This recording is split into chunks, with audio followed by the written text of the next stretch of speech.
Hey everybody, and welcome back to Ready Stay Play. I've left monitoring on, and I caught myself off guard. Hang on. Oh my god, that's better. I cannot deal with in-ear monitoring.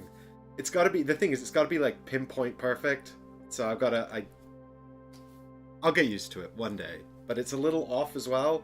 Anyway, the point is, welcome back to Ready Steady Play. It's Gaia Project. This caught me off guard because I really wanted to do a live stream this evening. So don't worry about, if you were looking forward to Townsfolk Tussle, don't worry, Chris and I will be back for Townsfolk Tussle on Thursday. But for now, we're doing Gaia Project because I really wanted to do a live stream this month that was something from what you guys voted for. And of course, this month's main vote, the first choice majority winner was Townsfolk Tussle, which we did, and we're going to do again because it's an ongoing thing. But I decided to just go back through and sort of see what the all-time winner was in terms of votes. It is by a huge margin, U-Boot. But we played that twice, and I don't know how to do more U-Boot, because I don't want to do the first one again, and I'm not good enough to do any of the other ones. I still haven't succeeded at U-Boot. Sorry, spoilers. Yeah, so the thing is, this Gaia Project had the most votes of anything that we haven't played yet, at least once. Yeah, what mood is the green screen in? Exactly. Fingers crossed the green screen's on side, Carter. Fingers crossed. But, Gaia Project's an interesting one. We played it way back on the channel when it first came out. I remember that year Ben Hirsch had gone to Essen, and he brought back to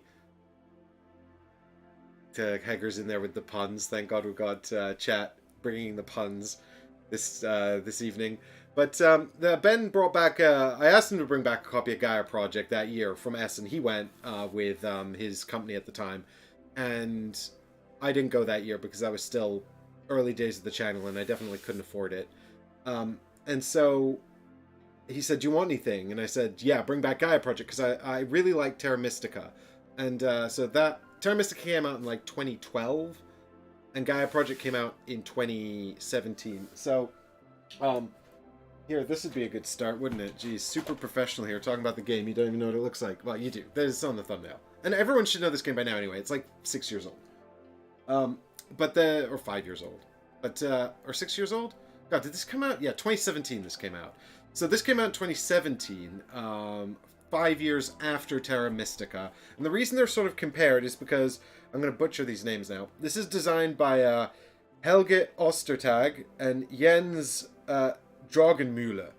And they both designed Terra Mystica as well. And this was sort of a spiritual follow-up. And it's interesting because a lot of people describe it as being a streamlined version of Terra Mystica, which I also have a copy of. I guess I should get that out now too. I've actually got Terra Mystica and all the expansions for it. This is the original. Both of these are the first printing, just because I really like these games. And so, I mean, this is not in good nick, but that's fine because I've played it so much. I say that. I mean, I've played it a lot for me. I don't get the same game to the table very often because, you know, I'm constantly learning stuff for the channel and playing new games and things like that. But this I've got to the table a fair amount. I've probably played this about 15 times at least. And that's the physical copy. We've played it more on BGA as well. But, this came out in like 2012, and I remember I got the first edition when it came out then, and we played it a lot, and it was sort of like one of the first big heavy Euros I got, actually. I say big heavy Euros, this is solidly middleweight. Honestly, by modern standards, this is solidly middleweight. It's maybe on the slightly heavier side of the Euro spectrum, and definitely not up there with your Vital Lacerdas or your you know, sort of your Bitokus or Coffee Traders or anything like that. But the thing about Terra Mystica is that, so people have described Gaia Project as a more streamlined Terra Mystica, and I don't know if that's necessarily true. I think the reason they describe it that way is because it amalgamates a number of different areas in Terra Mystica that are distinct. Primarily, in Terra Mystica, you're these fantasy races, and you're expanding across the board, sort of building up your fantasy civilizations, and ultimately you wind up in a sort of territorial dispute with the other races. So it might sound like a territory control game, but only not in the traditional sense of, say, El Grande, where there are territories and you control within those territories. This is more like territory capture, where it's kind of a race to grab the territory before someone else grabs it. And once it's got, it's gone, and there's no contention for it at that point. So, um, what you do in this game really is you've got these distinct racial boards that you can upgrade, and what they've done in this, and then there's a sort of a separate cult track, which is very they represent these different elemental religions that you can progress if you want to, and there's points if you get high up on those tracks. It's pretty solid Euro track progression. Whereas in this, what they've done is they've taken those tracks and amalgamated them with the upgrades from the civilization board so that they're one and the same thing. So it might sound simpler, and the reason I'm talking about this is because Gaia Project, I sort of I got it back out because I haven't actually played Gaia Project since we recorded it for the stream. I've only played it one time. And I really liked it. And the question is why didn't we get it out again? You know? Why didn't we play it again? And having played it solo once, so now I've played this game twice, and I'm going to present it to you here on the internet. But there are a lot of similarities with Terra Mystica, but there are a lot of distinctions, and I think it's like a full 0.5 higher than Terra Mystica on the BGG weight scale. So I think Terra Mystica is something like 3.8, and this is something like 4.2 or 4.3, something like that. And of course that's base Terra Mystica without the expansions. But the first expansion for Terra Mystica, you know what? Let's not get into it. The first expansion doesn't really complicate the game very much. It's the second expansion, Merchants and Traders, or whatever it's called, that adds more complexity to that game. This game never had an expansion. I guess they felt it was perfect when it came out. But let's what we'll do, I think, is take a look a bit more at the game, and then at the end we can talk a little bit more about it and comparing it to Terra Mystica and what I think about it. But I was also surprised to discover this is number 7 on the overall list on BGG. This is the 7th best board game of all time? Are we gonna play the 7th best board game of all time? I also discovered, as I was learning the solo mode, that there is a huge fandom for the solo mode in this game. And that might explain why so many of you voted for it for the live stream to play solo. So I'm excited. I played it solo to learn it for this stream, and I really, really liked it. And again, I really like this game, but I do have some thoughts on why it probably didn't get to the table as much as Terra Mystica. Certainly, I've played Terra Mystica a lot, even since the 2017 series we ran on this game, and I haven't got this to the table once since. So, is Mike going to be defeated? Hey, well, Heggers, that's a good question, because what we've got going on here. So here you can see I've sort of I've got the game, I've got the parts here, but I haven't set up the stuff that we can decide together here on stream. So the thing about God damn it, hang on. Sorry, you're gonna lose me for you're gonna lose sound here for 2 seconds, but there we go. All right. We don't have the follow cam anymore, so now I have to make manual adjustments live. Anyway, what we've got here is we've got the sort of the setup ready to go, but what I think we can do is we can pick some stuff live on stream that'll be fun. Particularly the race I'm going to play as, the race the AI plays as, and the difficulty of the AI. So I only played on baby mode. I only won by 2 points. I think I put the photo up on Facebook and Instagram, so you can check that out if you want to see how that went. But I scraped a narrow victory, and I don't fancy my chances much against a harder AI, but if you guys want to see me lose miserably, I'll do it for you. Like, I don't mind. So, there are, just like in Terra Mystica, a whole bunch of alien races that we can play as. And if you're totally unfamiliar with this game, we're going to be setting out these space tiles, we're going to be exploring space, and we're going to be colonizing different planets and managing resources. It's not a 4X game, because 4X is, of course, expand, exploit, explore, and exterminate, I think. But, of course, major elements of that are exploit and exterminate. Colonization of the planets doesn't really have any relevance to your resources in this game. I mean, well, actually, no, it does, because you colonize the planets and you build buildings, and that's how you generate an income. So that's a lie. So yeah, I guess the only real X it's missing from 4X is exterminate. You do, of course, have contention over the planets. You colonize. You're basically fighting to colonize the same planets to a degree, but there's no real direct fighting. There's no soldiers. There's no troops. None of that. You can see here actually on this planetary chart. You can see all the different planets in the games except for the Gaia planets and the Transdim planets. More on that in a minute, but you can see all the different kind of planets that are going to appear on the board, and each race will be associated with a different kind of planet they like. So, for example, these are the Taclons. Ooh, is this going to cooperate? Yeah, that's okay, I guess. I mean, it's not. It's out of focus, but... So the Taclons like this planet here, as you can see. So the Taclons will be more contentious with races that like the yellow planets and the black planets. And this is the hidden planet. Shh, don't talk about that. We might not find that unless we do. And that's exciting. But we might not find that, so don't talk about that.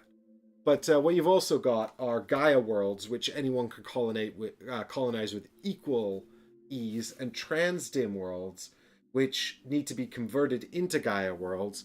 But again, everyone can convert them into Gaia worlds and colonize them with sort of equal accessibility. So these are more contentious than your other planets, depending on the proximity between the different races. But the way we pick races in this game is, you can see on these race boards here, they're double-sided with different factions on each side. So there's one board for each planet type, so we're never ever going to be competing for the exact same colored planets. And so it is a game where you win by accumulating the most victory points. I reckon you probably get about 60% of your victory points during the game, maybe even more, actually. It really depends on how well you do on the end game scoring conditions, which are yet to be determined. But there's going to be a sort of a round scoring condition each round that we're going to randomize from these tiles here in a minute. But you'll score points each round for doing that. You'll also score points for other things. You can get points off of these round tiles here, and you can get points off of research technologies that we're going to research and all kinds of stuff like that. And these tokens up the side here. Did I have a zoom on this? That's not a good zoom. That's close. There we go. So these tiles here are Federation tiles, and these form when you sort of build clusters of buildings together. They're green. They're actually gray on the other side, so it should be a bit easier to see. But you can see they've got victory points on them. There, that's the victory point symbol. And so you're going to get a bunch of points at the end of the game. Sorry, you're going to get a bunch of points during the game, like whenever you found a Federation and things like that. And this is the victory points tracker on the outside of the board here. So it is a pretty typical victory points win condition in that sense. It's 6 rounds, which you can see over here. So we've got 1 space per round. It's numbered 1 to 6 down here. And after the end of the 6th round, the game will end, and we'll do some final scoring, which is here. So we're going to have final scoring for these and these, and there's a competition here. So 6, 12, and 18 points for the person who's done it the best, diminishing. And then we're going to have 4 points for progression up the the science tracks. So these are all the research tracks that I alluded to earlier, and each research track has sort of two benefits. Progressing up it gives you points at the end of the game, and additionally they give you bonuses during the game as well, which are going to help you with different things. So this track just improves your income on resources. This track here, the purple track, this gives you Gaia formers, which are the devices used to turn transdim planets into Gaia worlds. This blue track here just gives you more research, which is the resource used to progress up these tracks. This one here gives you what are called quantum intelligence cubes, which are these things, and they're resources that are very useful for exploring space and colonizing Gaia worlds. They're essential for that, actually. And they're actually the only resource that's tracked with tokens. Every other resource is tracked on your player board. But then you've got this track here, which improves the distance through which you can navigate through space. So, at the start of the game, you can only jump onto planets directly adjacent to ones you're on. Later on, as you improve this track, you can move further through space and colonize more distant worlds. And then the final track over here, this is what adjusts the price for terraforming the worlds. So as you career through space, you're going to oh, come on, I know one of these is the right one. There we go. So the distance of the world from yours. So for example, if we're the Taklons who like the brown world, it's going to be very expensive to terraform one of these blue worlds into our home planet type, whereas we can get these ones adjacent to us much more easily. And so the brown track here adjusts the price and makes it even easier to terraform those distant world types. So, hey Brian, thanks for joining in the stream. We're just doing a bit of a sort of a teach here to the best of my ability. And what we've got going on basically is that once the game begins, it's a very sort of Euro style round. It starts with an income phase, which is automatic, and everyone just gets income based on what income they've unlocked. And we've got actually you might if you know Terra Mystica, these player boards will seem super familiar to you. But even if you don't know Terra Mystica, I think this, particularly if you know Hansa Teutonica or anything like that, you'll know. So this is the player board. What I'm going to do is I'm going to put buildings out on it. I'll grab an example set here. I'm not going to set up the whole board because I don't know what we're playing yet. But you're going to put your buildings out on the board, and as you build the buildings, they're going to come off the board, revealing incomes. And in the true and proper Euro style, all of the incomes have a little hand underneath showing the gimme resources symbol there. So, as you build the buildings, you'll increase your income for these different resources. So you can see you build mines. Mines are your basic building, and they give you this white resource called ore. The trading houses, that's the official name for sure, definitely, give you credits, space credits. These are science labs that give you research, and these are super science labs that give you more research. And this one, actually, if you build them both, you have to build them in order. If you build them both, then you can have the quantum cube ability here as well. So yeah, you're always removing buildings left to right. And this is your galactic center, the center piece of your civilization, and building this gives you some kind of special income. This is power that is up here, and we can explain power in more detail, I guess, as the game progresses. This is sort of another, I guess it's a resource. It gives you access to abilities that are particularly useful, and we'll be managing the power circulation in these bowls of power here.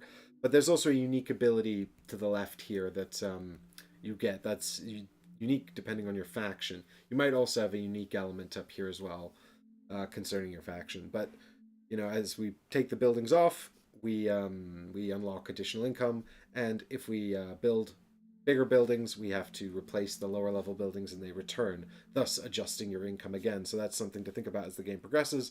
But the round opens with an income phase where you collect all of that income, and then we go into turns, and the player who goes first will take the first turn, and you do one action from this chart of actions here. So you can see there's 8 actions available here, and you're going to do one of them on your turn. The first action is build a mine, so that's kind of the most involved action. Come on, camera, please be nice to me this evening. really like. Please.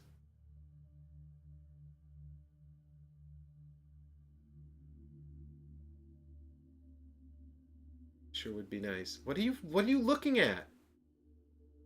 There's only the card here. There's nothing else to focus on. Oh, I hate this. I need a better focus. I need a better web camera for this green screen. Something that focuses better. I don't know what that could be. Now I'm just doing it manually and it's awkward. Okay, there we go. So those are your 8 actions seen here, and the first action is build a mine, and that's the most involved because it also involves terraforming a planet. The second action there is actually convert a trans-dim planet into a Gaia world. So that takes these burned out, dead purple planets and turns them into green planets. If you convert a trans-dim planet into a Gaia world, you're the only one that can colonize it. So it's not like someone else can come along and take that away from you. The third action here is upgrade a building. So you can see here the upgrade buildings chart, and the little blue symbols there next to the research lab and super research lab, and those are definitely the official names. I don't want to hear any comments about that. They give you research, so that's what that blue banner is indicating here. And then what we've got here is number 4 is build satellites in order to form a federation. So this is where you take a number of your buildings that meet a condition and you turn them into a federation, and then they earn you points and give you a benefit.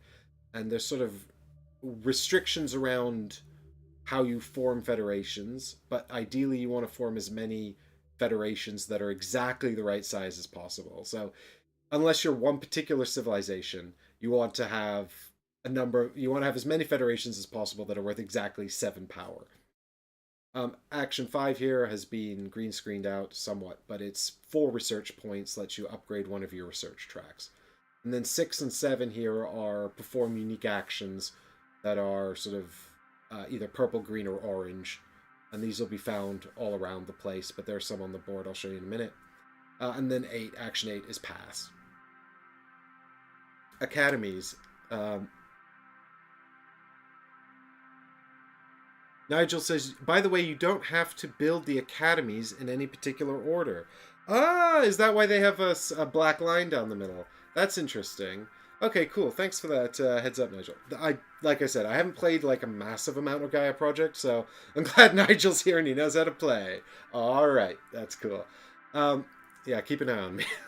Once I have to start parsing the AI, I'll probably start making a lot of mistakes, but the gist will be there. But anyway, and there's an AI expansion coming out for Terra Mystica later this year, which I'm super excited about. But there's also a Terra Mystica big box with all the expansions and the AI box in it coming out at some point. So keep your eyes out for that, because that's awesome. Anywho, moving on. So yeah, that's around. Once everybody's passed, so like it's possible for you to pass, and then other players continue playing. They just keep taking actions until they also pass. And that's going to be simulated in this AI version anyway. But that's how that works. And then there's a cleanup step, and then we go back to the first phase, income. There's actually a little phase in between income and actions in this game I forgot about, which is the Gaia phase, wherein trans-dim planets become Gaia worlds, which I missed because I probably was thinking of... I was probably thinking of Terra Mystica. Anyway, back to this board here. You can see at the bottom here there are these purple powers and green QIC, which is short. That's what the cool kids call the quantum intelligence cubes. But these QIC powers here as well. And the way these work is they're just kind of first come, first served. So, if you want to grab that one, you just cover it up and it's done for the round and no one else can have it. And so that's why you might want to be competing for those. There's also the orange powers, but these are not really competitive. So you'll find these on things like these boards, and also your player boards sometimes have them. And again, these are abilities that you have to trigger, but they don't, but they're not, because they're not in a communal area, you can kind of trigger them more when you want to in a round rather than having to prioritize them. Nigel Graves, you need to refocus your camera. Oh no. Um, do you mean this camera, the top-down camera? Because I don't know if we're gonna get a better view of this board. Actually, I think it might be the light. Um, Obviously, it would look better if I. Well, I say it would look better. Okay, thanks, Nigel. I'm so glad I remembered to put this stream on ultra low latency. That was a bummer when I forgot to do that on Townsfolk Tussle. Anyway, with that in mind, I think we're ready to sort of start setting up. So what we're going to do, and this is something that I think people really like. I actually spotted this when I was looking up the rules for the solo mode on BGG. I noticed that there's a whole community of people who basically put up like solo mode challenges where they sort of give you a enemy to play against and a player you have to be and different difficulties to play on and board configurations and all that kind of stuff, which is really, really neat. Um, which is really, really neat. And they had one up for this month, and I was like, oh, maybe I should do this, but I decided not to for two reasons. One is they play on a way hard difficulty that I don't think I can cope with. I think I still need to play on baby difficulty, but I am going to ask you guys what difficulty you think we should play on, and then maybe veto you if you're being silly. But the other reason was that one of the races they actually wanted to play with was a race that uses the white pieces, and I thought that playing with the white pieces on the white planets would be almost impossible to see on the live stream, so I decided to go against it. So I'm actually going to take out the white races before we even do any randomization or anything like that. The races that use the white pieces, which are... Nope, those are the grays. I'm sure we can play with the grays, that's probably fine. Anyway, there we go, so they're going at it again. But yeah, so there's an element of randomization to the board, which is modular. And I've just got the tiles here, I think. The 7 tiles we use for the solo and 1 to 2 player setup. But it says actually in the book, basically, you should play with the 5, 6, and 7 on this side here. And the other 3 on this side here, which is... You can tell the different sides because they've got these numbers in the center that are either complete or... Well, actually, these ones aren't even double-sided. Complete or followed. But, so we'll keep these up on the right side, but then it also says you can rotate them any way you want. So, I guess also 1 is supposed to go in the middle.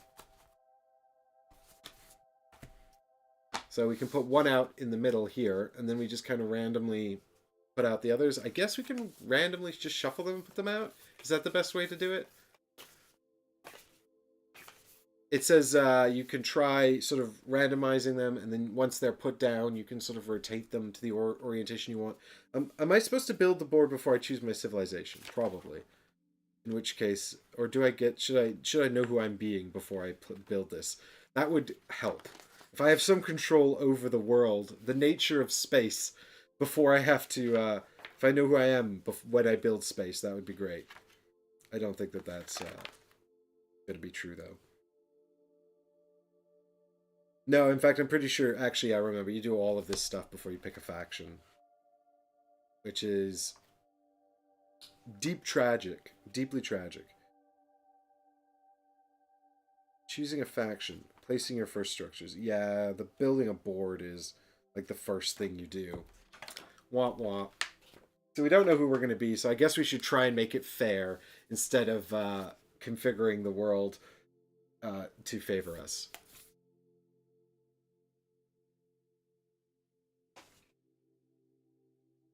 So here we go. We've got a number 3 to go here. And yes, we can orient this any way we want. Do we want to, like, if we put the planets close together, this is potentially good, but also potentially bad. Nigel says, don't forget that 2 planets of the same type can't be touching except for transdim. Thanks, Nigel. I think that might, this is another thing that I probably should have done, but I was relearning the game, reminding myself how it plays, And it occurred to me that I should probably have downloaded the latest copy of the rulebook because I do have the first edition, which I'm playing from, and the rulebook's probably probably had quite a few revisions and corrections since then. I can't imagine they got it right first time, and I think this has just been reprinted for like the third or fourth time. So, um, yeah, there's that. So there may be little inconsistencies there as well, but I don't think that we're going to see many similarities. So I'm going to go with this cluster of planets, even though I'm probably shooting myself in the foot because the AI is really aggressive at expansion and probably going to be way better at it than I am. Um, Maybe we make a bit of space though on this side. There we go. That looks fun. Oh, look at this. Transdim worlds. Now, I want to get the Transdim and the Gaia worlds into the picture. I want them to be involved in what's going on here.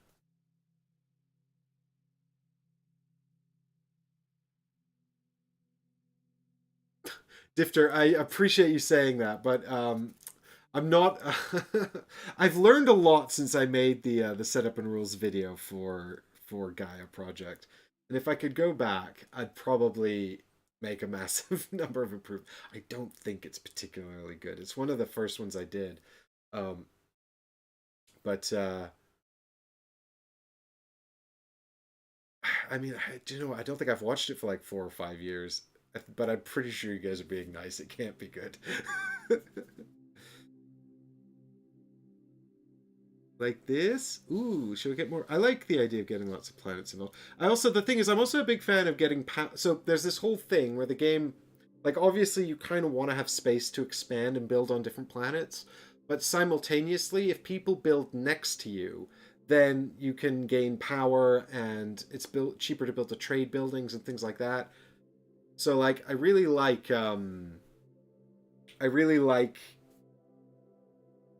that concept of sort of encouraging people to build next to each other and sort of, oh no, we can't make this one friendly because of the Transdim planet I just put down, and then they'll be touching. So I guess let's put it like that. Oh, actually, there's another planet there. No, no, no, no. I guess like this. Then we've got a big void over here, but lots of planets down here are all being nice and friendly. Um, but yeah, so the I really like the idea of this sort of like encouraging people to sort of be contentious and build next to each other. And because on your player board, you'll notice that basically all the buildings have to go via the trade posts, right? So mines become trade posts, which become the galactic centers, or, well, that's the super research labs. These guys do things in a weird order, I guess. But that's more normal. There we go. So the mines become the trade centers, which then become this, or become one of these, which becomes that, right? So,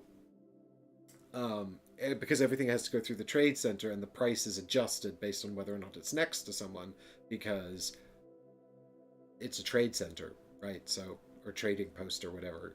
So it's going to be cheaper if it's got someone nearby to trade with. It's almost like being part of a sort of a collective single market. It's a really good idea. Anyway, the or like really cheap for everyone involved and beneficial. Um, Two purple together is okay. EGC tile 10 for two purple. Oh, we can put two Transdim worlds together. Okay, well then let's put this one like that and avoid the big void of space. I like that. Very cool. There we go. This camera up here is facing the wrong way.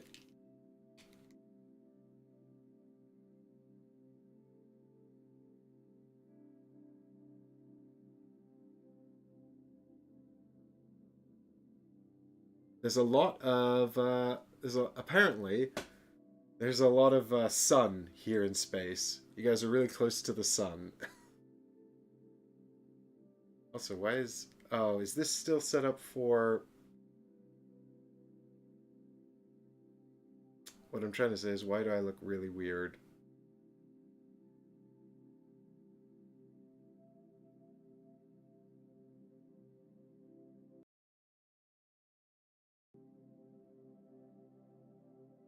Hmm.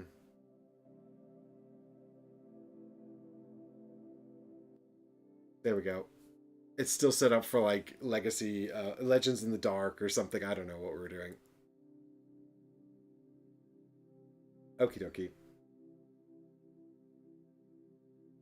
Yeah, exactly, Eddie. So now that we've got that set up, let's get rid of that. We're going to randomize our technologies. So these are called standard technologies, and these are advanced technologies, and we're just going to put these out on the board.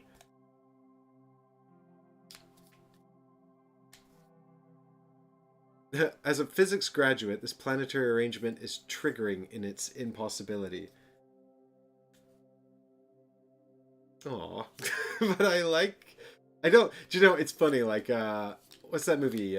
The space one. I don't know if it's necessarily... I don't know a lot about space physics, Carter, because it's very confusing and complicated. But I've seen, you know, the Christopher Nolan space movie. I want to say Inception. It's not Inception. It's the one he did after that. Anyway, the point is, like, you know, it's the one where it's talking about sort of physics and time passing at different rates on different planets and gravitational pull and all that kind of stuff. And it's all very sort of strange. And I imagine possibly more realistic than, say, Star Trek. Interstellar. Thank you, Eddie. But all of that stuff is super scary. I like Star Trek Space better, where it's just kind of like easy to get around and everything sort of works the same way as it does on Earth. It's just a lot more easy to figure out. I'm sure it's completely inaccurate and totally not how space works. But real space is really scary if, you know, you go to a planet where time passes differently. Or is it just how time passes in relation to Earth? Do you know what? You've succeeded in completely getting me off topic. Let's get back to this board. So with these, it's always the same ones. You always use the same standard text. All we're doing here is randomizing their position on the board. And something I noticed actually that's really interesting is there are going to be, I mean, in this game there's going to be one in each stack because we're playing the solo mode, but there'd normally be 4 technologies in each stack. And in the rule book that I've read, Nigel, the you use 4 in each stack no matter the player count, which is interesting because that means that in most games you can only buy 1 of each type of tile. So most games you'll be able to buy each science tile once for sure, but in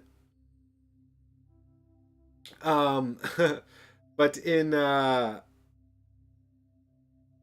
a 5-player game, someone's not going to be able to get a tile if 4 of them sell, which is really interesting to me. That there's like a sort of a maximum player count where suddenly these things become contentious, where at any other player count they're not. I guess it's punishing the 5th player for being supremely slow, or else they're just like, well, if they didn't get one by now, they probably don't want one.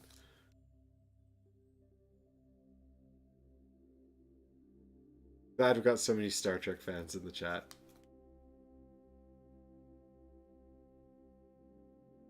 I mean, this is basically Star Trek, right? We're expanding. Well, it's not actually, because it's. I mean, it's not aggressive though. That's the thing about this game. It's contentious, and there is expansion and taking of stuff. But Nigel Grave says Gaia Project doesn't play 5 players. Am I being told off? I thought for sure it said 5 on the box.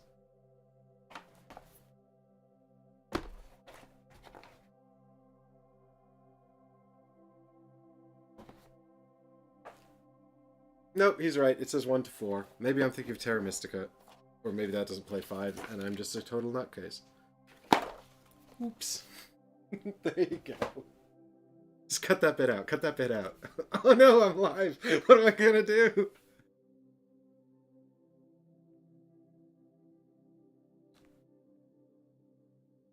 So now we're gonna put out some random advanced technologies here on the top of the board.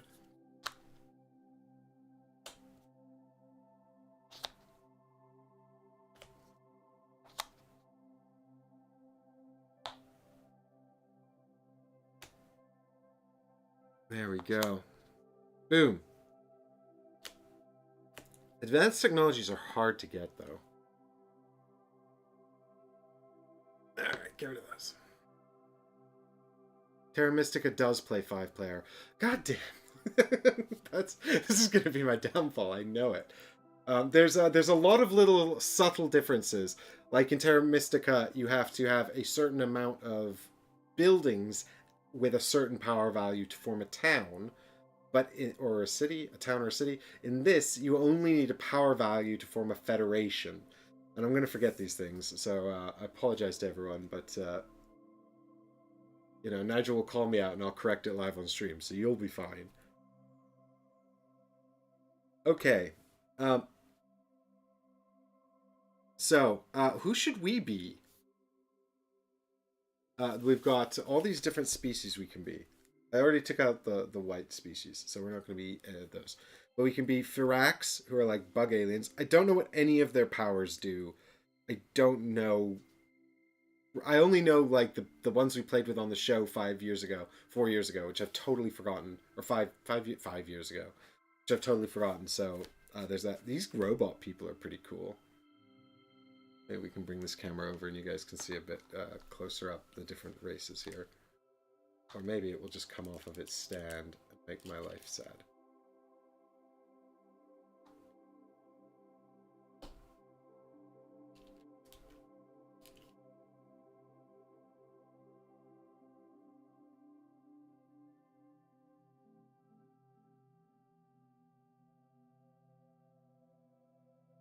So it can be these robot people. They're pretty neat. They kind of look like retro sci-fi. Can you focus on this, please? They kind of look like retro sci-fi, which is pretty neat. I guess. They remind me of something from like a comic book from a long time ago.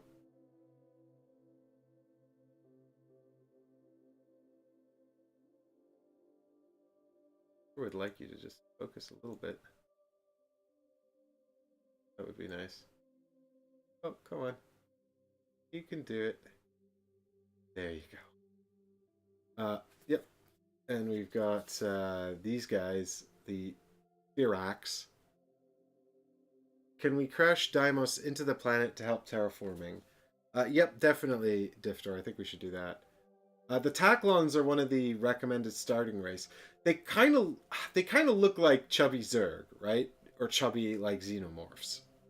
I don't know if they're supposed to be like sort of a hive mind, but their thing is that they've got their power is to do with power. Their special asymmetrical race ability makes them better at managing power. So they don't have like a sort of an ability that's to do with sort of swarming or hive mind or anything like that. So I don't know. But oh well, I mean, I guess they get like, I don't know what this ability is. I guess they get extra power or something. They get an extra power when they colonize a world that's sort of adjacent to their type. But I think they're kind of cute looking. Like they're just like, yeah, whatever.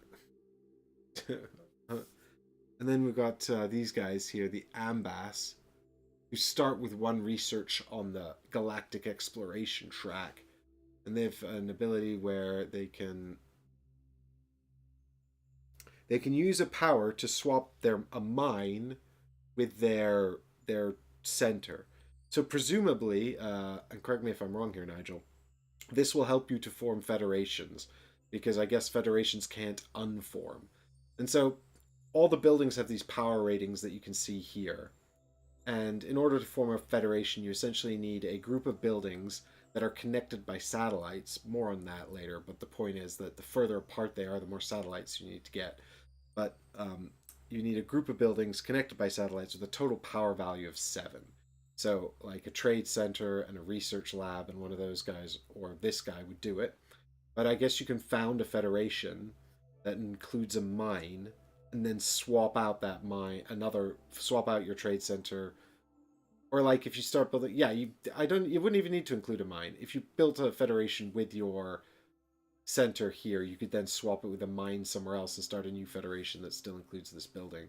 I presume the other federation wouldn't go away. I think once it's established, it's established. So Yeah, they can't be unformed. Oh, Nigel says, would recommend choosing a color with planets that are close to each other on the map, and or close to colors that are cheap to terraform. Either that or go heavy into Gaia planets. Yeah, I haven't done a whole lot of Gaia stuff because when I played solo or whatnot, I the Gaia stuff isn't in Terra Mystica, so I don't know how to do it. I know the rules. I sort of it seemed very hard. The thing is I didn't go up I didn't go up this track, the purple research track, so I didn't have any Gaia formers, so I couldn't actually do it. I can't remember if I did it on the playthrough we filmed, but I also think we got a lot of rules wrong in that playthrough, if I remember correctly. Um, so anyway, let's have a quick look at the board here then. I guess the blue planets are all pretty clustered around the middle.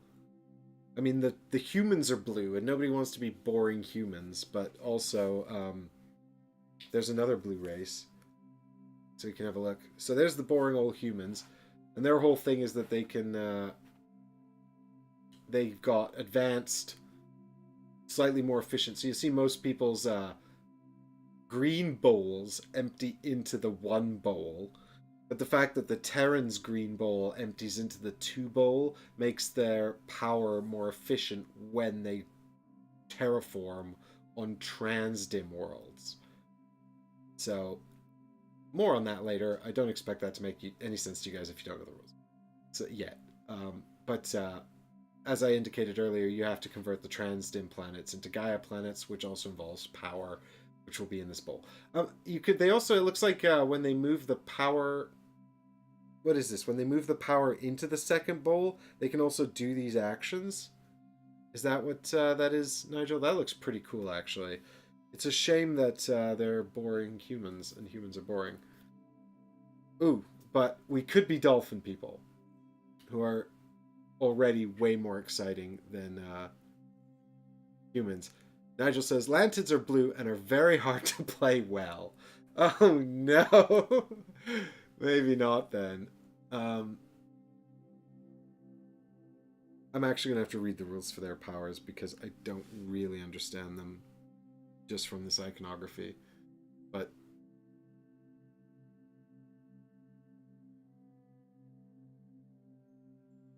yeah, so there's like these three blue. There's 4 planets of each type on the board, right? And the blue planets are quite close together.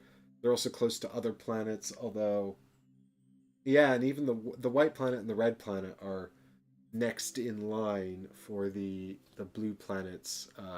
So they like to terraform these, and then those are their least favorite. And then these ones are kind of different. Like I said, but we've got. I mean, the blue planets are fairly well spaced, and they're quite near to the Gaia worlds as well, actually, or Transdim worlds. Maybe I should just be the humans. But what else we got? We got a string of brown planets. They're kind of this one's kind of far away and in the middle of nowhere. Although there's 2 Gaia worlds near it. That's good, I guess. Um, the red planets are kind of all over the shop. The yellow planets aren't too bad. This yellow planet's in a pretty cool spot with all of this stuff going on over here. And this one obviously has 3 friends. I don't know how the yellow people feel about the other planets. Nigel seems to like yellow. Let's have a look and see what's going on with who are the yellow people? Yeah. I haven't looked at them. Who are the yellow people? So we've got the Gleans. They look like they could be humans, but they're wearing a suit. Or maybe they're I don't know. Anyway, or maybe they're I don't know who they are, but whenever they put a mine on a Gaia world, they get 2 points. That's pretty solid. And what's their ability? Oh, their ability here is just get a foundation. That's pretty cool. All right, what else we got? The Xenos. Well, they don't look like the Xenos I know. So they start with a research in the green technology. Um, they start with 3 mines on the board, and they can form foundations with only 6 power once they build their center here. Xenos are a solid faction without a lot of fiddly rules, says Nigel. Yeah, maybe we can play the Xenos then. Then we start with an extra mine. I don't know what that is. Both of these ones actually look fine. The Gleans. Yeah, maybe it's a still suit. Maybe they're desert people. Um, the Hadj Sorry, there we go. The Hadj are they're like trader people. They're the ones they recommend you play in your first game, so I played as them. They're like birds who trade stuff. They can spend money on everything, which is pretty neat. And then we've also got the Invits. Oh yeah, their whole thing is basically they don't build multiple federations. They just build one, like they build one giant federation and constantly have to increase its value, and they just keep getting more tokens as they increase it, which is pretty neat as well. But the red planets are super scattered on our star chart here, so let's not be red. Um, Finally, we'll just take a quick look at the orange races as well. So we got the Geodins, who look like Space Marines from StarCraft 1, or Fire Bats. And they're super basic. They just they start with 1 point in terraforming, and when they colonize a new planet type, they get 3 research. Just get 3 research. That doesn't seem very good, but far be it from me to assess these things. I don't really know the game. I mean, I presume all of these are balanced, but I guess research is kind of hard to come by. I guess I don't know. I don't get cheaper trades here or anything, so. And we've got the ball tax, who are fire people, I guess. Energy. They look like energy fire robots. Um, and they've got a lot of iconography I don't understand, so we're not playing as them. I mean, I could go and read the book, but I'm not going to do that live on stream. Forget it. So let's be the what did you recommend? The Xenos? Let's be the Xenos. Tiny little space gremlins that want to colonize space. Yeah, watch out. We got a second mouth and we drip acid blood when you stab us. Definitely.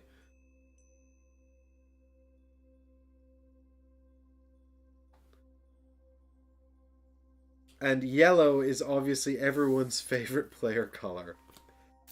So I'll take out the yellow card here for the AI, and then we'll shuffle this and randomly determine who the AI will be as well. Lizard people. Yeah, the Xenos have been controlling our government for years, and you just don't know it.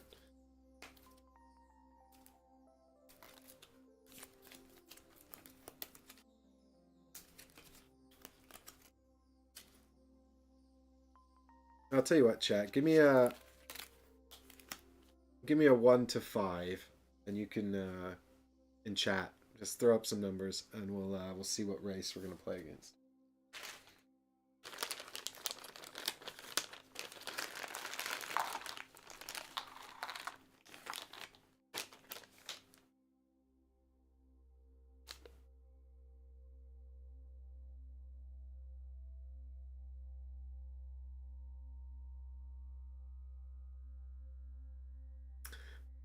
Sorry, Heggers, you got outvoted.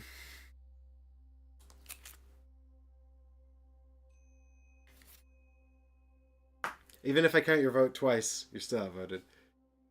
Yeah, I'm Baby Yoda in dire need of moisturizer. I'm Baby Yoda after he becomes a sassy teen.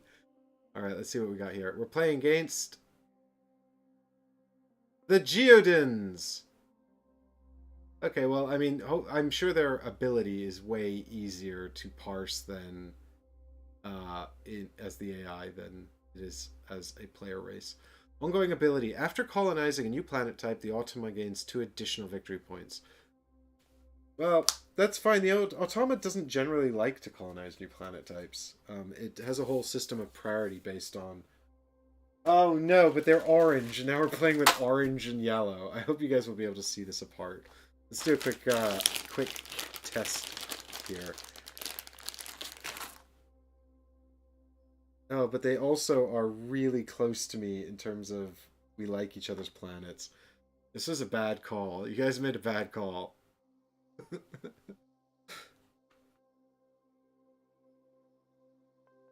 I mean, I guess if I stick this camera here, it's fine. I mean, it's still bad for me because the AI is just going to steal all my planets. I also like brown planets. They're less of a fan of brown planets than I am.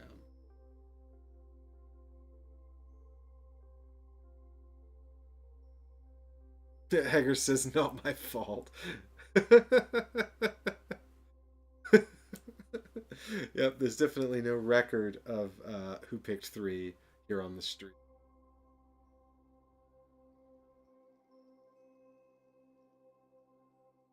Now there is, though.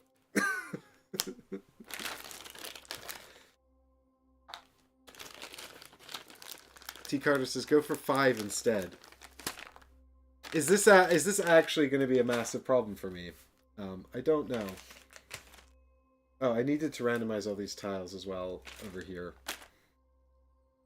So let's get this and look over this thing. So don't forget to rotate the map a bit. Yes. So these are the round-to-round scoring conditions. So the first round, you're going to get 2 points every time you progress up a research track. In round 2, we're going to get 5 points if we build either our town, our civilization center, or a super research lab, an academy. In this round, you get 2 points for each step of terraforming that you do. In round 3, you're going to get 3 points. Round 4, you're going to get 3 points if you build a mine on a Gaia planet. Round 5 is build a mine for 2 points. And round 6 is build a trade center for 4 points.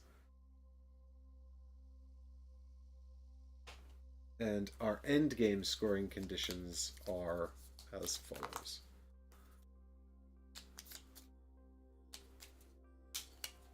We've got I think that's whoever's colonized the most sectors of space. So we have 7 sectors of space. So there's that. And then this bottom one is, I guess, whoever's colonized the most Gaia planets. So there is actually also a function here where there's a sort of a mystical third player who's not in the game but competes on these tracks to make the game a little bit more like a 3-player game or slightly more contentious. And this is true actually whether or not you're playing with solo against the AI or not. So we put a little token down here on 6 and a little token down here on 4. And those count towards who gets the 6, 12, and 18 points at the end of the game. So we've got to beat those in addition to the AI that also exists. They wouldn't be present in a 3 or 4 player game. All right. Well, nobody's yelled at me to re-roll the Geodins, so I guess we're playing Geodins, and it's either going to be a big problem or it's not. So we're going to rotate this board like this because that's required for solo plays to have straight lines across the board. And in solo mode, I always get to be first player, so I'm going to take that. And we also need 5 of these round tiles as well.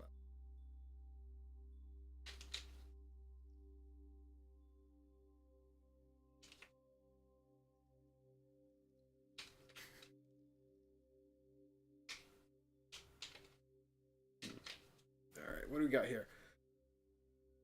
1, 2. Ooh, the ones that are worth points. 3, 4, 5. That's crazy. All the ones that are worth points when you hand them in. That's going to be good for me. I don't think the AI gets those points, so that's probably quite good for me and not so good for the AI, which, you know, I'll take. Do I have a camera that's looking down here? Yeah, I do. So these are all, these are round tiles. We get one each round.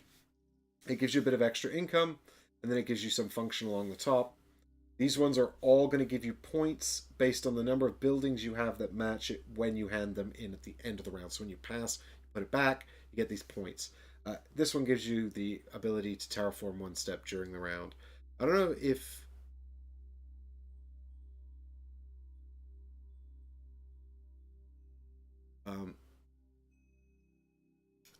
Carter says, are you going to be playing for the same planets using similar tokens? It will be very sunny. Yeah. Well, yeah, that's not my fault. You know, that's your fault for picking the orange people. Which was an accident. But yeah, I mean, I don't know. We can adjust the focus here on this camera actually while we're at it. But yeah, it's definitely got very sort of exciting and sunshiny vibes here.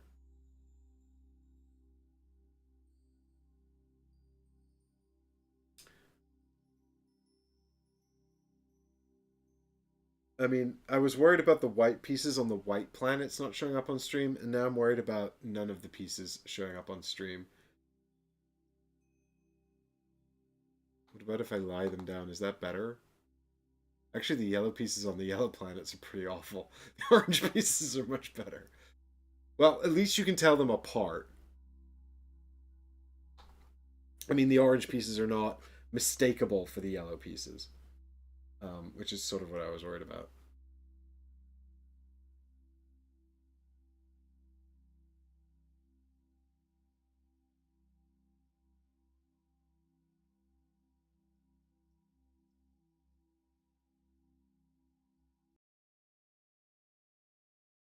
So the order of these is also important for the AI's calculations. So we'll put these up here. Keep the order that they came out in randomly.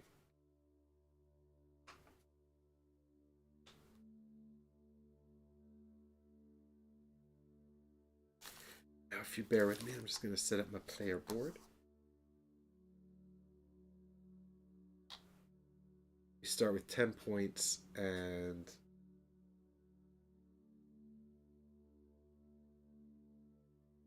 I'll remember what, oh no, that's not for that, that's for money. It's these ones.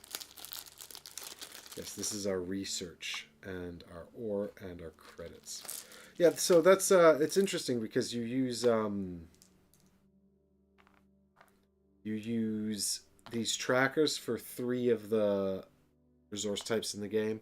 Then you have the cubes as an actual token resource, and the power as well. Although, and that's another thing they added actually, is that the power in this can sort of be, you can gain tokens in this game, whereas in Terra Mystica it's got a magic system instead of power, and you can't gain more magic tokens. You start with 12 and you can only lose them, and so timing the loss of the tokens is quite important.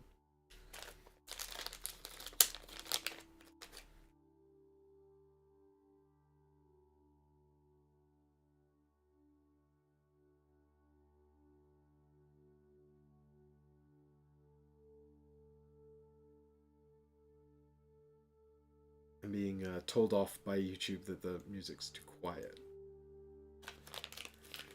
Mini cheese. Oh, I'm hungry for cheese now.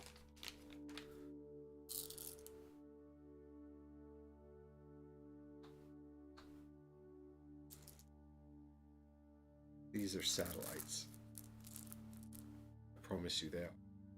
Genuinely are satellites.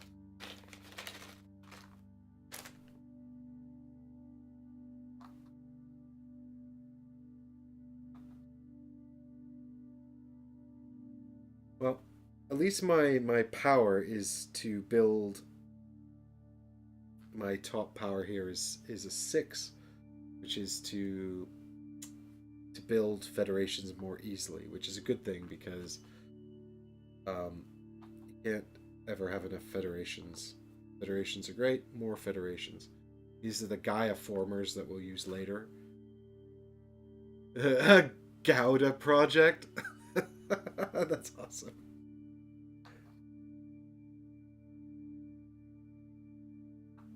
What if we did just go around converting the planets into cheese?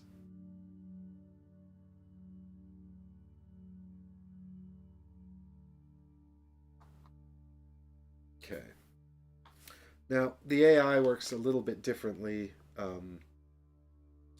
and so we only need its buildings, actually. Well, no, we don't. We need its research and stuff, too. What we don't need is its...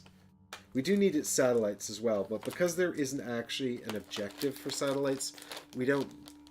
I mean, we do kind of need to put them out, but only because they might block our satellites in some way. So they actually start with... we both start with the technology. Do I get this extra cube here, Nigel? Do you remember?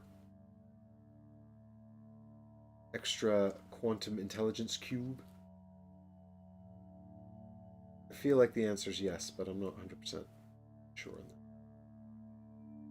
They don't need their Gaia formers. The AI doesn't need... I don't think. A cheese-themed Gaia project? Yeah, can you imagine if they announced, like, the third one? They're like, it's a trilogy! The third one is cheese!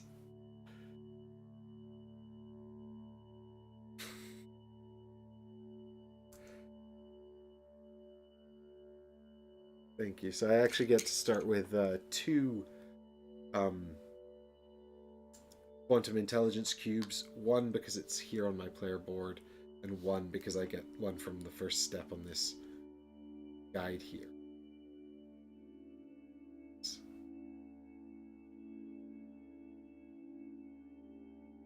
That looks straight to you guys and wonky as hell to me.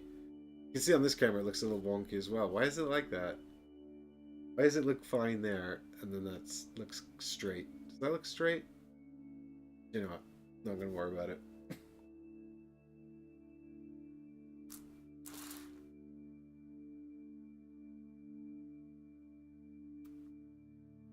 So, there we go. There's one here. Now, it says that you can start them on 10, or if you're playing for the first time, you should start them on 0. I've technically played once before, so I guess we can start them on 10. But,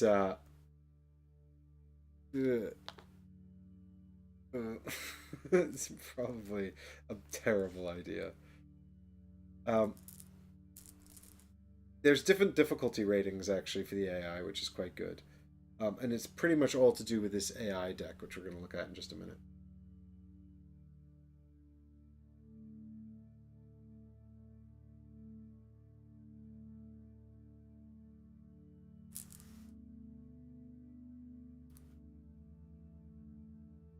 Okie dokie. So, there is a number of starting cards in the AI deck. There's their little reference card for building stuff. They're orange, so we need them on this side. And they like to eat the planets I like to eat.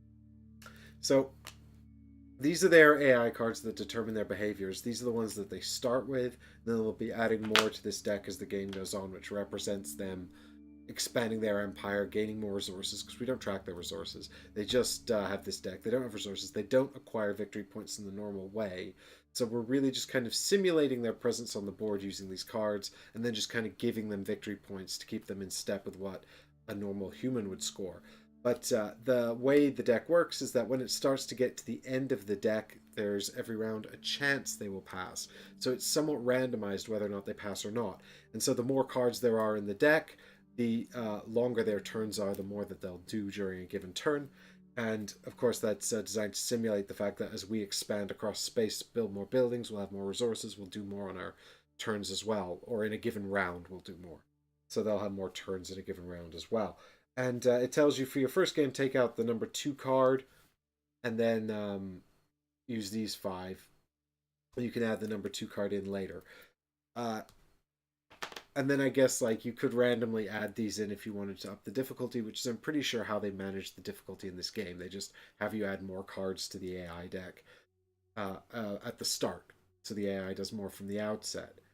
So I guess we can put the 2 in, and then that's kind of fine, and we'll just leave these ones off to one side.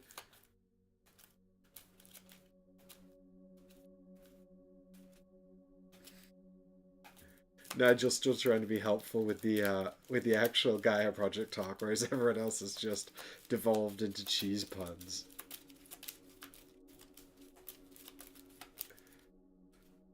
We'll give myself a little bit more room over here, actually. Is that still going to show up here, though? It's fine. Just so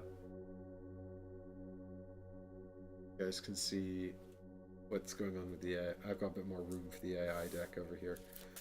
You guys can see what's going on with it a bit more easily.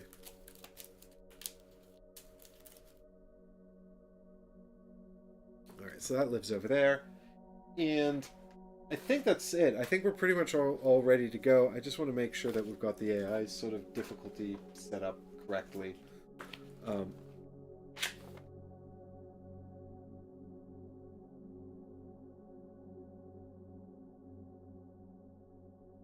Yeah, so they add in 2 final scoring tiebreakers for these 2 tiles as well, which means they're going to prioritize Gaia planets and new sectors, which is kind of a bummer because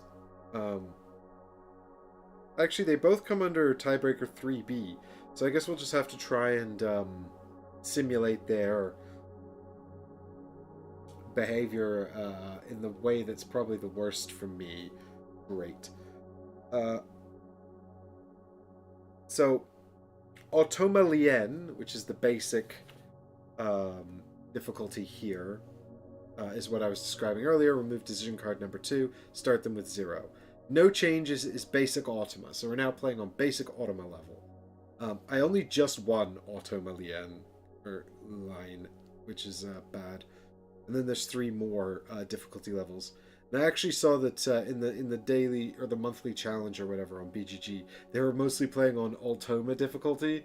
I like this one called Alp Trauma. Ooh. Can we not just remove all of their behavior cards and have it on super easy? That would be more suited to my preferences. Oh, we need to draw 1 card here to determine which of these starting tiles they're going to take. We also actually, you know what, we have a few more steps of setup here because I haven't even put out my starting mines. So as the first player, I get to put out a mine first. I can put out a mine on any yellow planet. And he's going to start by placing them close to the center. So he'll probably... Actually, the orange planets are horribly far out. So he's probably going to grab this one and this one. And I quite, like I said, I quite like to be near them so I can build like cheap trade centers and stuff. Story mode difficulty. Yeah, adventure mode difficulty. It's not hard at all. So, in any case, right. I think I'll place my mine here, and then I'll have one next to him, and then I'll decide about the other ones later. Yeah, this planet's mine. Get it? Yeah. Is that easier to see? If it's on its side, a little easier, isn't it? Vaguely, slightly easier. Right, and then I didn't actually do this in the practice game because they tell you where to put them in your first game against the Automa. But I think he just picks from the center and then does directional priority.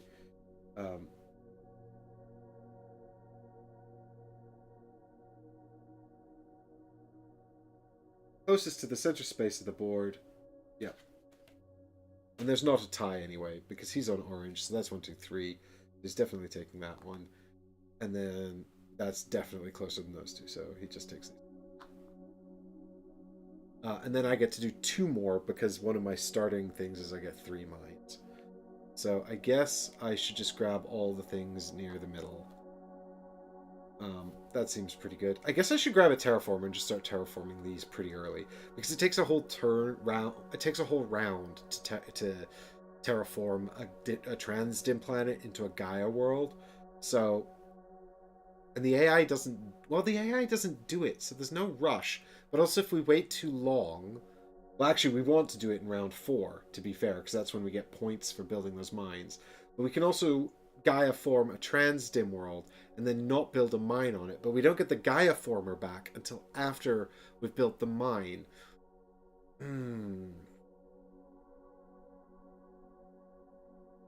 Oh no, Nigel's leaving.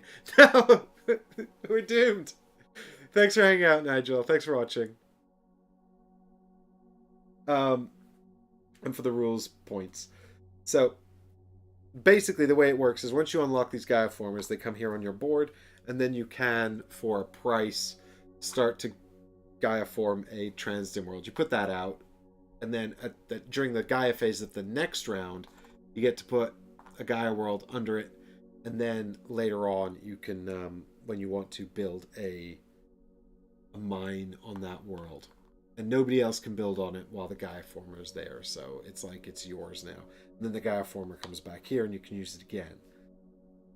So in a way, if what we maybe want to do is just try and unlock a bunch of Gaia formers and sort of start Gaia forming early. I mean, theoretically we could grab 3 worlds in round 3, and that would be fine too. 3 trans-dim worlds in round 3, because, you know, the whole point is to basically get a bunch of mines onto Gaia worlds in round 4. And I'm pretty sure that the AI is going to be stealing them. The jerk. Okay, so that's all set up. So the AI is going to grab its one of those, and it's going to take the one shown here. I mean, at the bottom there, it's taking the one that's missing. This is only done during setup. So it's taking this one, which is fine. It doesn't actually use any of the functions on these. It only takes them in order to prevent me from having it. That's fine, I guess. That one would have been kind of cool, but I'm not too worried about it. Maybe let's grab this one, actually, because it comes with a free terraforming step. And then what we can do is we can actually just grab like a contentious planet really early on. It's also got 2 money on it, which is okay, I guess. I'd rather have ore, but the free terraforming step is worth like 3 ore, so at this stage... Here, I'm trapped here. No one's left to help me. Yeah! Has anyone else other than Nigel played this? 7th best board game on BGG of all time. Wonder where Terra Mystica is actually on that ranking. I didn't check. Okay, so anyway, it's our first action here of the game. I think we're all set up and ready to go. So that's cool. So we've got like the option as I spoke of earlier, but like I'm sure if you're here with someone who'd played a lot, they could sort of give you like lots of top tips. I wouldn't even, I don't think, be able to do a lot of top tips for Terra Mystica, even though I've played it a bunch. But I know that paying attention to these is important because that's how you score the points every round. Carter's like, have we been acting like we've played this? Well, it just kind of surprises me that it was so far up the rankings, and yet it's like it's sort of an interesting thing. It never comes up. Like I've never seen anyone at the board game club playing it either. Actually, it's kind of interesting. I kind of forgot about it, and so I was very surprised to see it pop up when I'd seen it come up in the Patreon votes anyway. So I knew that it was going to be somewhat up there when I did the sort of the full count. But I sort of had this very elaborate spreadsheet that was kind of measuring everything and weighting it based on whether you guys had put it in as your first, second, or third choice and stuff like that. And so I sort of I decided to do away with it because it had kind of gotten to the point where it's kind of hard to read because there were so many months of voting to go back through. So I started sorting it differently. So it was easier to read, and it would automatically sort things just by the most votes, you know. And you know, the top was like U-Boot, Nemesis. Trying to think what else was up there, but I think. But anyway, This was like way up there as well, like in 3rd or 4th place, I think.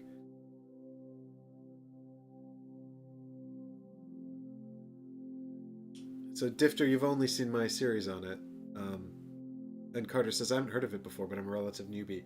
Yeah, I mean, this isn't... I mean, I guess by modern standards, this is quite an old game. It came out 5 years ago. But it's like, as far as I'm concerned, still a relatively new game. But I'm old. Much older than I look. Doing a Benjamin Button. I wish. I was actually watching one of my old series the other day because someone had a question about it, and it's like, oh, I look like such a baby. Anyway, I think my first action is going to be to build a mine. So, like I said, I don't know if this is necessarily good or not. I kind of like to plan out the turn. This turn, we're actually getting points for research. So, if we can somehow get another research, that would be good. Getting power would be good. But I don't know what the AI is going to do on its turn. But the AI likes to expand, and it expands very aggressively. And so... Oh, I can't actually capture that planet very easily, though. I need 2 terraforming steps for that. Sugar. What else do I get quite easily? No, I need one terraforming... I need 1 terraforming step for their homeworlds. It's their homeworlds I capture easily. Ah, I've already made mistakes. I'm filled with regret.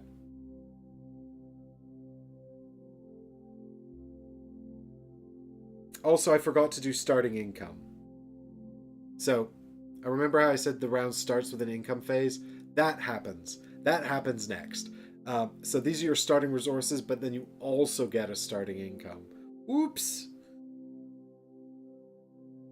Right? Yes. So we're going to get 1 ore from there.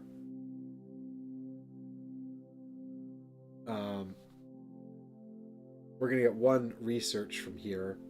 Boop. 3 more ore from here, so that puts us up to 8 ore. And we're going to get, well, that's it, actually. That's all of our starting resources.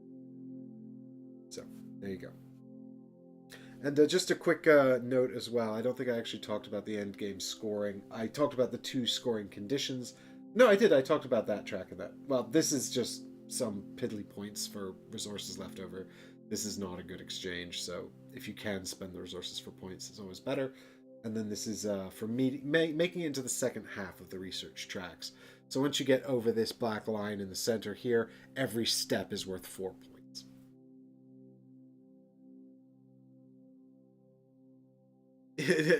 Hager says, I'd love it if we were all like experts on this game and we were all, instead of helping you, we're all just doing cheese buns.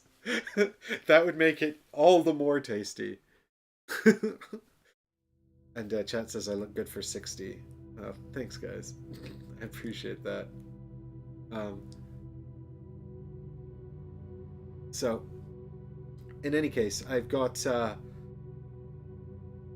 yeah, so I've now done starting income. So I could feasibly terraform this world because it needs 2 ticks. I've got 1 tick here.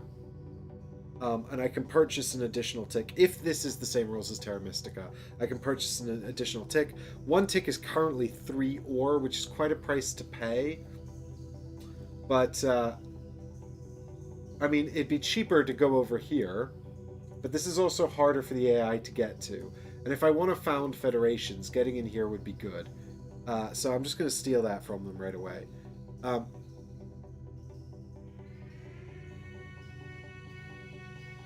Lily Play It Solo says, hey, sorry if you said this before, but don't you need to put 3 AI's cards perpendicular? You're absolutely right, Lily Play It Solo.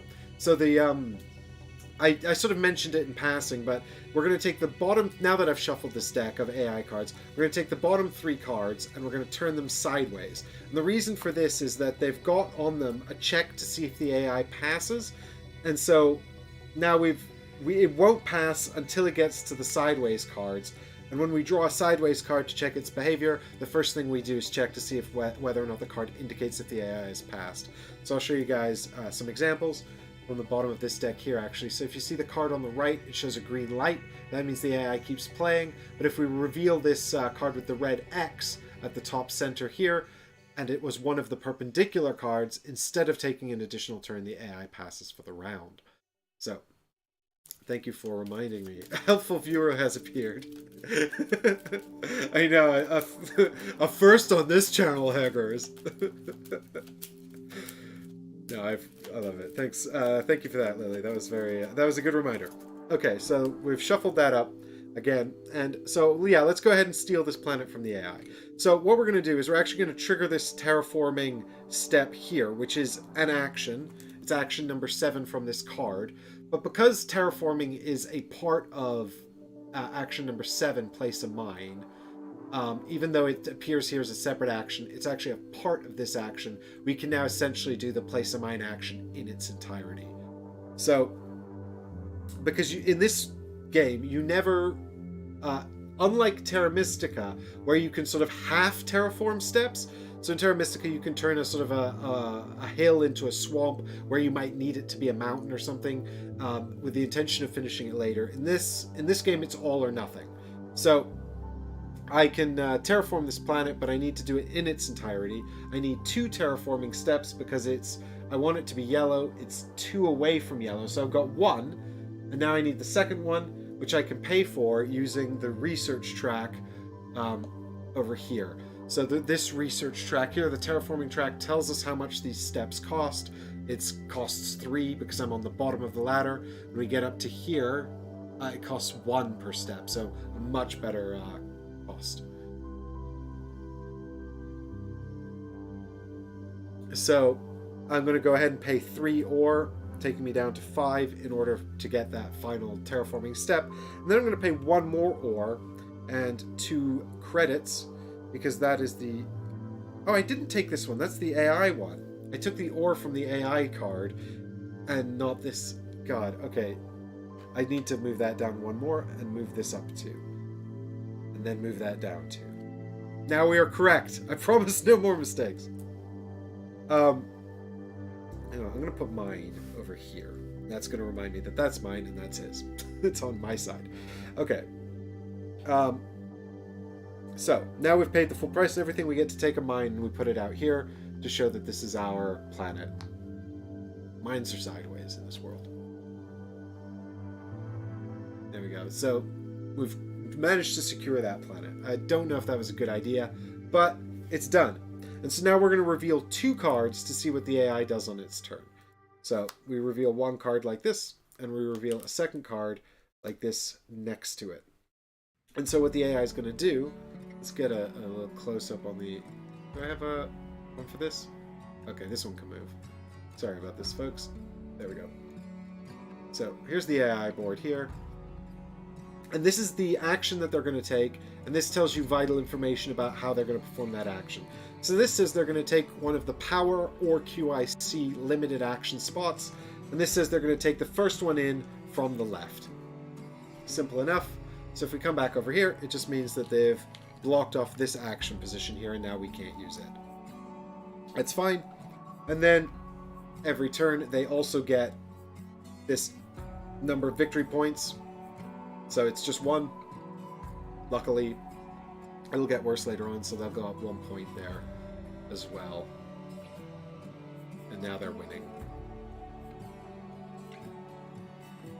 Bunch of jerks. Silly Geodons. And we can pop that on top of that like that, because next turn we'll only be referencing this card. And I don't like that both of these here are actually pass cards. It means that they probably shuffled all the pass cards into the section of the deck that doesn't pass, and now they're going to play out their whole turn, and I'm already off to a tough start. Yikes. But sometimes that's the way of it. Sometimes you play against someone that doesn't understand the game, and it's not as sweaty, and sometimes you play against someone who's really, really good, and then you're in trouble. Also, I have to put that back. I don't have that yet. Okay. So, we've got 4 research. We can advance up a research track, and that's a good idea because we get 2 points for it. I'm super tempted to go up this research track because... and guys, let me know if the music gets too loud. I know there's a bit of variance here. And I turned it up because YouTube told me to. But, I'm kind of tempted to go up this research track here because it gives us a better research income, which begets additional research.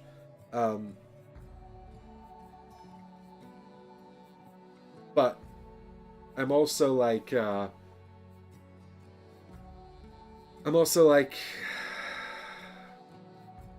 getting up here gives us just a solid income of resources. This one gets us the Gaia former, although it's super unhelpful at the moment for reasons I'll explain later. But well, actually, I'll explain it now. These are the bowls of power, okay? And in order to spend power, we need it to be up here in the full power bowl. And so what you want is to get your power into here, and then when it's in here, you can spend it, and it goes back there. And every time you get a charge, it moves one token from the lowest bowl into the next bowl. So if this is our starting position here, if we were to get one charge, we could move this one into here. Another charge moves this one in here, and now any charges we gain will start moving them into bowl 3, where we can spend them. But if we do spend them, they'll go back to bowl 1, and then they'll start this process over again. So ideally, we want to try to get as many into bowl 3 as possible before we spend any of them. Additionally, we can burn power. This is what this little symbol here means. We can burn power from bowl 2 to kick one into bowl 3. This one goes back into the supply, but we can always get more power whenever you see, well, I don't have one symbol here. This symbol here, this is add a power to bowl 1. Oop. So we can add additional bowl to the circulation if we want to. This is very similar to the way it works in Terra Mystica, but there's one subtle change, which is that you start with less tokens, but you can add more during the game. And the reason for that is this is intrinsically linked to the transdim terraform action. When we terraform a transdim world, we have to pay 6 power into the transdim bowl, which can come from any of our bowls. And once the planet has been transformed into a Gaia world, the power that has been moved in there to pay for the transdim transformation then all dumps out into bowl 1. So if we take the 6 power we need from any bowl that's not bowl 1, like if we've got them all up here, and then we decide to do the Gaia former action to transform the transdim world into a Gaia planet, we'd have to take them all from here and move them over there, which would be horribly inefficient, because they were right here ready to spend, and it doesn't matter in this case whether they come from here or here. But we don't want them to be here. So obviously once the planet is turned into a Gaia world, all of these are injected back into there, and not so good for us. So with that in mind, if we want to start Gaia forming, we want to do it once we've had a chance to spend some power. So maybe going up here and grabbing a Gaia former now is not the best thing. Maybe going up here and getting some power income would be better. Lily Plate Solo says, orange and blue are great for your round objectives right now. Well, the thing about this one, Lily, is that it doesn't, I mean, and I maybe you know this better than me, so I'd love to hear your thoughts on it. But this is going to give me an income of research for the future, and I need research now. So that I'm only going to get this income starting in round 2, and I'm only going to get points for scoring research here in round 1, and then it doesn't really matter. The thing is, the research tiles, the standard research tiles, are all great. And every time we grab one of these, we get to move up another step on this board. So these are all great. And obviously, like, this is a great one. I really like this one too. Although this money's less useful for the Xenos. This was really useful in my other solo game I played. But this one here, which is just gives you 2 money and a power income, and then gets progressively better, is just good. Power and money is just good. Yeah, I mean, and that's what I'm thinking, Lily, exactly. Grabbing these bonus tiles is valuable. I don't need... There's no points for bonus tiles during the game, but of course just getting into the top half of these boards is points at the end game anyway. Of course, if we jump up here, we immediately get 2 ore. So it's kind of hard to see. If I can grab this camera, actually, and hopefully show you a bit. Some of these things here, but hopefully this comes out a bit clear. Trying not to disrupt my whole board. But Yeah, so if you have a look here, you can see these are income symbols here with hands, where some of these have this white shiny border with a little star on it, and that just means get it once immediately. So that's why I start with 2 QICs, because I start with level 1 here, and that gave me one right away. Advancing up this board just gets you QICs, but they're very useful, and they're quite hard to come by.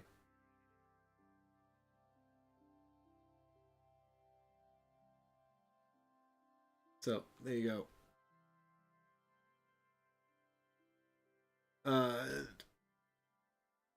Yeah, so I don't know. Maybe it's not necessary to do a research right now. But what I'd like to do is get some power um, before I start transforming, and I'm very tempted by that one. I'm tempted by this because if you cross the black line with your token, then you can have 3 power charges, and that would help me towards spending the power, so I can start doing this. Oh god, this is the problem with this game. All of them are really good decisions.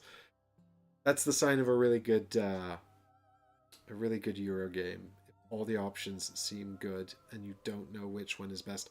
I'm kind of tempted actually to just grab this step, and then maybe. Do you think we have enough? Do you think we have enough resources to actually build a research center, and then just maybe like really double down on research? No, we need 5 ore. We've got 3. We need 8 coins, and we've got 15. So where could we get 2 more ore from? Well, these can become ore, but that's kind of a waste. Building this really early on is actually always really good, and also these are really good. I think maybe we should actually just beeline towards this thing. Now I've talked myself into it. I need more ore. So actually, maybe we research this and get 2 more ore to help us on our way to building our towns, our civilization galactic center. Then we can start making federations earlier. Yes, I've talked myself into it.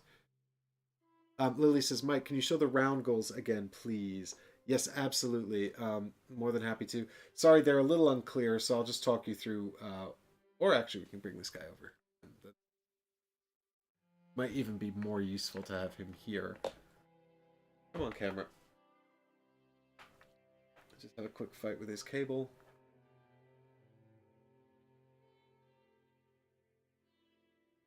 You're gonna fall off the table? Look like you really want to fall.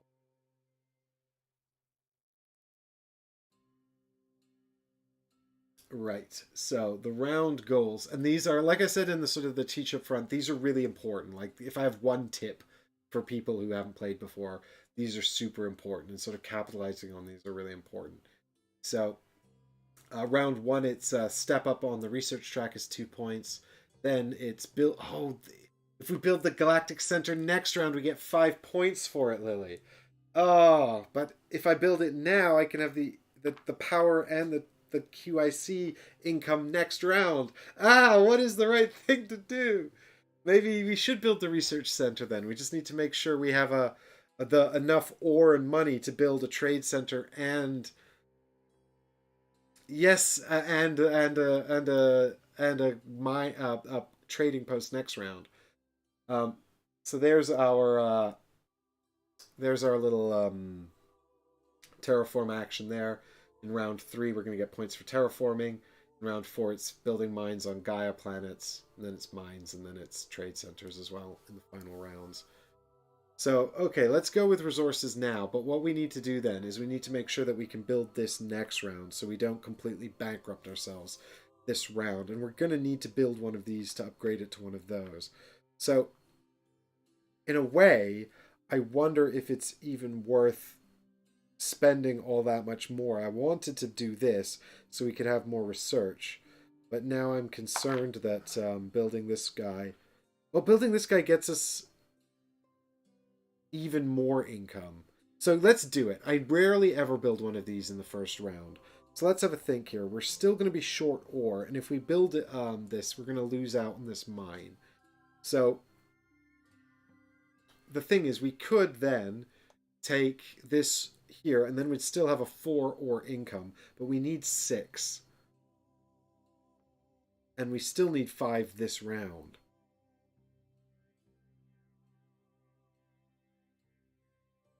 Oh. Is there somewhere else really cheap where we can build a... The last shot was the one I needed. Is there somewhere else really cheap we can build another mine this round? Just to up our ore income a bit more? Actually, this is fairly cheap, but it's going to cost ore to build the mine there. We could use a QIC to actually get here. Onto our home planet. So I think that might be a good shout. That would cost us 1 ore only. So the thing is, we start with a range of 1. So you can see here we've got range 1, which means you can only build on planets that are adjacent to your own, which is why we could build here, because it's adjacent to a planet we're already on. It's in range. That's fine. As you can see, a lot of planets are not in range, or, you know, only next to one other planet, or, you know, entirely on their own. So the question becomes, you know, how are you going to reach those? By improving your range, which you can do by either advancing up this science track. You can get all the way up to range 4 if you want, and then you discover the secret hidden planet. But we're not doing that right now, so we need to improve our range in another way. And the other way to do it is by spending quantum intelligence cubes. So you can spend a single quantum intelligence cube to add 2 to your range. So we go from range 1 to range 3 for 1 cube. You can spend another cube to go up to range 5. So these essentially help you jump through space when you haven't done the research. You also need them to transform transdim planets, and you also need them to build on Gaia planets. Chris Day says, and this is why I love this game, you haven't even done anything yet. How dare you, Chris? I set up and built a mine. A mine! But yeah, I mean, I am obviously incorporating a little bit of a teach here, but I appreciate the point. It is, yeah. It's definitely a brain burner. It's one of those games where I find, and this is true of Terra Mystic as well, people largely plan out their whole turns in advance and then just kind of hope it pans out. We can't build on blue. We can build on blue, Carter, but it's very expensive. So you can see blue is up here in the band that's the furthest away from where we like to get to. So we need, these are at the top of each bracket here, the terraforming steps. So red and brown is 1 step, orange and brown is 1 step, red and black is 2, blue and white is 3 steps. So these are going to cost us a lot to build on. Whereas Gaia planets, they don't cost any terraforming price, you just need to pay one of these. And the transdim planets are the same, you just pay one of these. I can't actually remember if and Lily, maybe you remember this. Yeah, I think we pay one of these to transform the transdim planet, but then we don't have to pay again to build the mine.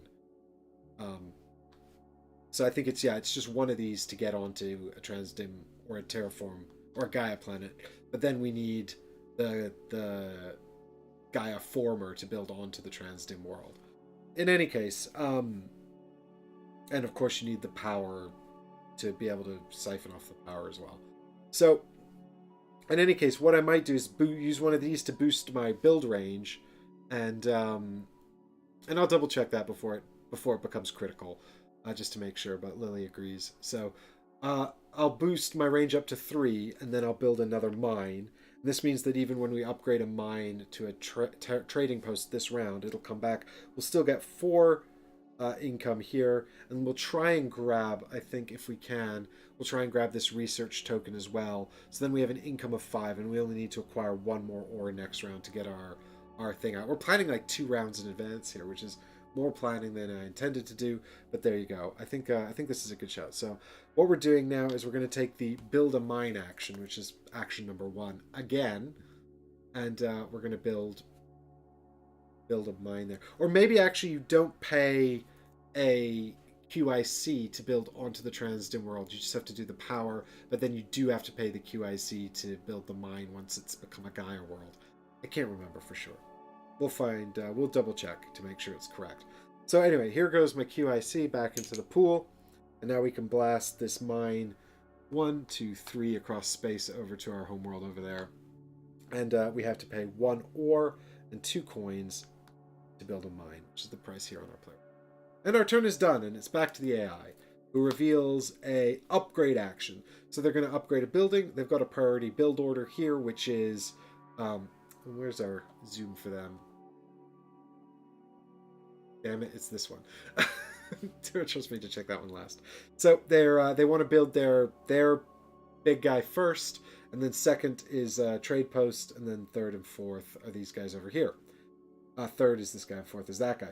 But during the upgrade action. But of course, they have only got mines, and they still have to upgrade in the correct order, so they can only upgrade to trading posts currently.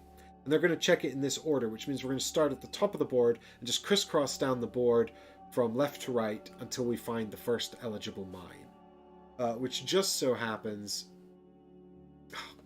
to be this one here, actually, because we're starting at the top and crisscrossing down like this. So we're checking left to right on each row, and then they'll sometimes check bottom up from right to left. And so we're just going to grab this mine here, and we're going to put it down here. And there we go. They've built a trading post. The thing about this is that now I can accumulate some power. Because when they build next to you, you get this like power discharge. And this works slightly different to Terra Mystica as well. I'll explain how it works in this. We find my most valuable building in terms of power next to them. So we can check all the power ratings here. It's 1, 2, and 3. So they're both mines. So they're both power 1. And I can trade victory points for power charges. And a power charge is just... so the building that they're next to is worth 1. So I can have 1 power charge, which would be this movement, which I'll take. Then I would lose victory points. In this instance, I don't, because the price in victory points I pay is the number of charges I took minus 1. So I took 1 charge, therefore I pay 0 victory points. If I'd taken 2, it'd be 1 and 3, and then it'd be 2.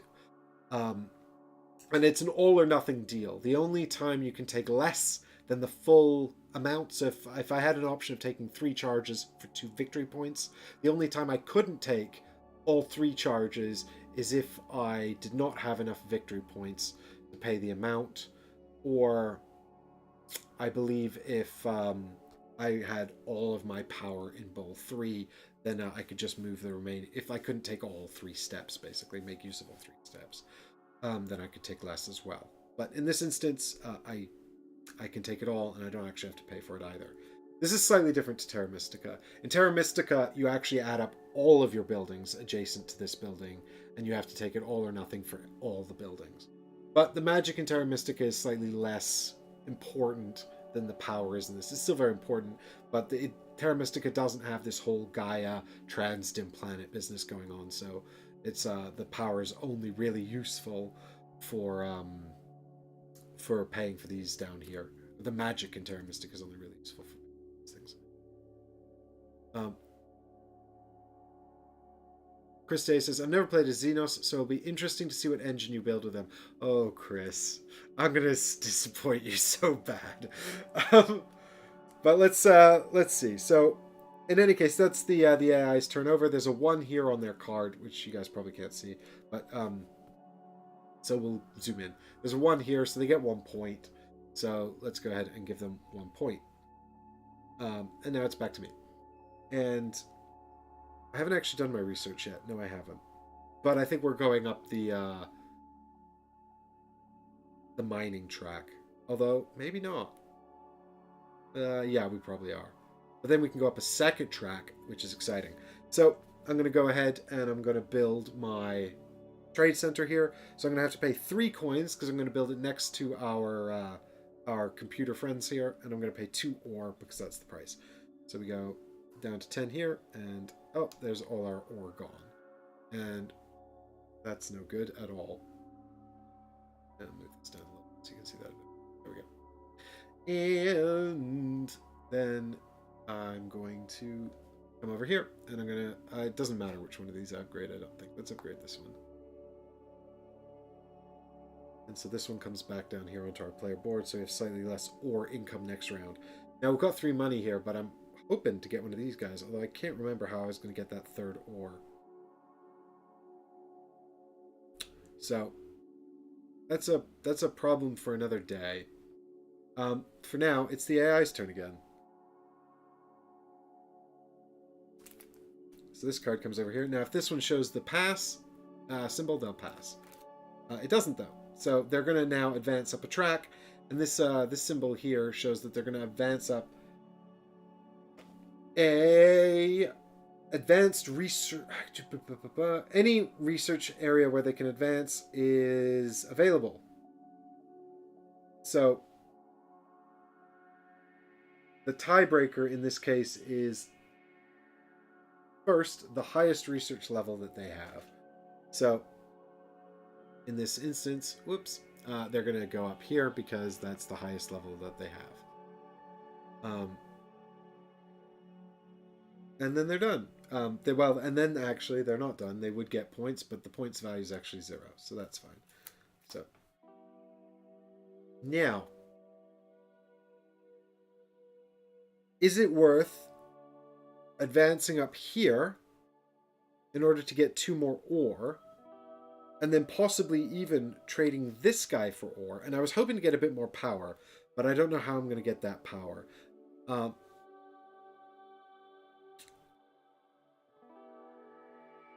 I mean, I could take this tile here, and then I get the Gaia format as well. But I think getting this guy out is good and useful, which means I need 3 ore. Am I going to trade this for ore? Well, if we're building this guy next round, we actually get a QIC income, which is really good as well as the Xenos. So maybe it's worth it. And then we're not even actually that far off to getting this ability here. Or maybe it'd be better to just actually grab this guy and get research. I think research is really powerful.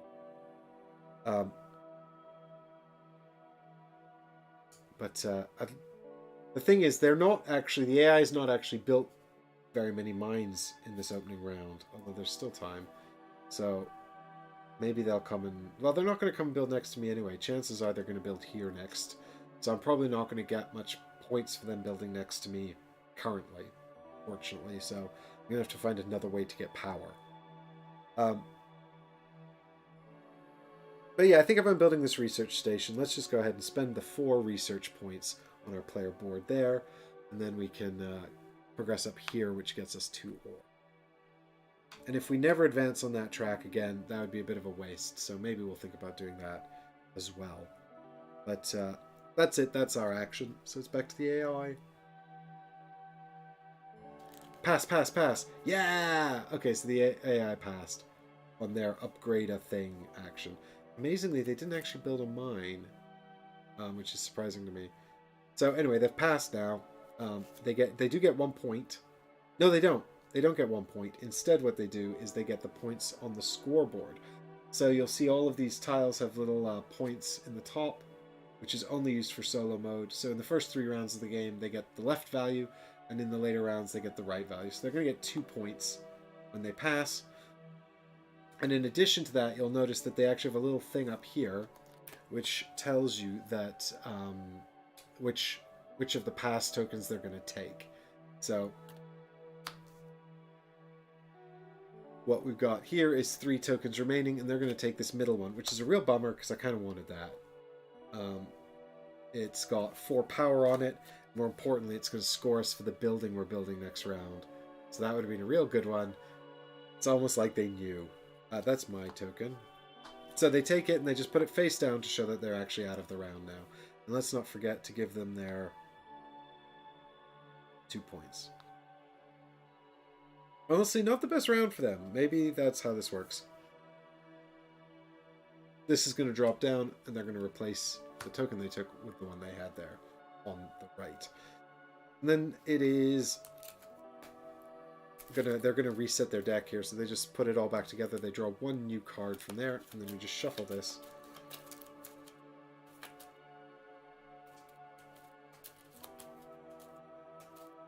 Was it not the 4th track from the right? Chris, I think you might be a little behind. Unless you're talking about this, but I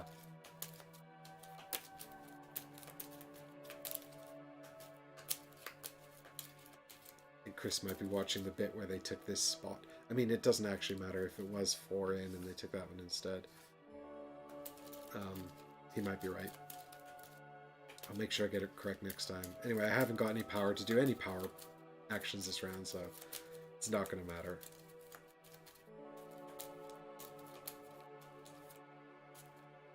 God, I wish I was good at this. I wish I could, like, showcase a really cool strategy.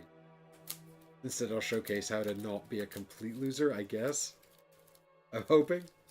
Fingers crossed. Oh, when I advanced up here, I actually needed to get 2 points for that as well, so there we go. We can correct that while I remember. And then, once again, we're going to turn the bottom 3 cards to the side. Alright, and they're all set up and ready to go for next round. And so it's back to me, and I'm going to spend this guy, plus that, and 5 coins. Boom. I'm going to need 8 coins as well, so let's not spend any more. Yeah, because I'm not going to actually have any financial income. We're building this thing. So this covers up my monetary income here. This guy goes out here. And we're not actually going to have any money income next round, so we also need 3 coins. And none of these have coins on, although both of these solve our ore issue. So I think we probably take this one, because it gets us points from mines. And we've got a number of mines anyway. We'll have 1 less next turn, but 3 points is still better than nothing. Although this gives us points for that. Anyway, when we build this, you can see the faint white outline of a technology disc. So we build that, and we get one. What is this even supposed to be looking at? Right. Oh, yeah, the AI cards, of course. So now we get to take one of these discs. If we take one of the 3 down the bottom, we can choose to advance up any track we want.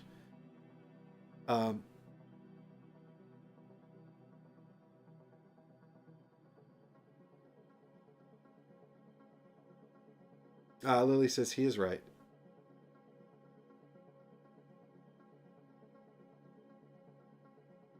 There we go.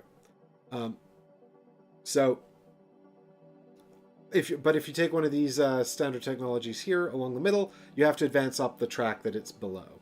So, I still think, actually, that I'm quite tempted to take... So, what have we got? We've got an income of 4 ore of the 6 we need. So I'm quite tempted to take this because it also has a power on it and an ore on it, and I like it. And then we could advance up any of these other tracks. And I'm quite tempted to just go up there and go... Oh no, I was going to go up here, wasn't I? And then that gives us an income of 3 research.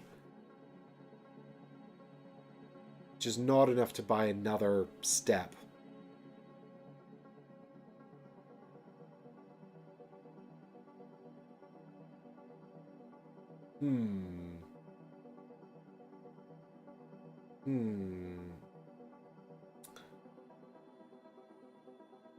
No, we definitely... I was just having a look at my player board here because I was thinking next round we get points for these and these.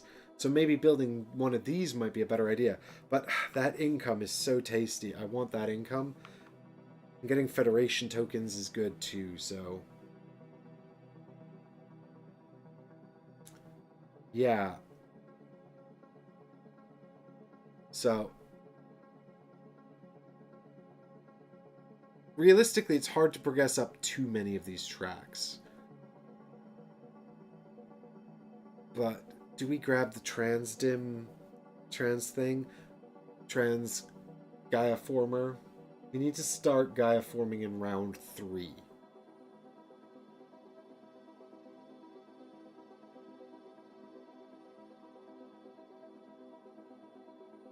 So we don't need it yet.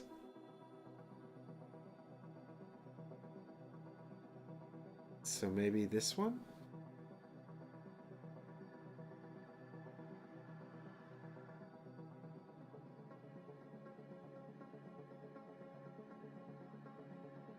More science begets more science. Good lord, I hope I don't regret this. Here we go. And then this guy just comes over here into our player area. And that's just an extra income that we're going to get every round. pop it down here. I'm also actually going to give the first player token to the AI because it passed first, so it's first player now. There we go.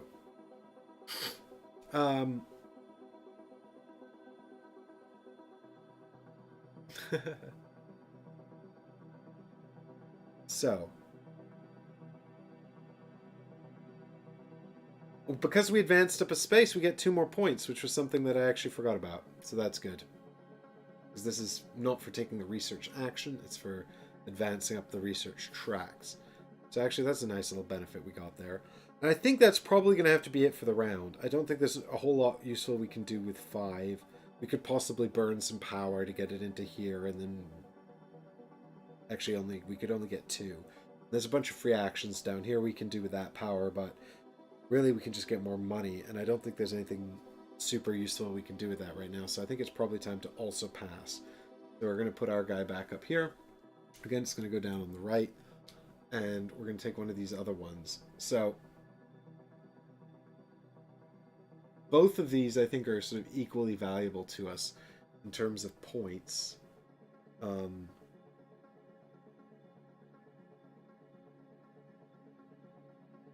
They're probably both going to wind up giving us 3 points next round. So it's more a case of whether or not we want 1 ore or 1 research. 1 research is useful because it lets us go up a track, but 1 ore is useful because we actually need 1 ore. It's cheaper to buy with power. 1 ore is actually cheaper to buy. That's interesting. Maybe we take this one. You can also get an ore more easily with a QIC, although I don't know how I'm going to get a QIC.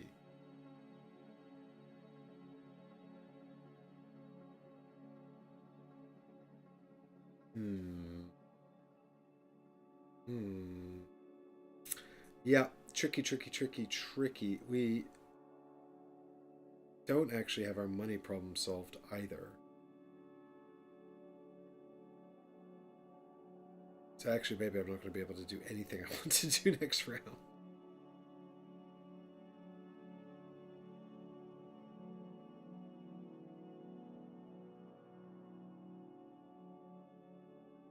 Yeah, maybe this is maybe I've made a horrible mistake. Let's take the ore. I think the research might just have to be sort of pending accumulation of more research. So hopefully the AI will give us some more power charges. It's going first, so there's an extra chance it builds next to us. Although, like I said, it's going to build there first, and then after that, it might go over there. No, it won't go over there. It likes the blue planets. It'll probably go over there, which might be good. Anyway. Yep, so that's, I picked this one anyway, so we've both passed now, so we go into cleanup, where these guys flip over, and any of these tokens go away. And I feel like there was something else. Maybe we calculate this stuff. So we can do that now, actually. Let's get out of the way. But, was it here? Yep. So this shows us sort of how far along we've progressed towards the goal. None of us have any Gaia worlds yet. And this here shows that I'm actually in, amazingly, 1, 2... No, I'm not in that one. 1, 2, 3, 4 sectors, actually, which is surprising. I didn't expect that. So, I get to go up to 4 here. Of course, none of this matters until the end of the game, but it's useful to see how far along you are.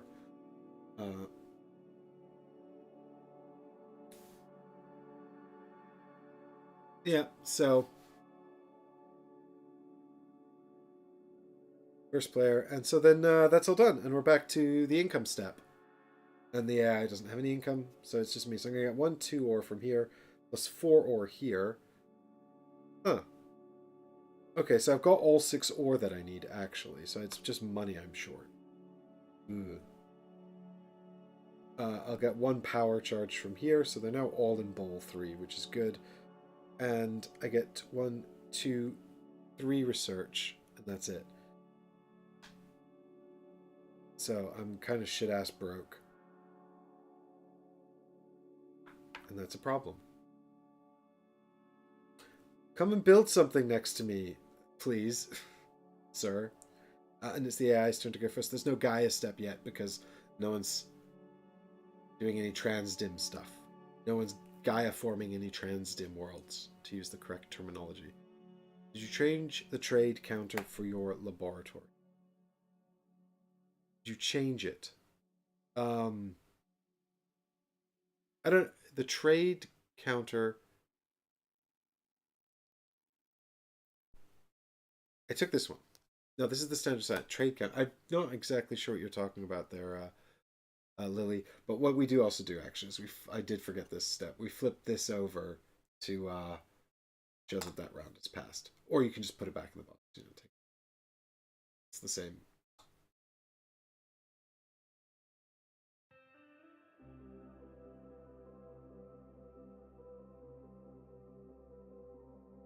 Have you scored the end of round points for the AI?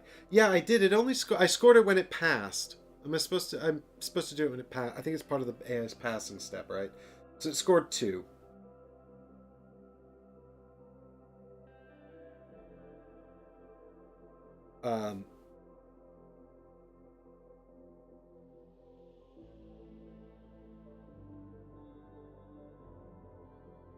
Yeah, I built the trade. I built the trade counter or the trade house.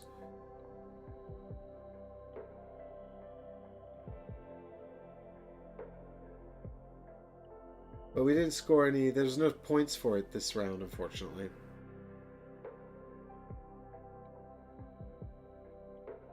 Sadly. Yep, so it's AI's turn, and... Oh, it's going to do its special AI action. Cool. Love that for him. Or her. So anyway, this just means it actually references its player sheet over here and does this instead. So for them, it is advance. Come on. It's going to be advance up a research track and then steal a thing, and then also gain a victory point. I say steal a thing because it doesn't actually use it, so it's just going there to block me. But anyway, all over here on this board, so it's going to advance up here, and it will get 4 points for that at the end of the game as well, so that's a bummer. It scores on end game conditions, just like I do, except for resources, of course, because it doesn't have any. And then it's going to take, this is 1 in from the right. I'm definitely accurate about that this time, so he's going to go 1 in from the right and take that space there. And then his final thing is just score a point. Cool. He didn't build. The one useful thing he can do to help me is build mines and capture planets. He didn't do it. Next turn, he's doing an upgrade. Great. This is weird. I feel like... Have I, like, left out one of his cards where he builds new mines? Nope. There's definitely all the cards are here. Does he just keep passing? Anyway, I don't know. Feels odd.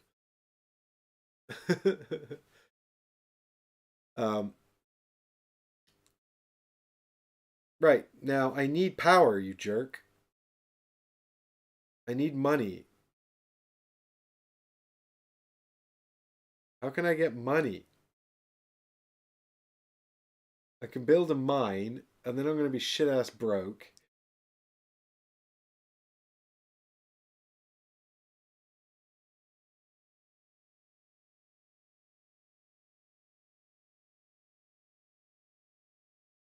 And then what happens? You know?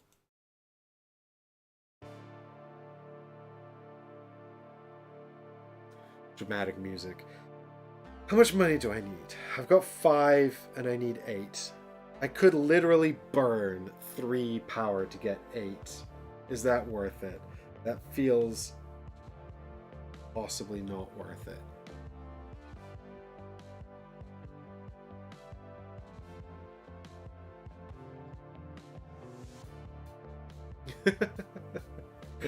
I'm going to... So,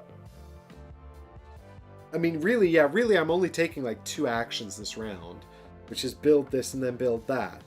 The problem I've got to solve, so, you know, it's build the trading post so we can upgrade it into our big house. The problem I've got to solve is that I need $3, or 3 space credits. I could burn 3 of these to bump these 3 into here, and then each one of these can become 1 space credit per the free action to pay for it. Is that a good exchange? No. Is it worthwhile? Probably not. Do I have another solution to this problem? No. Also, that's a negative. I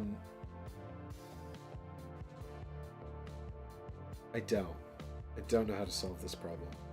So maybe I mean, the AI is just upgrading next turn. They're not even going to upgrade anything that affects me. They're going to turn this stupid house here into a trading station, and it's too far away. So you get only the benefits of building next to you if they're building within range 2 of one of your things. So this counts, you know, and if they're building here, that would also be fine because it's 1, 2. So this is outside of trading range, so it's not going to help me get power. Have I made a horrible mistake? I don't know. Let's build a... Okay, so let me just think here. If we don't build a trading post, we only need $1 more. Like, I wanted to build this really, ideally for this income here, which is awesome. But let's just say for a minute we don't build that, and instead we build this. The advantage of building this is it gets us the same points as building that in this round. They both are worth 5 points. But it also gets us another science tile, which is great. It improves our research, which is fine, I guess. But it's $2 cheaper. So instead of needing $3, we need $1, which feels way more achievable. And we could even, you know, if necessary, spend 1 of these blue guys here to get $1 more. Actually, to be fair, can we do that? Yeah, to be fair, actually, we could spend all 3 blue guys. Is that better than burning off all this power? Probably. I don't really want to spend 3 research just on dollars, but... Chris says the cash bonus token was probably be the better. Yeah, but Chris, if I'd taken the cash bonus instead of this guy, I'd be having the same exact problem with ore. Like, I've only got exactly enough ore. Like, so I think the problem was possibly overspending in the first round. If anything, what I probably should have done was not built this mine. But then I'd have 1 less ore as well. Lily says spend the blue. So you think spend the blue to make up the money and build the Galactic Center? Alright, let's do that. Let's take the Galactic Center route instead of the Academy route. And then we'll actually be in a position to form a federation next round, which will be interesting. So we're going to build this guy. It's 3 money, so we go down to 2. And we also need 2 ore, so we go down to 4. And we get to take it and put it here, and I broke space. And the AI doesn't care because it doesn't have power. And then this guy comes back over here onto our board, which is a sad tragedy, but never mind. Although, to be fair, we also have this. And if we went the Academy route, we'd get 1 more point for that.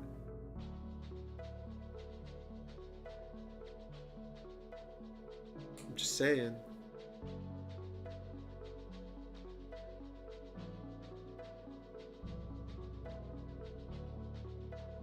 Anyway, it's back to the AI's turn now, and they're going to reveal the fact that, they're going to build a mine next turn, on their next turn.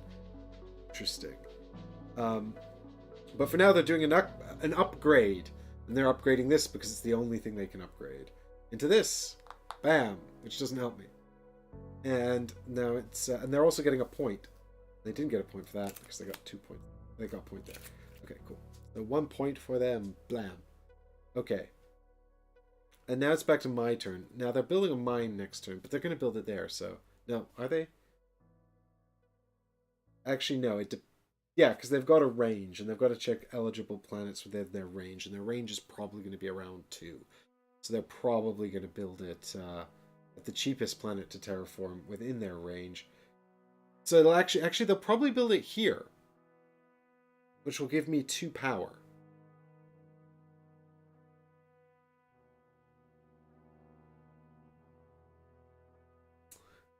And 2 power could save me on a bit of research. Is there something I can do to stall for a round? I don't think so. I don't have many options this round in terms of actions. So... yeah, I actually think I don't have any way to stall anyway. Chris Day says, I think the Academy route is better. We'll never know.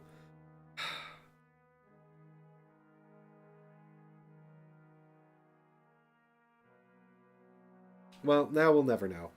I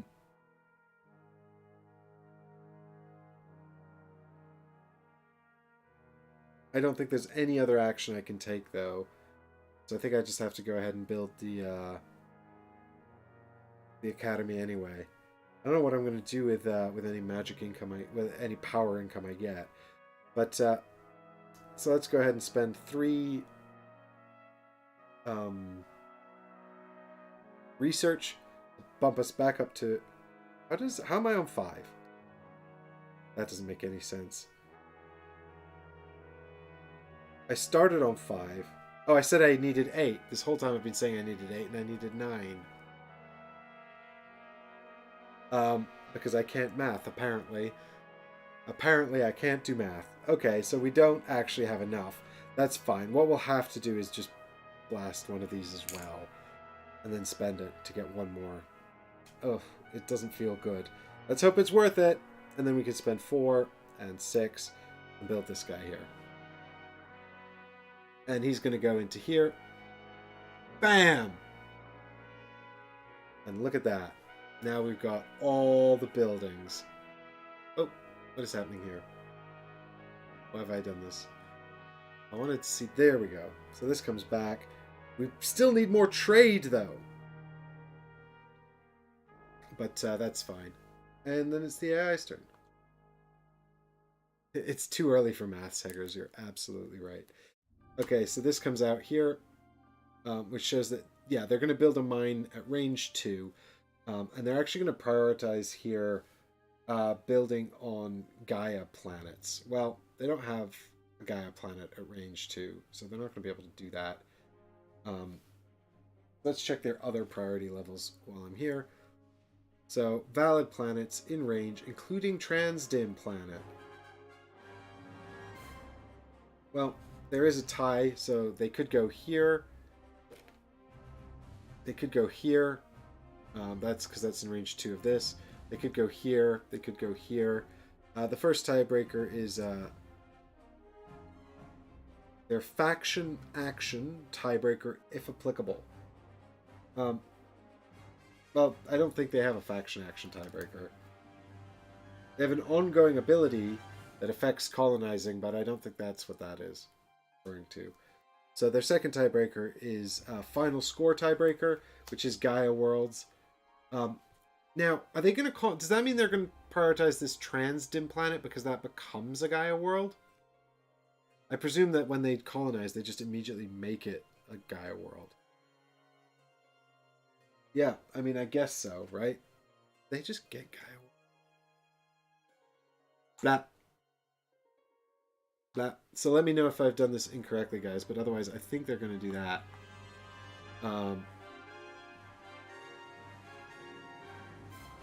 Which, because it's at range 2, and... Well, actually, no, Transdim World... Oh, but Transdim World is here. Okay, so it actually counts it as a... Okay, yes, I remember now. So the Transdim World is actually at level 2 for them. So they're not going to take that Transdim World because it's more steps away than these other worlds here. So that's right. So unless, of course, they prioritize it for... Hang on. Yeah, the fewest terraforming steps is tiebreaker 3. So I think they will prioritize it because of... Sorry, can't find what I'm looking for. Here we go. Normally they wouldn't prioritize it, but because of this endgame objective, they will. So that's painful and upsetting for me as a person who has to work really hard. And then because they're actually at range 2 of this, I get a free power step. Great. I would have had 2 if they'd built here, but whatever, jerks. And now they're spreading across the galaxy like an obnoxious thing. And I guess that does count as a new planet type, so they are going to get 2 victory points for that. In addition, there's 1 victory point here, so look at another one. Oh god, they're leaving me behind. I'm screwed. No. And now it's back to my turn. And I think I'm actually all out. I've got literally 0 resources. So I think I just pass, and I get to be first player. And I also get 3 points, because I've got 3 mines, thanks to turning this in. 1, 2, 3. And I actually, do you know what though? I forgot to take my 5 points when I built my thing, so that's okay. I'm going to take the lead again. I got up to 22. Sorry, they'll have it right back in a minute. Anyway, so here's my tile. It's going to go up there, and I have to think about which of these 3 I want for next round. So next round we're scoring 4 terraforming, so taking this feels like an obvious choice because it's got literally 2 points on it. On the other hand, this has 3 points on it, and if I don't upgrade my one of these, that is. Hey, Dr. D, how you doing? Thanks for checking in. And Difter, thank you for the modding there. I'm currently killing my brain, attempting to beat the Geodins in Gaia Project. Space Terra Mystica. And now I have to decide on one of these tokens, and I can't decide because I basically need to figure out what I'm doing next turn in order to make a determination here. So, what am I going to do? Not to worry, Heggers. That's why y'all get to be mods to help me out here. Because the bots are tenacious. Right, what are we doing next turn? I think, what is my next step? I want to use 2 power to form a federation. I think that's a good idea. And I want to get a Gaia former, because we're going to be very close to that. I'd like to ideally build here and here in the following round, provided the AI hasn't stolen that. Although it's at range 3, which is positive for me. It means they're probably not going to be able to jump that far. I mean, it is possible, although I don't think I've seen the cards in their deck. They will add one to the deck to do it. So, I'm thinking, and it's not helping.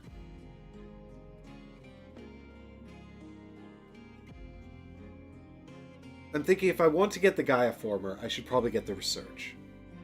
So I've got an income of 3 research, and this just gets me the 4th, and that means I can do it. It also has 3 points on it if I don't upgrade the academy, and I don't have any plans to upgrade the academy.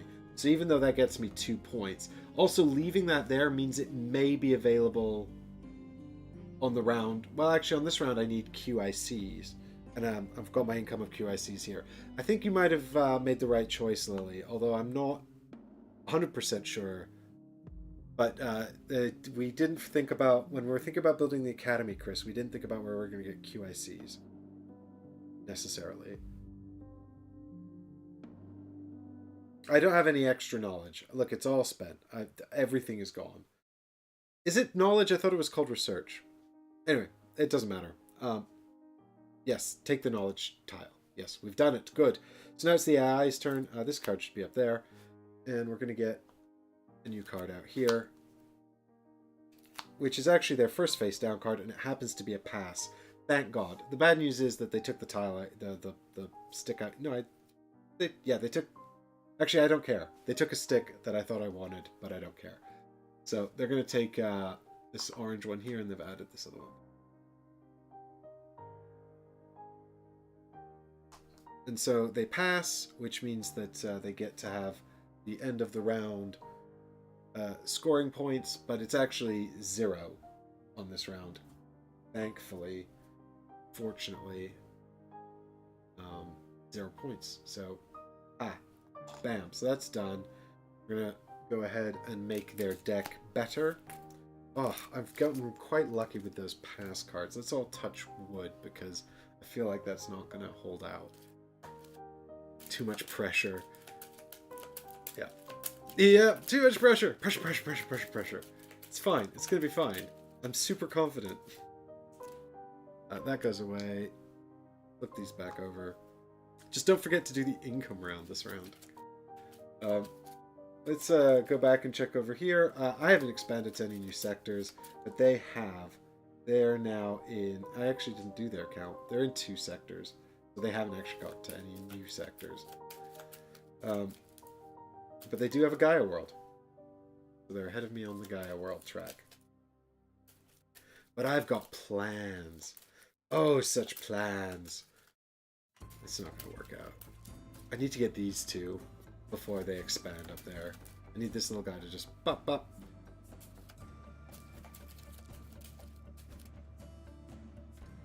Okay, so we should have 1, 2, 3, 4, 5, 6, 7, 8. Yes, good. I have done it! There we go. It is complete. And that's all done, so I think we're back to the income step now. And so, I'm going to get... yeah, and we need to use the Gaia former this round, don't we? Which is good. It's all kind of worked out in the end, I think, provided I don't need money for anything. And actually, I'm kind of in a problem spot now, because I don't have any money, and I need money to build trade posts, which get me money. Anyway, let's not worry about it. Yep, so if we come down here to my player board, we've got, let's not forget about our 1 income of research knowledge from the upgrade chart there.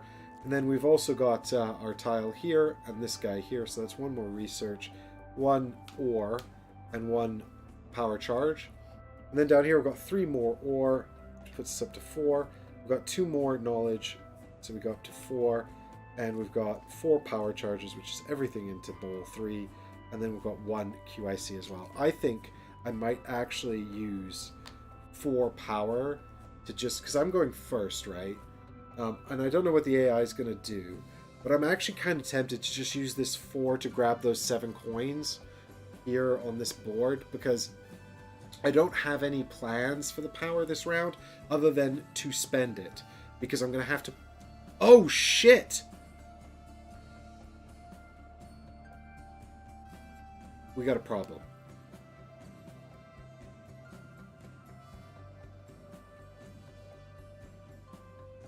That problem is that I don't have... Oh, I burned that 1 token to make up for that $1 I missed, and now I don't have enough tokens to use the Gaia former. Oh no. Sorry for the swears, Dr. D. I apologize. It's a significant error on my part. We start with just 6 tokens and we need 6 to use this. Okay, so now there's only 2 ways around this, really. One is to do that. One is to do this. Actually, no. That's not true. This is an easy fix. We can spend an ore for a token, and I don't even have any plans for the ore. So I think, actually, it probably is best... Oh, it's okay. It was a moment of madness. So I think I do actually grab the money, because I don't... I mean, I could grab like this and get 2 terraforming steps, which is 4 points, build another mine. I don't have any money, though, so that's a problem. And I think the issue with that plan is that I need money for next turn, and I still don't have any income, and I'm not going to have any power next turn either. So yeah, I think I have to grab the money, and I think I should do it now before he potentially blocks it off, just in case. So let's go ahead and just grab that money real quick. So 4 of these go down here. And this gets covered up, and we get 7 coins. I think that's a good start, because now we've got some money, and that's going to help us in the future when we need money, and we don't have any. So now it's time for Mr. AI. He's going to... Well, he's doing an upgrade. He is upgrading... Oh, do you know what? I made an error, actually, earlier. I don't think it makes a better difference. But when he upgraded one of these 2 buildings here to a trading post, he actually should have upgraded his trading post to the Galactic Center. But seeing as how it didn't make any difference, it doesn't matter. But let's have a think. He would have made that the Galactic Center if he could have. And then he would be upgrading this to a mine this turn. Sorry, upgrading this to a trading post this turn.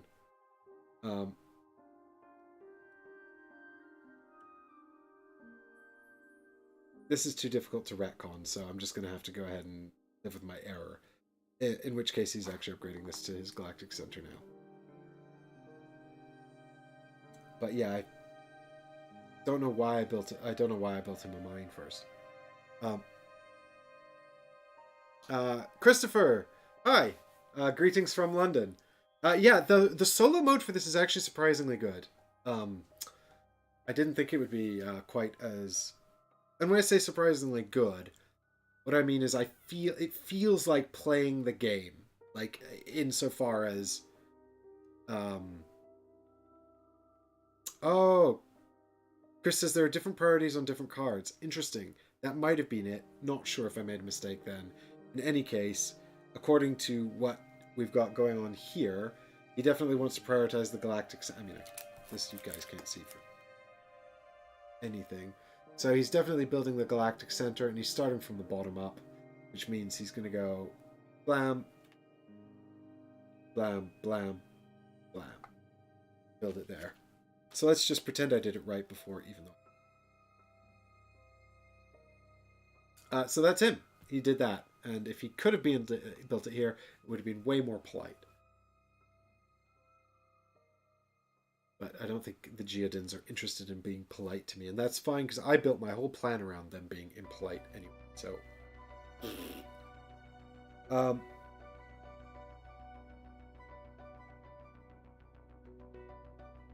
So with this in mind, I might as well spend that for $1, because I can't do anything else with it. Well, actually, you know, we'll wait. But I don't know what the point of waiting really is. We're going to take this and take 4 to step up here. That's him. And what this does is it gets us the Geoformer onto our board. And we are complete. And I forgot to give him a point for that card last turn.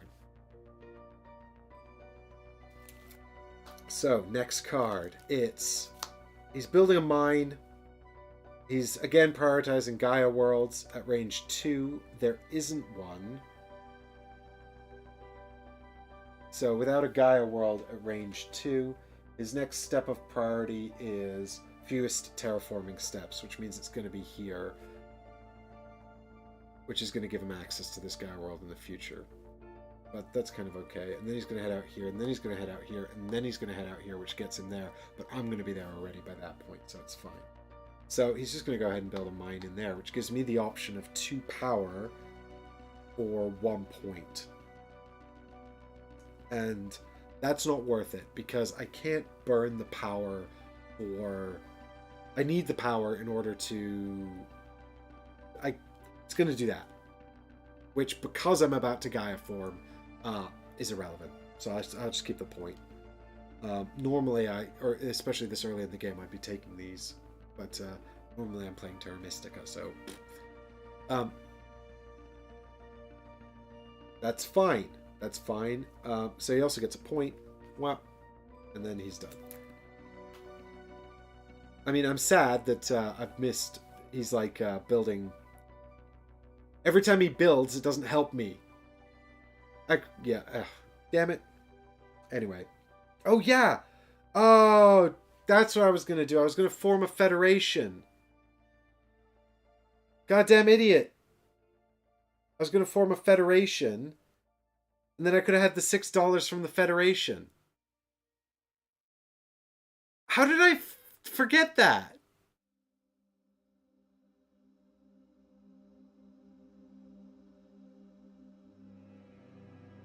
So upset.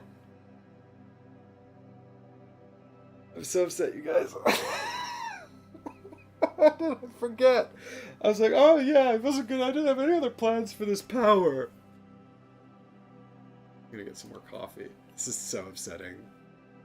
I could have spent 2 power. I could have formed a federation for the cost of 2 power. And then I still would have had 3 power in there.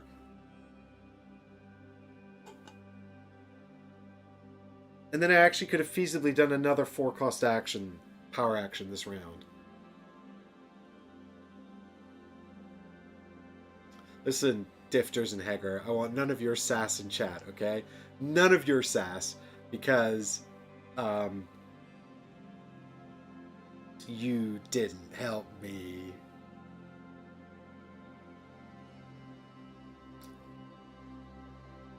It's fine. It's all gonna be fine. It's fine. It's all gonna be fine. God, what a bummer. Okay, so now what we're gonna do is we've got the Gaia form, so now we're gonna spend this for $1, and we're going to spend an ore to gain another token, which puts it into here, and now we can commence with the Gaia forming action. So I'm just going to check if and when I have to spend a QIC for this.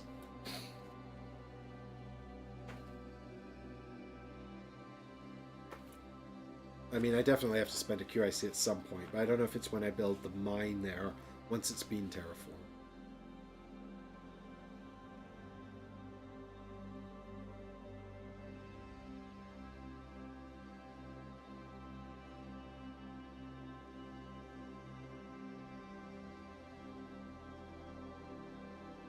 Right, so it's here. Start a Gaia project.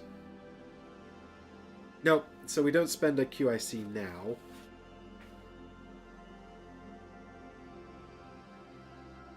Yeah, so we have to build a mine there later. And presumably when we build a mine there, we have to spend a QIC.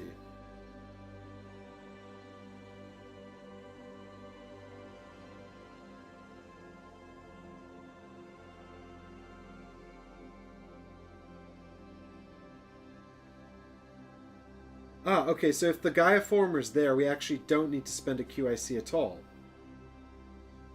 It says here that if we're building a mine on a planet with a Gaia former, we don't need a QIC. So we only actually need the QICs for the Gaia worlds that are not converted from transdim. That's interesting. Okay, so maybe we could actually build another mine this round. Is there any value in that? No, because we want to build them next round for points. So with that in mind, yeah, so we move the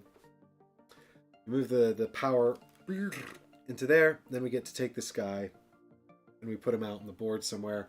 So we want to grab this one, I think. And we'll start terraforming that one. Nigel is back to confirm it. Nigel, you missed my horrific mistake. Thank God you were gone until just now. Okay, great. So we've done that. And that's our turn.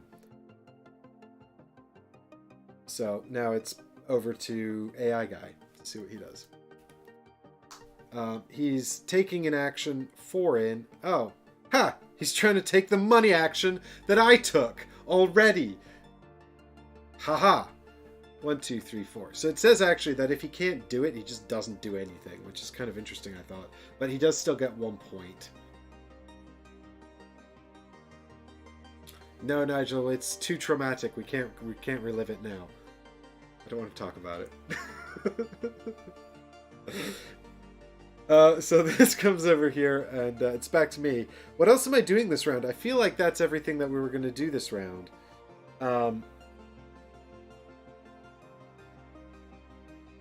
So I think actually we just end our turn here.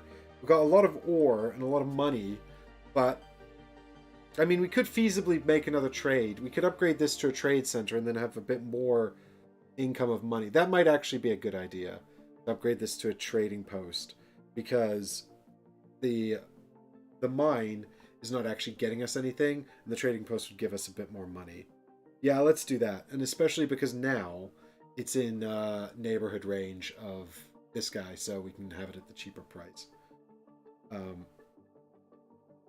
Yeah, you can always, it's unfortunately immortalized on the internet forever. Just like all my mistakes. So let's go ahead and spend 2 ore and 3 coins and upgrade this to a trading post. And I think that'll be our final action of the round. So let's see what the AI is going to do. He's going to do an upgrade, and this doesn't matter because his upgrade is, he's going to before he prioritizes this, he's going to prioritize the row where he's the highest. So he's just going to step up here again. And the next time he tries to step up that row, he'll actually just delete the advanced technology. And I haven't talked about advanced technology yet, but it may look to you guys at home like they're acquired in a certain way, but actually that's not how they're acquired. The advanced technology is acquired in the same way as the standard technology. So you can take one when you build either a science lab here or the academy here, and it's just that the advanced technologies have a bunch of requirements in order for you to take them. One of those requirements is you have to be here or here. Another requirement is you have to be able to spend a Federation token.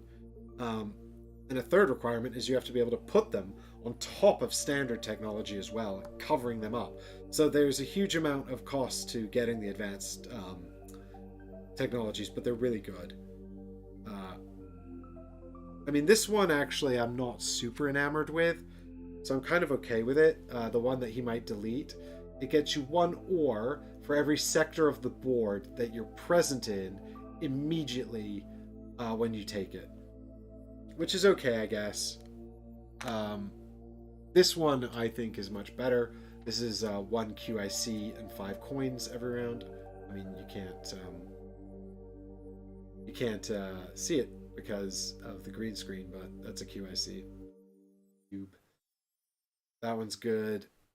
I mean, this one would be great if we could get it, or like for next round. Again, it's taken out the Gaia planet there, but every time you colonize a Gaia. No, this is not. This is immediately. Oh wait, is this 2 points for each Gaia world that you own immediately when you buy it? Let me just have a quick look. I think that's what that is. In which case, we might want to get that later if we colonize a lot of Gaia worlds for this end game scoring thing. I'm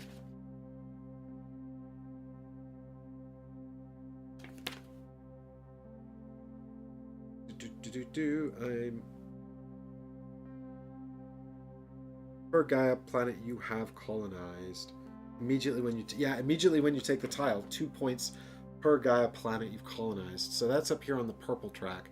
So that might be a good one to grab as well, actually, towards the end game, if we can plan to get there. I actually think going up the purple track, now that I look at it, could be amazing, because there's also 1 point for every Gaia planet you've colonized right here at the top. So, yeah, let's do it. Let's go. But before we do that, we've already moved him up. He gets 0 points for this card. So it's back to me, and I'm just going to pass, I think. Because, yeah, that's what we said I'd do. Worked it out, and I should pass. I mean, I could build another mine here, but yeah, there's no point. Yes, we've worked this out. So I put this back, and this is the one that when I pass with it, it gets me 3 points for academies.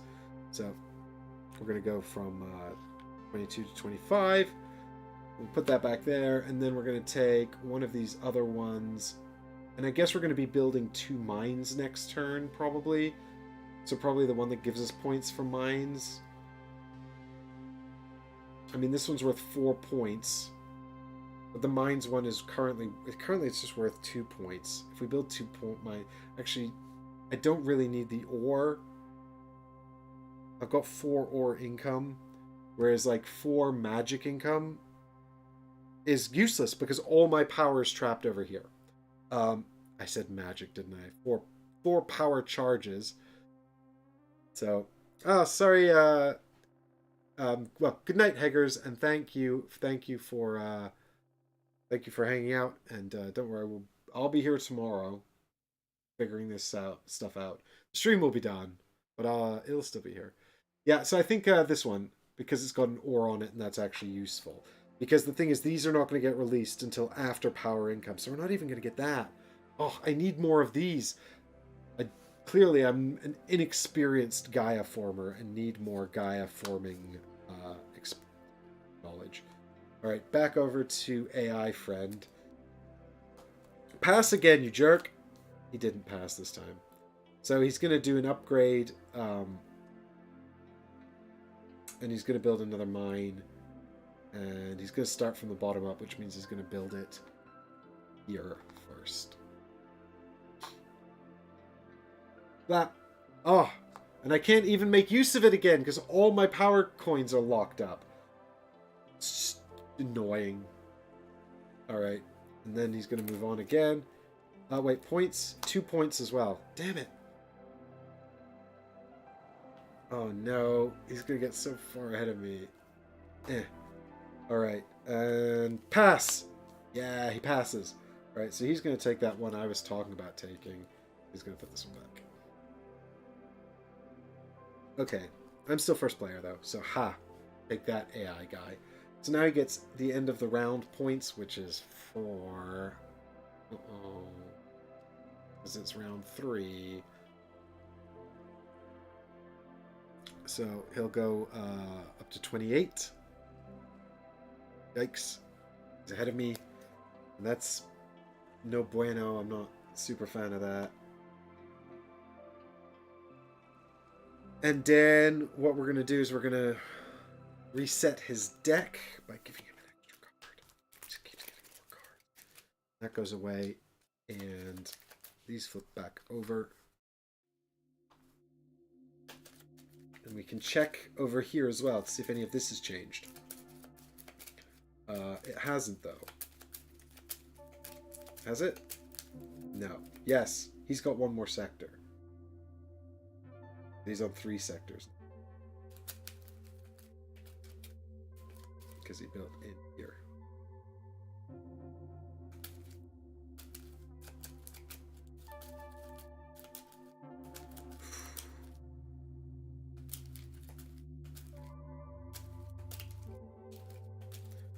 Okie dokie.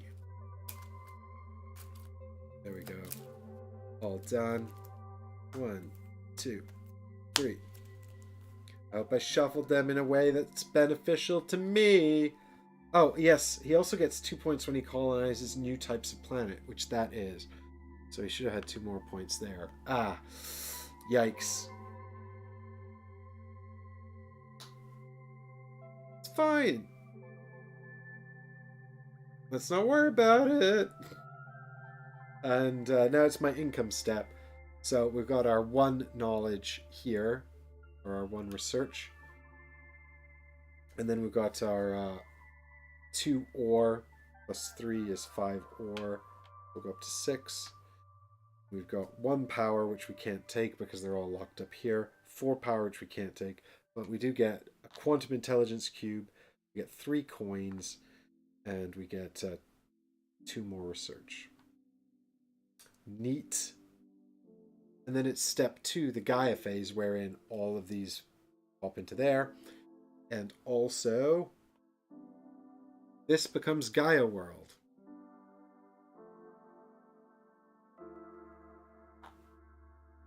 Cool. Cool, cool, cool, cool, cool, cool. And it's my turn to go first, so I don't know if there's any reason not to just start building mines, especially seeing as I can't think of anything else useful I can do.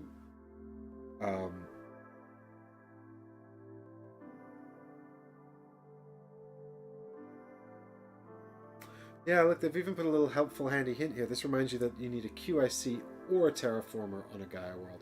So I definitely think we should build the mine and then actually possibly even just start another Gaia former going. But then I'm not going to get any more power like ever again. I need more power cubes. And I need a knowledge for that. How do I get a knowledge? The only way to get a knowledge is with power. Damn it! There's no point in doing any Gaia forming in round 6 because that's the there won't be another phase to profit off of it. I mean, the odds of me actually getting enough power to get any more of this turn is pretty slim.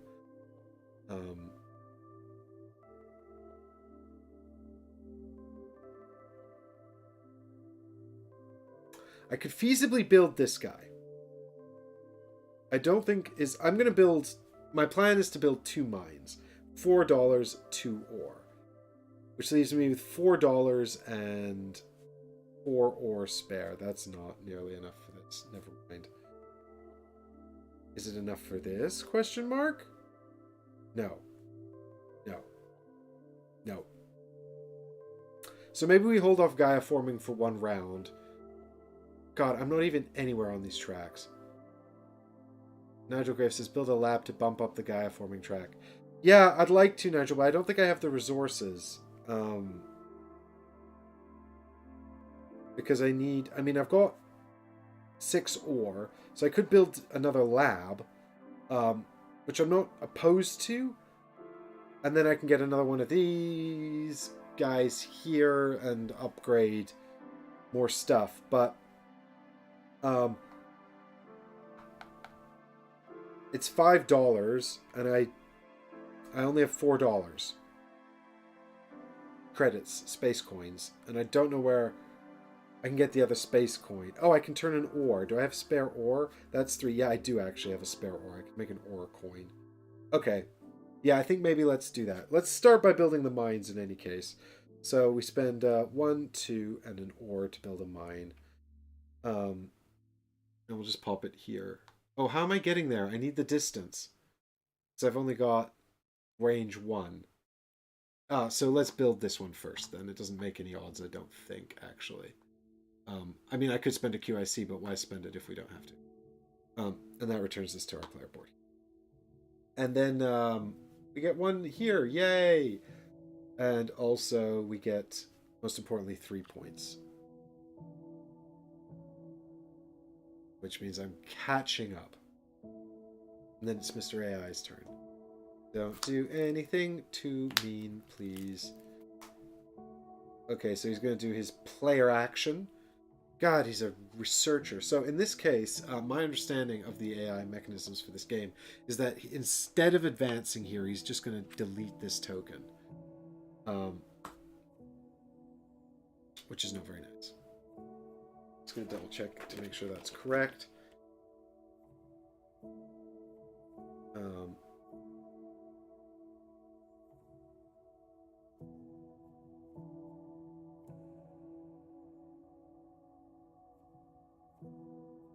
Yeah. Yeah. So.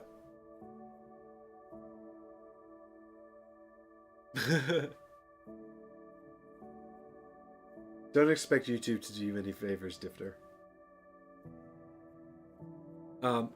That's that. He's also going to take one of these actions down the bottom here, which is right 4. So it's that money thing. God, why does he like taking the money track so much? And then he gets a point. Stop! Stop! Stop! And I think that's it.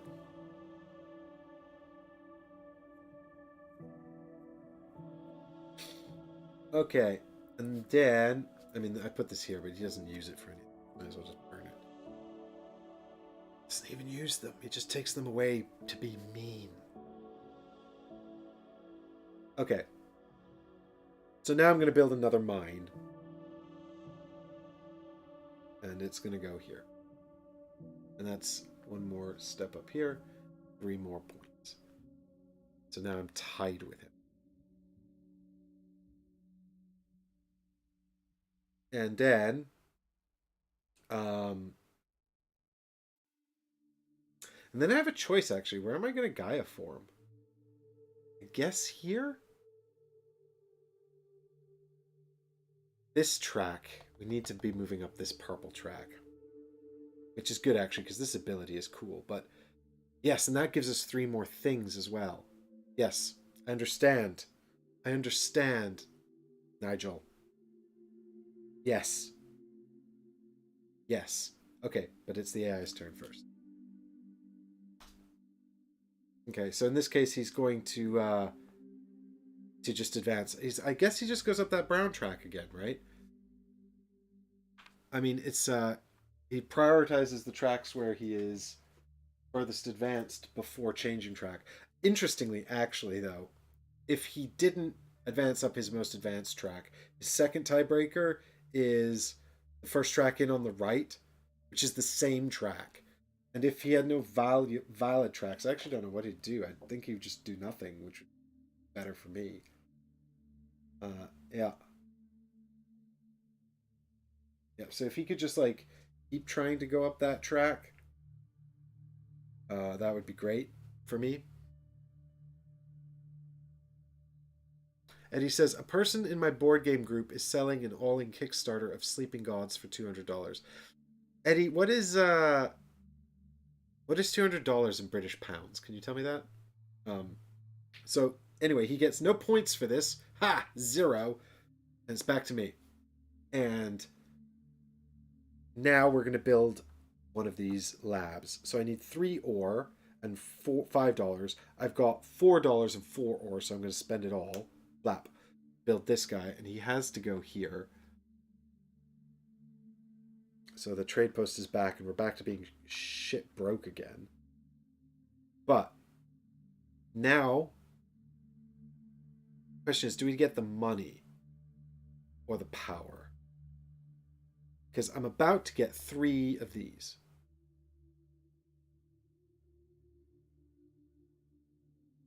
So if I get 3 of these tokens,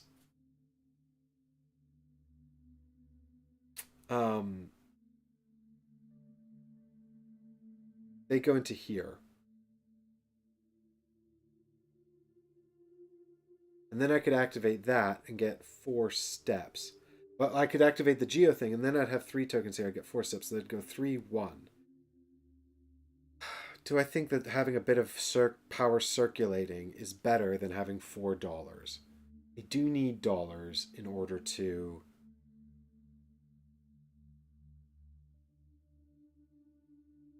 I need dollars in order to do anything that gets... I have a big dollar problem. But power is also dollars.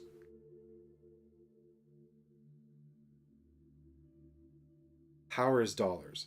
I think we take this one. Because power is dollars. Spend your new tokens to form a federation. Yes, I could do that, and then I could have dollars that way.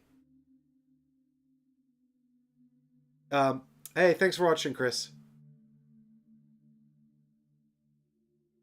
Oh, Chris, yeah, I think I did make a small mistake about the building priorities on that first AI card, but it's not a big deal because it only would have helped me slightly, possibly, with a power thing. So I only hurt myself. Thanks for hanging out, and have a good night. And Eddie, £150 for all-in Kickstarter of Sleeping Gods is not a terrible price, but also I'm not... Sorry, guys, for the quick little tangent here. I'm not sure if that's necessarily worth it. The Kickstarter didn't really add a lot. I mean, Dungeons is good, but you can buy... I don't think there's any Kickstarter exclusives, really. There's nice... I mean, it's all cosmetic. Nice tokens and nice little bits. A nice box, you know? I think all the gameplay stuff is available at retail. So I would venture whether I would ask whether or not first the Kickstarter all in that they're selling actually comes with the luxury resource tokens and the metal coins. I presume it's not just the Kickstarter edition with the dungeons expansion. And if it does, then I guess it's up to you whether you want to spend money on those cosmetic tokens. No judgment from me, I did it. But I also, backed the Kickstarter, so I don't know if I actually don't know if you might even be getting it cheaper than I did at that price. I'm not sure.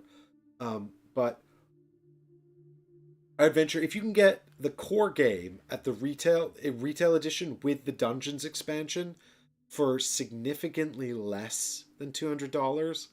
Um, and I guess significantly less would probably be $50 plus. I mean, it depends on how much you want to spend on cosmetic stuff. So, but I would do a price check on that because you're not missing out on any gameplay, and you're not even missing out on. I mean, the luxury tokens aren't even that nice, to be honest. I was a little disappointed. I mean, they're fine, they're okay, um, but they're not superb. Um, yeah. So anyway, that's my tangent over. Basically, what I'm saying is, I mean, don't get me wrong. Uh, it's really fun. I really like the game, and it's one of the few campaign games I'm really keen to go back to, and I've actually finished. Right, it took about 20 hours to finish it. I'm really keen to go back and play it again. There's a lot more gameplay on the table. You really don't need the dungeons expansion, um, because there's so much in the core game, but it's nice. It's nice to have. Um, but So, in that sense, having the luxury tokens and bits is nice because I'm actually getting a lot of use out of them, and I really like the game.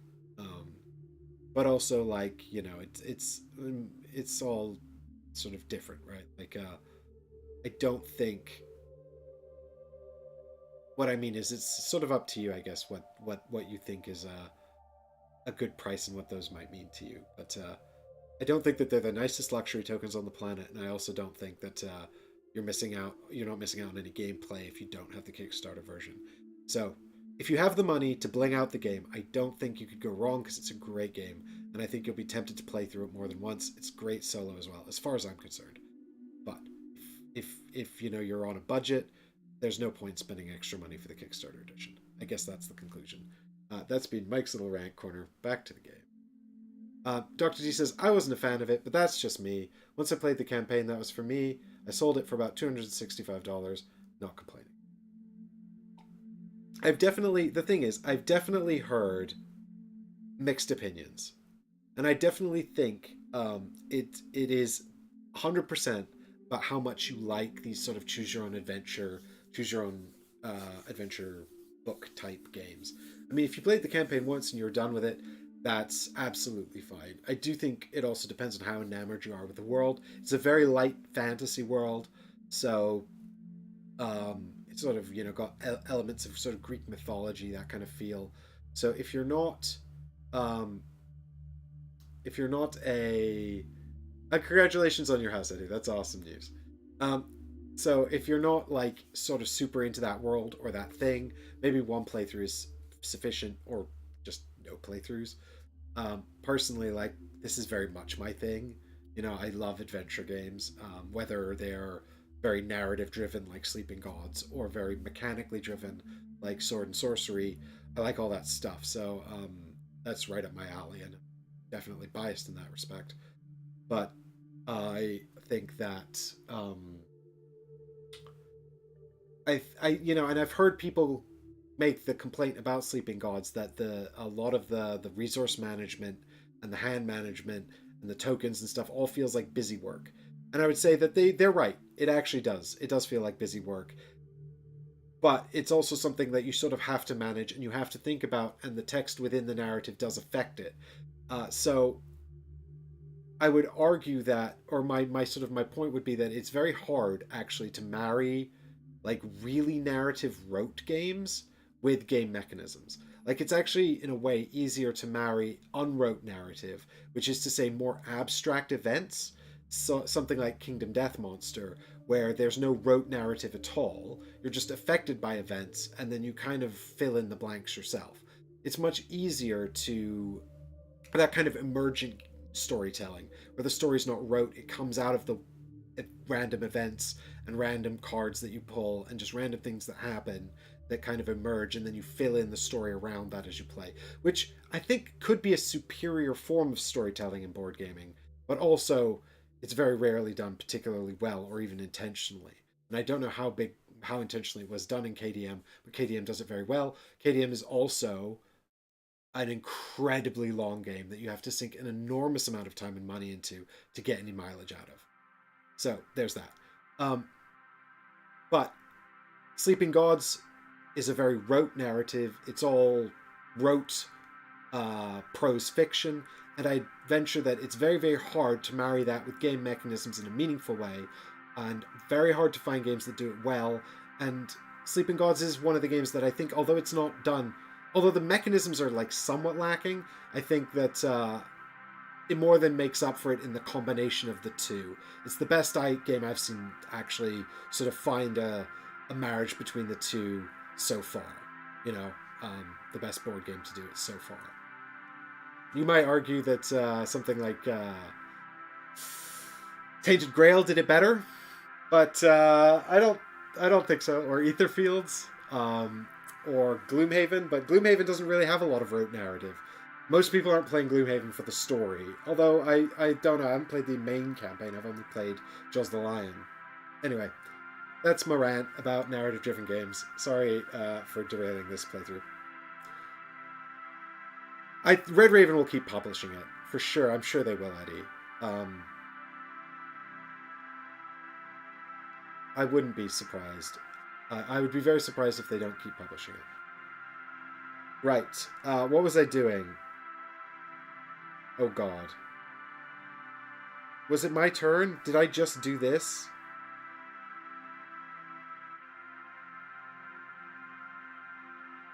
Yes, I think I just advanced him to the top of that research track up there, and it's my turn.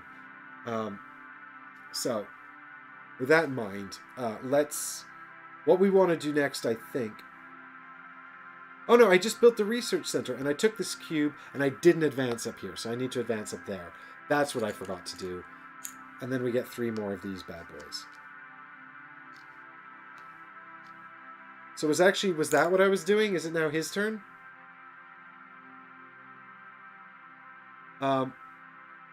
Lily said Federation recently, so... yes, we do need to get to a Federation. Right, so I think I've just resolved my turn, actually. Because it looks like I was right in the middle of doing that. So then it's his turn, right? So then he's going to bring this card over here. And he's going to draw a new card. And it's a pass card, but... oh no, it's 2 pass cards and we're not at them yet. That's a bad sign for me. So he's going to do an upgrade. And he's going to upgrade... well, he's going to do he's going to upgrade to a mine. So he's going to take this mine here. And he's going to put it in the only spot he can, which is here. Which gives me the option of 2 for 1, which I will take. Because I've got extra pits now. So if we take 2 for 1, we can put those 2 up there, and we drop 1 down. Okay. And then he also gets a point. Uh-oh. And then it's back to me, and I'm going to do the Gaia forming now, so that I can use this more effectively in a minute. So we're going to go ahead and do 1, 2, 3, 4, 5, 6 over here. We don't do that yet. We just grab our Gaia former, pop it out there. Yep. And then it's his turn.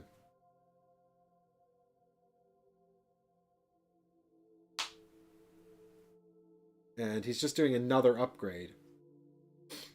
So I don't know what happened. Like, I feel like there should be more building cards in this. It's very weird that he's not... I feel like I'm missing a building card. I didn't miss a building card, did I? Like, that would be really... No, I didn't. I definitely didn't.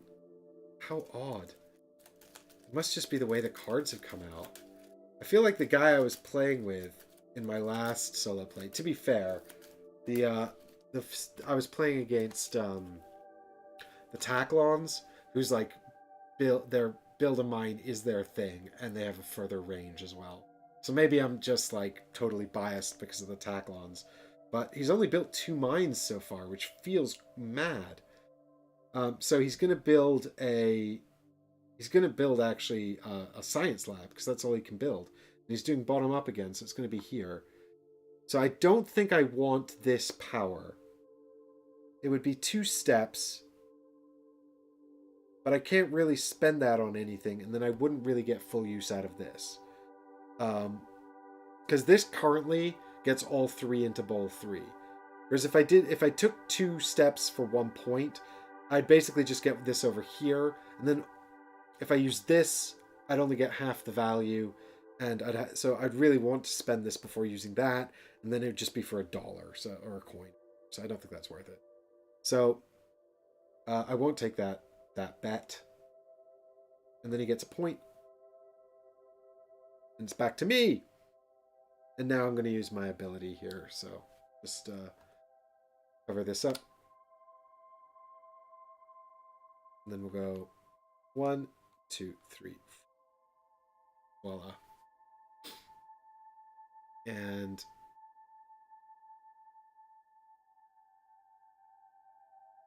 that's that. So then it's his turn again.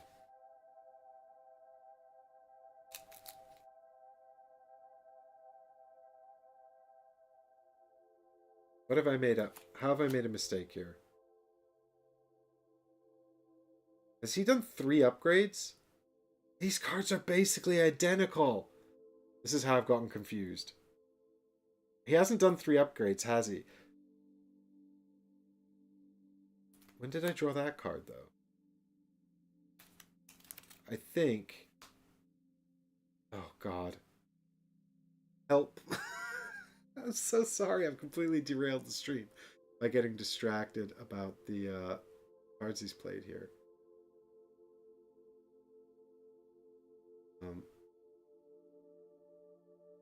We did the first upgrade.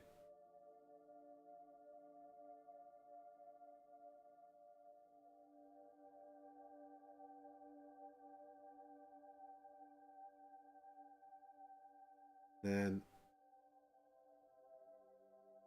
Yeah, okay, so he upgraded to a... So he's done 2 upgrades. So when did he draw this card then? That would have been... That's 1. So that should have come over. Was that the card he should have drawn this round? Hang on. 1, 2, 3. Turn 4. I haven't given him 3 points.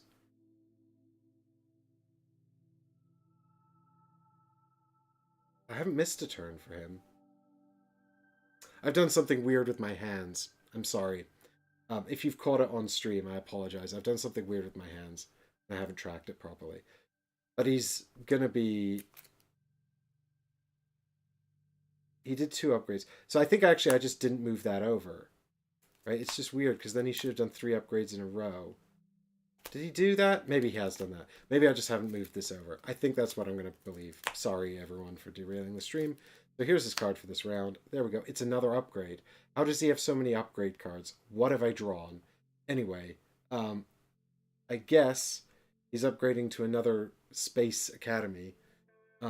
This time he's starting from top down, so it's going to be this guy. So I have the option to get more power here. It's definitely not worth it because I'm at max power and can't gain anymore, so we'll just leave that be. And then he gets 3 points, which is bad news for me. And then, thanks, Difter. I appreciate it. I'm trying my best here. I think this is correct now. I just, yeah, I think I just forgot to put that card over there last turn. So now I'm going to remember to do it this turn. That goes over there like that. Boom, done. All of his cards are upgrade cards, which is absolutely nuts. So I'm actually kind of glad about that because I think those affect me like those actually help me more than anything. So that's super lucky that that's happened.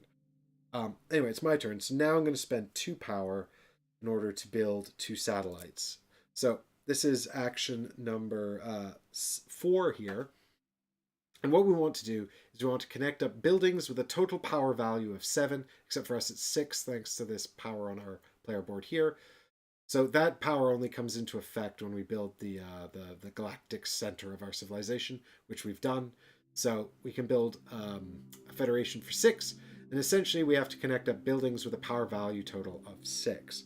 So what we've got here is our academy worth 2, our galactic center worth 3, and this mine over here worth 1, which is 6. But the mine is not adjacent, and all the buildings in the Federation need to be adjacent.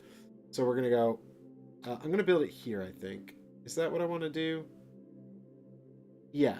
So I'm going to put out these 2 satellites. Each satellite costs 1 power, which is the power I just paid. 2 power. Boom, boom. And now we can have a Federation. So what we get is one of these Federation tokens here. And these all escalate in power. So this one's worth 6. The top one is worth 3. Sorry, the top one's worth 12. But what you can actually see here is that they're green and they have a gray side, and at times we'll be needing to flip these over in order to do certain things. And the most valuable 12.1 doesn't have any green side, so it doesn't have that function. So essentially, we are getting the most points, but we're getting the least sort of extra bonus function out of it. So I'm kind of tempted to take the money federation again, because money is proving to be a big issue for me. We can have 2 research points, 2 or 6 money at QIC. Although if we took the research points, we could actually do another step up on a ladder this round. And that would also be good. We could get another Gaia former. I don't think that would be super valuable this round, though.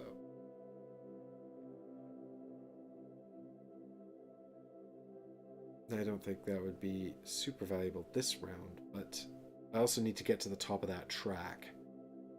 Ooh. But if we improve our blue line, then we can get... I can't believe this one wound up on the line that is also best for it to be there on. It's amazing. Don't know what to do. The thing is, if I get it up to here...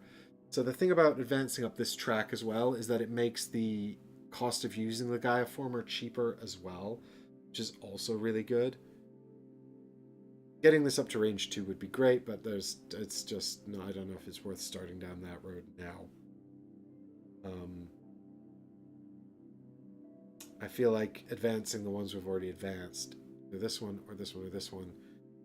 Or this one. These are actually all equally sort of redundant at the moment. That's only 6. And this is only going to diminish in value.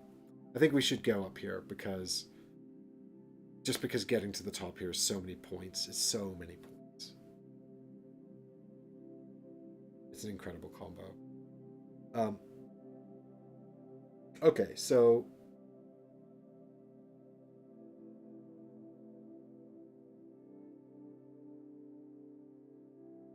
Yeah, so let's take this guy. So it gives us 6 points and 2 research. So we get 6 points. 130, we go up to 36. We're now tying with our man again. And we get 2 points as well. 2 research points. 1, 2. So I just marked that on my board, so I got 5 now. And that's good, actually, because we'll get another 3 next turn. And that will put us on 4 again. Great. Now it's AI Man's turn.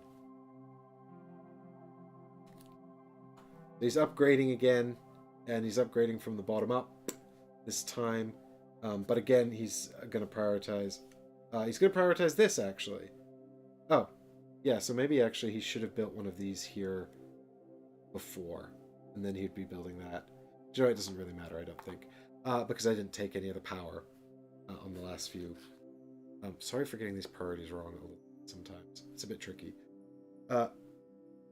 When you haven't played a lot of this. So he upgraded... Anyway, he upgraded this guy here to an academy, which gives me the option of actually getting... I could get power. It's neighboring both of these. So I actually have to take this one because it's the more powerful building. Kind of forgot that too. But that's 3 power charges for 2 points. Now that would put me back up to 3 tokens in the power pool.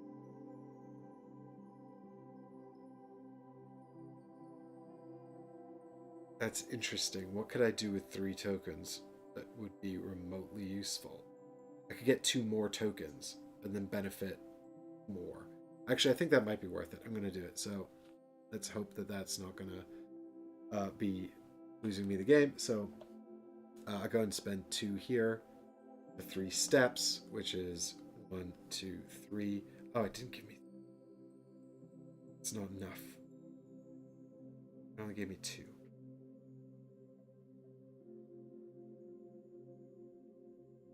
Yeah, that's not worth it. I don't know why I thought in my head they'd all get into bowl 3.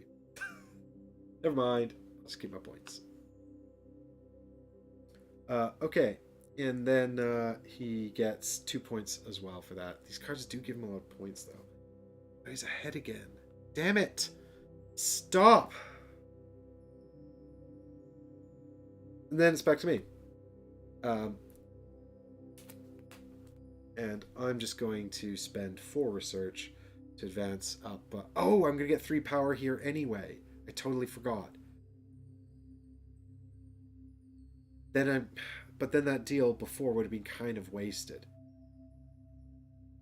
Arg, this is really annoying. Having 3 tokens sucks. So if I go up here now, I'm going to get 3 power charges, but it's still going to be the same story of this. Where I've now got 2 that I can't really do anything with other than get $2.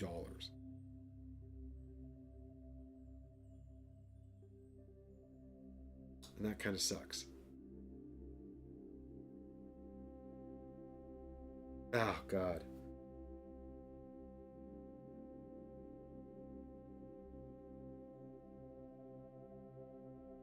I don't know what to do about that.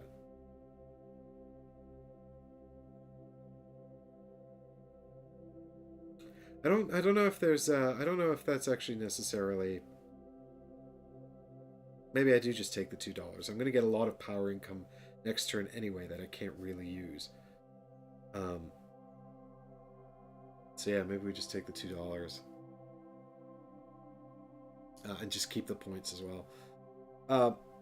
Okay, and then we get one more Gaia former device, and we're done. And it's back to our man, AI man. Blam! Oh, he's still not passed. This is going to be the round where he plays this whole round out. Alright, so now he's actually going to go 4 in from the left. So he's going to start with his AI ability, which is to upgrade to technology, and he's going to go 4 in from the left here. So 1, 2, 3, 4. So he goes up here, actually. It's fine. I wasn't going to do that anyway. And then his next thing is also 4 in from the from the right. From the right. I said left. I meant right. 1, 2, 3, 4. So he's taking that thing that I was going to possibly have. But that's okay because I didn't have it. And I'm not going to get it now. And then he gets point. And he's going to build a mine. And I don't like that. So there's his point. Now it's back to me, and I think I have to pass. I think I'm all out of stuff to do. Yes. No, I'm going to get the $2, but that's a free action anyway. But I might as well do it because I can't... I'm going to get so much power anyway. They're going to be fully charged next turn. So then I'm done. Right? Yes. Do you know what I could have done in hindsight? I could have spent a QIC to become an ore. I could have turned that ore into another token to put in here and then possibly got more around. Or I could do that and then I could put this transdim token out because this is now 4 cost, but I don't know if that's worth it. I almost feel like this QIC might be worth more, or allowing us to do more next round. I mean, the one thing is, we could build another mine this round now, actually. Now that we've got that $2, we could convert one of these into a ore, and then we could use the other one. No, because we don't have the range. Yeah, we don't have the range, actually. And that's fine. I'm not sure. It might be too costly. So let's just wait and do more stuff next round. So I'll pass. So I turn this in. I get 1 point per mine, which is 4. So that's 136. So I'll go up to 40. Yes! I am temporarily in the lead by 1. And next turn we're getting points for placing mines. So I guess let's take the terraforming thing. I mean, this one's worth 6, actually, because we have 2 academies out. But then we need money, and I have no money. And I don't know where I'm going to get money, and I want to play lots of mines next round, so... Let's take the one with money on it. Yep, and then that's me done. So it's over to him. So this should be here, and he's playing out his whole... Oh, no, it's the final card is a pass card. He's not building a mine. Has he only got 1 mine building card? That's amazing. I can't believe he's only got 1, and he didn't play it again this round. He is the opposite of the AI I was playing against last time, which was expanding like crazy. So he's going to take this one, which is the middle bonus, and he's going to put this one back out there, like that. And he's going to get end of the round points, which is actually, fortunately, just 2 this time. So we're in round 4, so he gets 2 points. But he's now ahead again. And then, because we're both passed, it's the end of the round. So it's the end of the round cleanup. All of these go back into the bowl. And this flips over like that. And then these can flip back over like this. And then also I'm going to recalculate this. I'm still in the same number of sectors, which is 4. He's still in 3 sectors. But now I'm on 2 Gaia planets. Oh, I already had that on 2. Yeah, because I moved it during the episode. He's still on 1. So actually I don't need to update that at all. Cool. I've been doing my board admin effectively. I'm going to take this card. I'm not going to look at it. Super secret. You got really lucky with the AI's cards. Lily, yeah, I'm thinking that way as well. Like, it's absolutely mad. This is only my 2nd ever solo game of Gaia Project, but I feel incredibly lucky. I should have played in the monthly bonus, so I could go and post my... No, because then I'd be playing on Ultron or whatever. Ultron difficulty. Where he had more cards. Yeah, this is normal mode. Once there's still a chance for this to go wrong. But I've got a plan, and my plan is abuse this outrageous combo that's come out before the AI can stop me. Let's see if it pans out.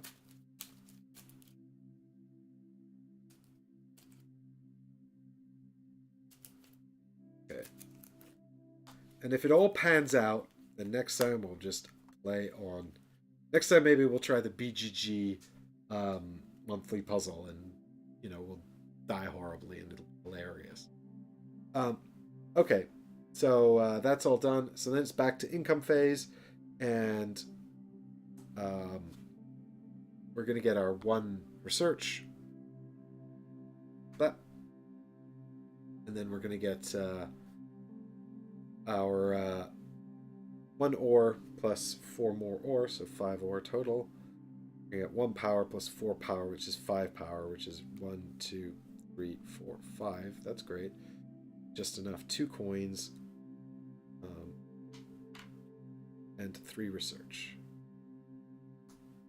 Cool. And that's the end of that. Oh, nope, we get 1 quantum intelligence cube as well. Boom. There we go. All done.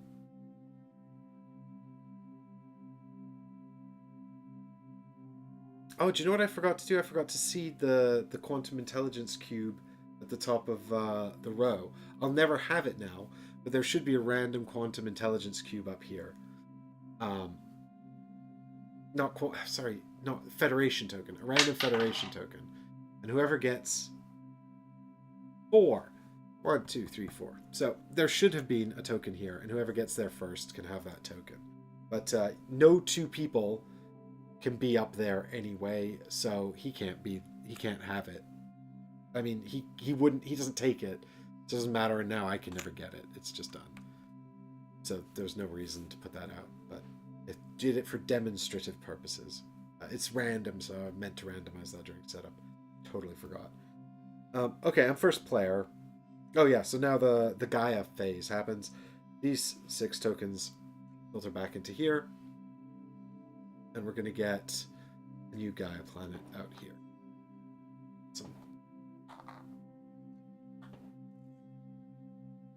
We're actually not far off another Federation over here, which is cool.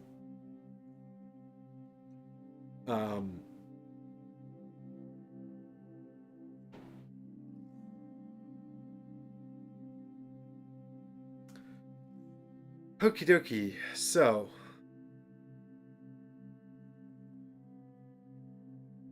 I'm going first, and I think what I'm going to do is actually just immediately put out another Gaia former. I could try to get up... I could advance up here first and do it for 3.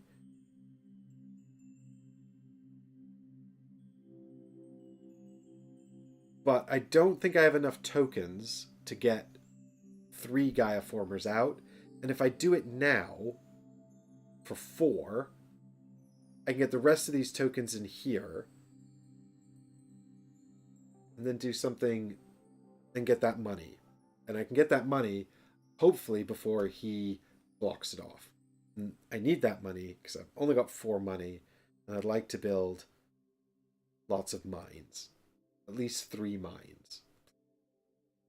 Ideally, all on Gaia World. How am I going to do that? Don't ask questions. Just don't interrogate me. I'll figure it out. It's going to be fine. But yeah, so let's actually spend 4 power here to just place out a Gaia former right away. And we're going to take... I think we're going to grab this one here. Which means I need to spend a QIC to get the range, because I don't have range 2. Ugh, is it possible for me to get 2 steps up this? No. And also it's not worth it anymore. So let's get rid of that. Okay. AI's turn.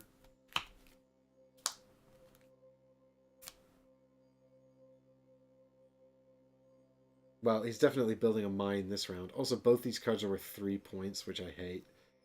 Okay, so he's doing an upgrade. He's starting from the top down. So he's going to upgrade this thing here to a science facility.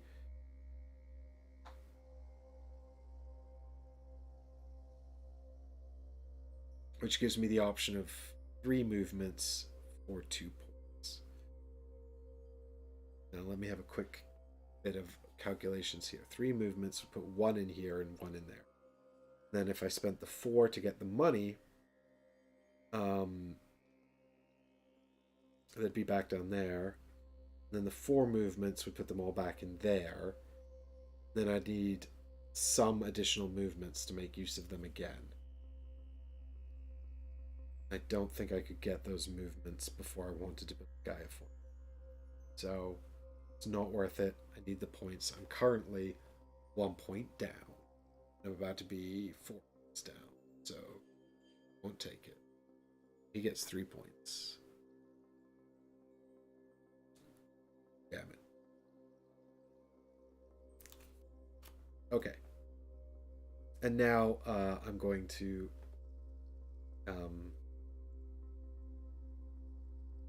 cover this up.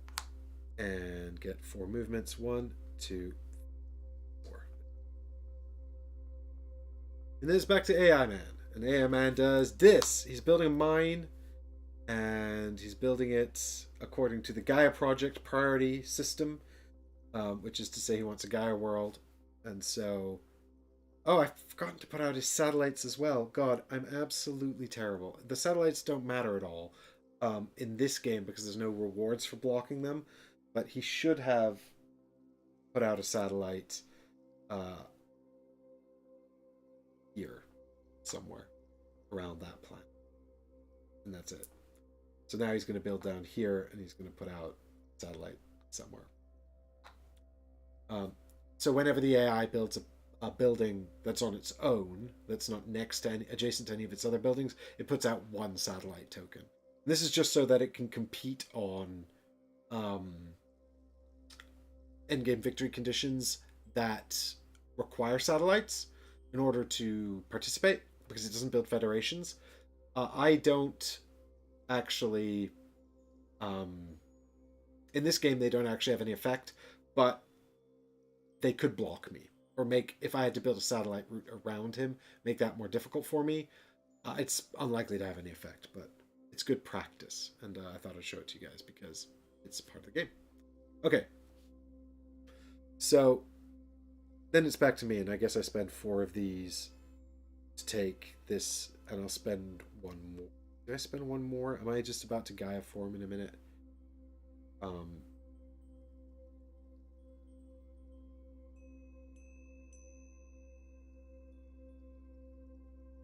Yeah, anyway, I'm taking the money. I guess I don't need to worry about that token yet. So we take the money, and we get 7, which puts us up to 11, which is much more comfortable.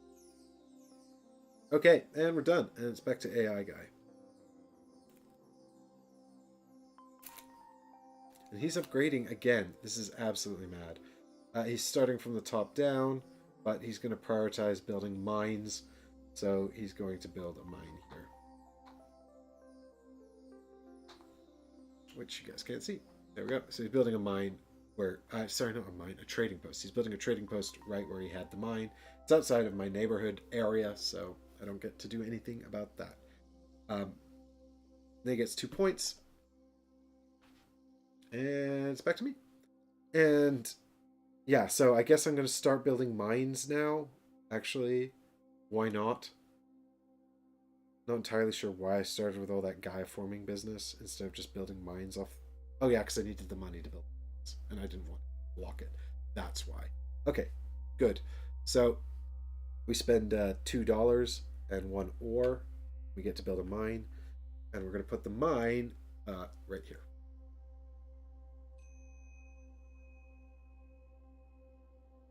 We get our Gaia former back, and why do I have 3? I shouldn't have 3. I think I picked this one up. I think I picked this one up by accident. I don't get the 3rd one till there. Anyway.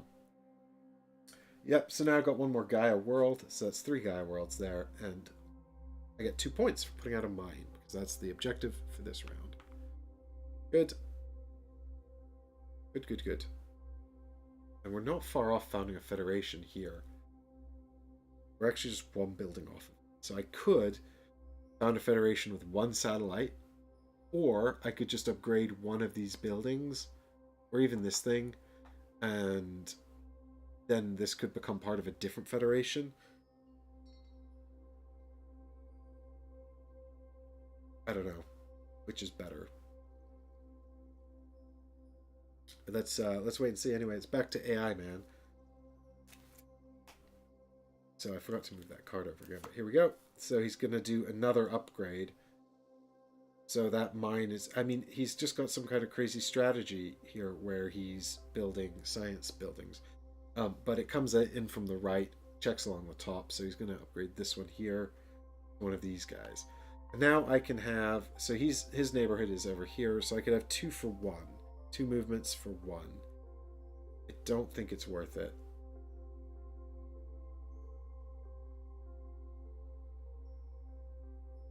In this point. Hey, thanks Lily. Thanks for watching. Thanks for checking out the stream. Hope you have a nice dinner. Coffee time. Okay. This is all going very well. The Xenos Empire. Legend of the Yellow People. Of course, the Yellow Lizard People. Yeah, no, I'm not going to take that deal. So he gets a point.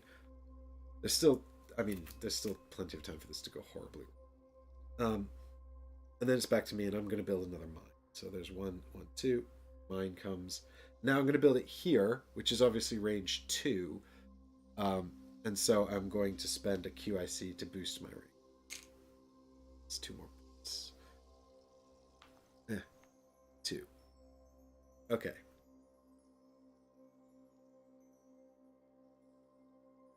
Yeah, I'm going to be short a QIC.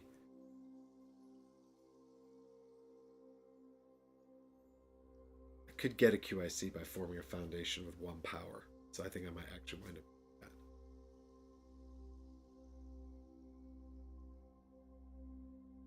I need 2 foundations at least anyway. And possibly get a 3rd foundation on these buildings that I'm going to build here. Okay, back to him. Bam! So what we've got here is another AI action here. So he's going to upgrade, and he's going to upgrade the one he's advanced on the furthest, which is the green one here. So he's going up there. And then he's going to take a power. It's 5 in, 4 in from the right. So it's going to be 1, 2, 3, 4. Hopefully I couldn't have a piece of that. And then he gets 1 point.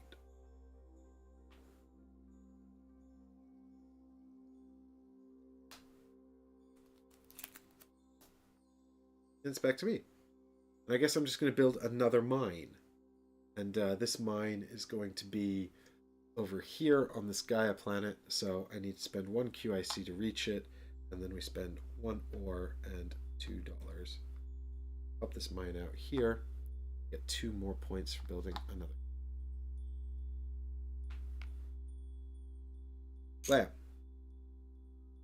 And we do have the money for another mine.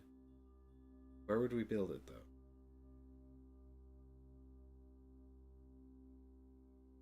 We already conquered all yellow planets. So we need to terraform, which is expensive. Oh, I've got this! 1 terraform step. Huh.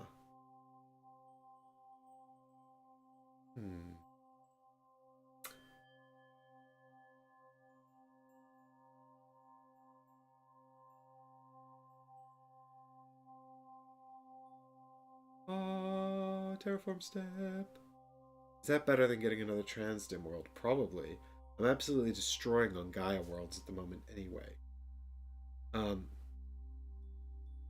So let us end our turn, because that's the end of our turn. It's time for him. And he's building a mine at range 2. He's not prioritizing in-game scoring conditions this time.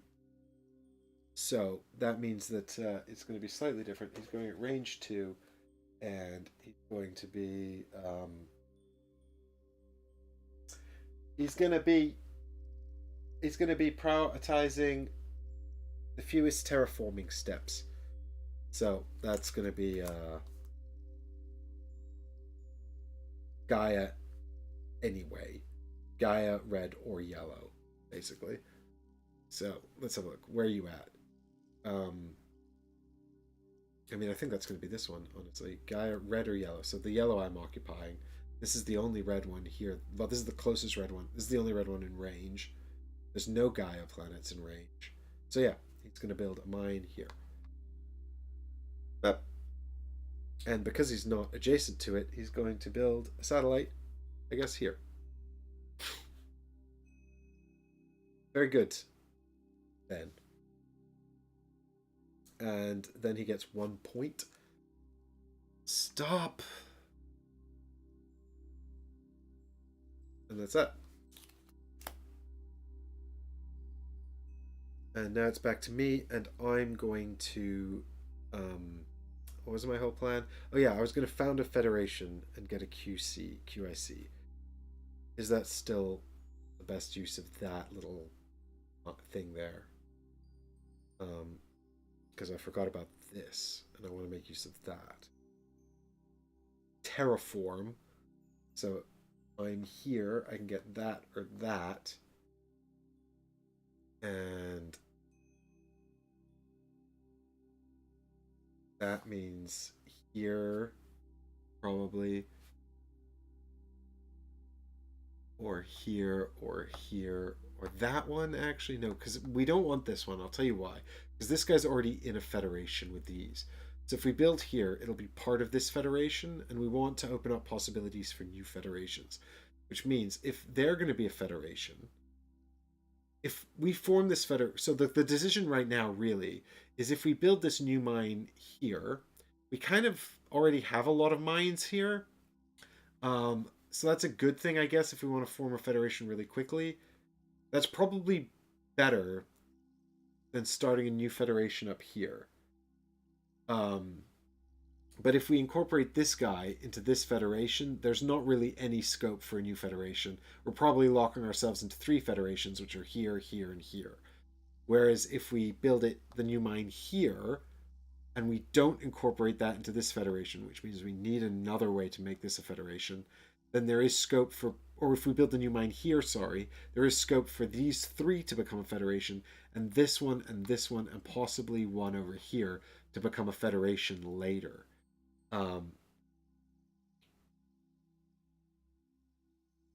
The thing is, do we have the means to do that? And I don't know. I think the answer might be no.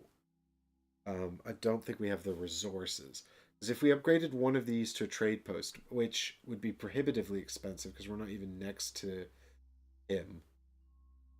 Yeah, I don't think I can afford it. It would cost all of my money plus my power. And then, so I could spend, I'd need 6 and 2. So all of my ore and all of my money to form the Federation. And then I don't have the 2 money or the ore to build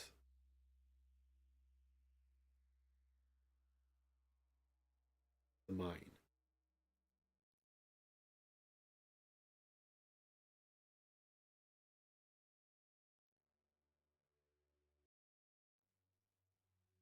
So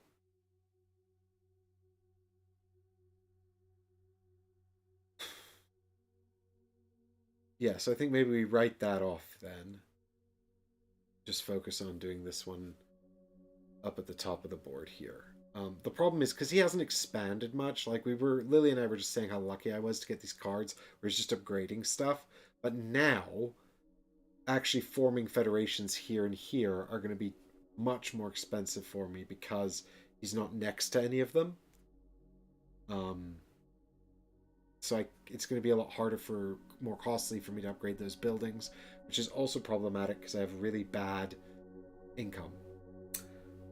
So yeah, I think what we do is we spend this token here to build a satellite here, which gives us another federation. Because we've got 1, 2, 3, 4, 5, 6, which meets our requirement over here. So that was, yeah, so there we go. We got one more federation. And then do we just take the money? No, no, we need to take this so we can build the last mine. So we take this one, we get one more quantum intelligence cube, and we get 8 points. So we're on 46, so we got up to 54, which puts us in the lead for a hot minute. And then we're done. And it's over to him.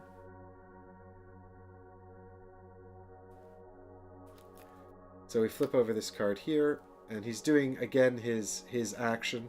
This is actually a range 4 card, so if this had come out with his mine card, he could have done something really impressive, but it didn't, so he won't. So once again, he's going to upgrade here, and he's going to block off... he's actually going to block off... Oh, you didn't see... I'm sorry, I forgot to change the camera. So he upgraded here, he's going to block that off there, and then he's going to get 1 point, which is there. That's fine. It's not even a big deal at all for me, as far as I'm concerned. So, pop that over there. And then, yeah, then it's back to me, and I'm going to build that mine. So we spend 1 and 2, and it's actually the last mine. So we spend the quantum cube. Well, actually, I'm kind of doing this wrong, and I should do it correctly. I'm sorry. So remember, I spent the resources for the mine, but actually what I'm doing here is I'm triggering this terraform action, or this terraform step here on this tile. So that gives me 1 step of terraform, which means I can terraform either this red planet or this brown planet. And I'm going to go ahead and take this brown planet here, which is range 1, 2.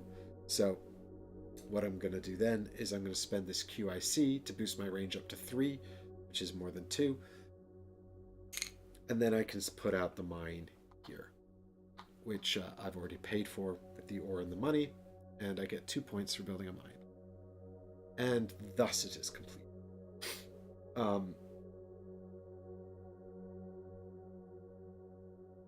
And that's that. So I'm done, and it's back to him. And he's passing. So he passes for the round. Actually, he should have passed last round with that card. Oops, I gave him an extra turn. Never mind. I guess he deserves it.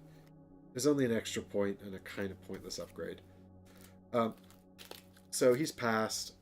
So he gets an extra card. He gets 6 points. So now he's tying with me again. Woof. I'm struggling to stay ahead of him. But I am kind of dominating him on endgame score. So he has got some new buildings, but I don't know if he got into necessarily any new sectors. He's still just in 3 sectors. And he's got 2 Gaia planets, and that's it. I lost all of the endgame scoring in my previous game to the AI. And I only managed to beat him because of points scored during the game. I think I only won by like 2.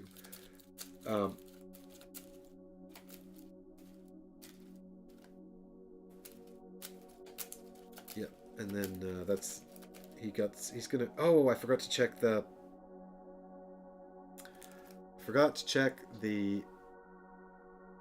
The thing.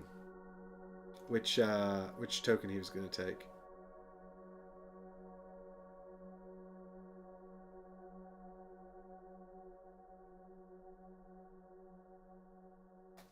So we'll just do that right now.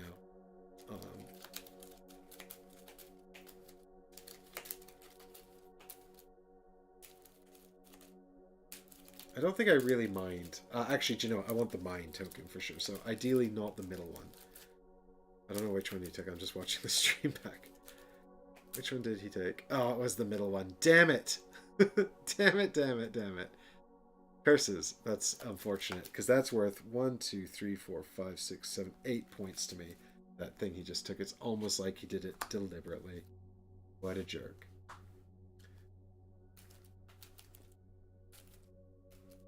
Well, in the final round, we want to build trade posts, so I'll probably take this one. Because I'll probably just spend the final round building trade posts. And it makes sense, because I've got so many mines, and hopefully I can get another... Oh god, the trade posts are so expensive, though. Hopefully I can get another federation out of it. Yeah, I'm going to be so... My big problem next round is going to be money. I was going to do another Gaia forming. Well, my turn's not over. I can't do any more Gaia forming, though, because I can't actually reach any Gaia planets because I don't have any range, which is fine. I don't really need to do it. It is not inherently getting me any points. So I think I do have 5 research, though, so I think my next action... Now I could just go because he's done. He's passed for the round. He gets to be first player. He's had his end of round scoring points. So I'm going to go down to 1 here. I'm going to advance up here. Because I definitely need to make it to the top of that track. Which means I'm actually going to need to do 1 more upgrade of one of these. So maybe that's kind of the end of the round thing. Maybe then I take this, because that's just going to be definitely worth 8 points to me. If I go ahead and build an academy. Because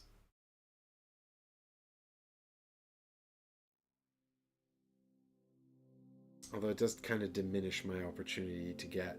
But yeah, so there's no point in putting out any more Gaia formers anyway, because I can't, I don't have the QICs to do it. I don't know if I can get a QIC, but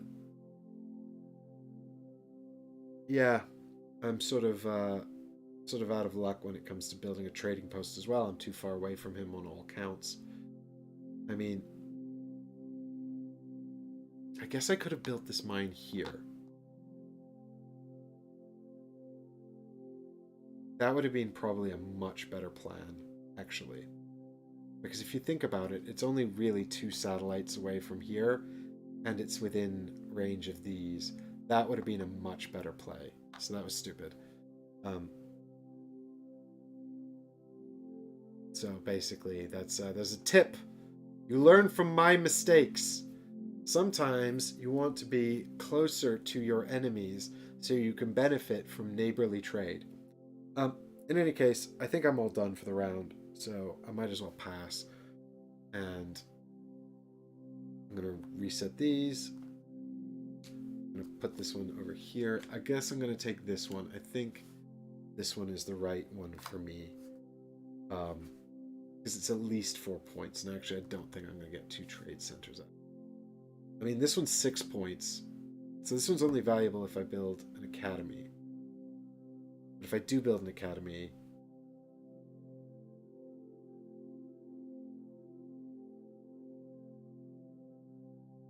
I think I'll probably wind up building an academy. My problem is going to be money, not war. So let's take this one.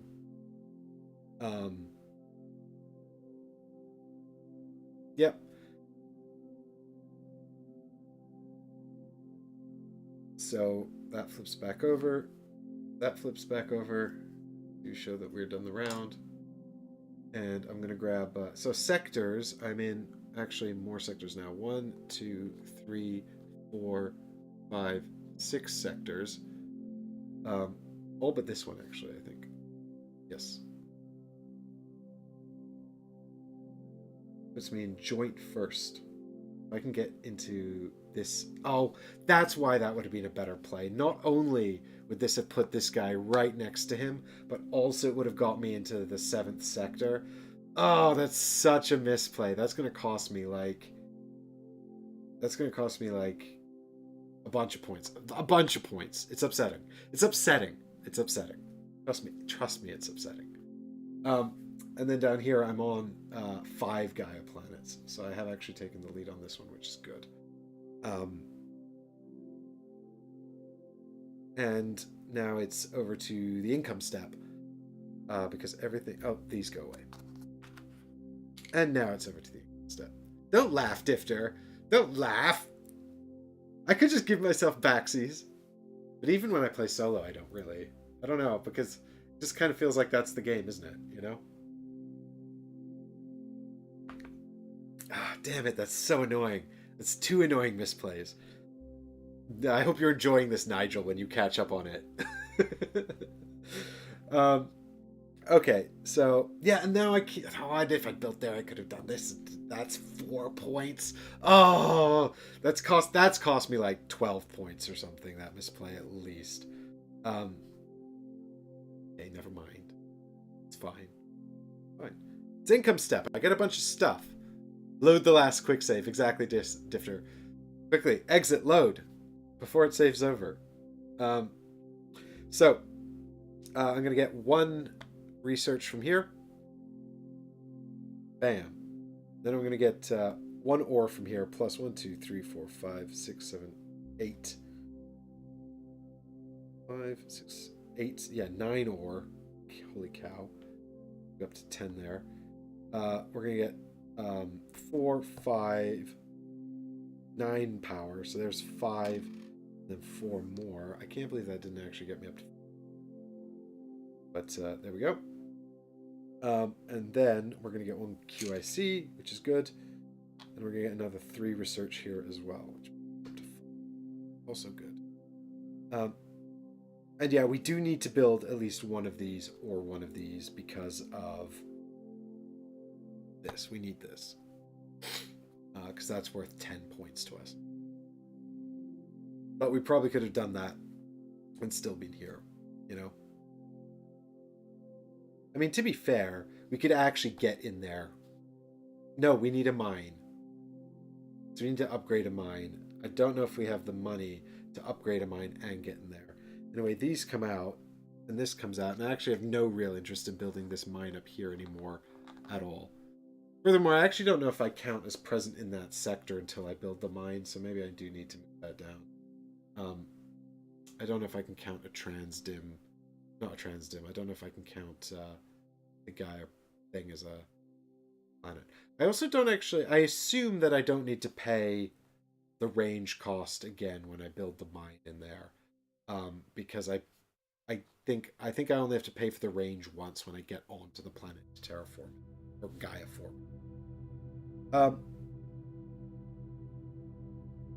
Okay. It's his turn first now. Anyway, I'm done income, done Gaia step. So yeah, so it's his turn. 1 and 2. So he's blocking off the third in from the right, which is 1, 2, 3. So that would have actually been another way for me to buy the advanced tile without building a building. These actions are all just like this, except instead of spending power, you have to spend QICs. Anyway, I'm not really worried about this because I don't have the money. And the tiles are 3 points. Now he's winning again. He's going to get another 6 points at the end of this round. Oh, I might have really goofed this up, folks.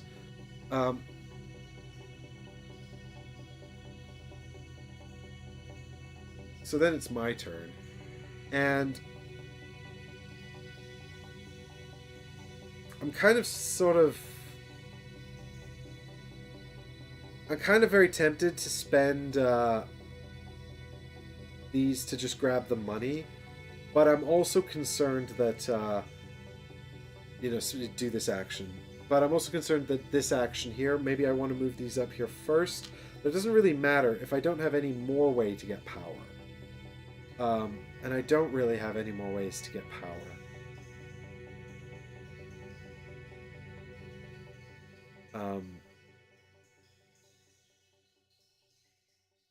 Unless he builds next to me.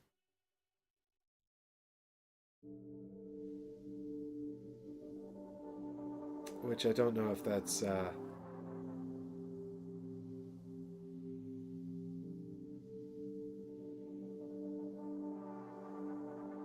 So the problem I'm trying to solve right now, basically, is that I need to build an academy or a lab in order to get that advanced technology, which is kind of fine because I could actually build the academy over here anyway, or even here. But I want to try and combo this with building another federation up here for points. So, let's do some quick math. Maths is fun. We always like maths in games, don't we?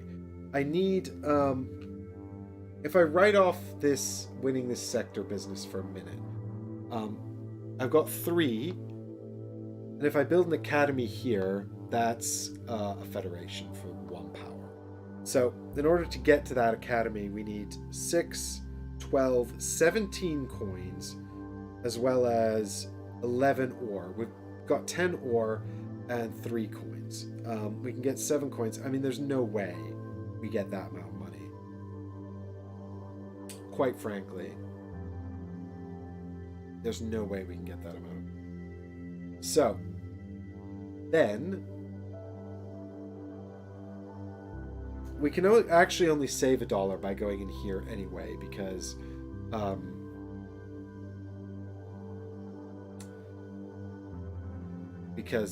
it costs 2 to build the mine. And so we get 3 off of the trade post. That was something I needed to do last turn. I mean, even so, it would still actually reduce the cost down to... It still only reduced the cost of the whole situation by 3 coins, which might not even be feasible.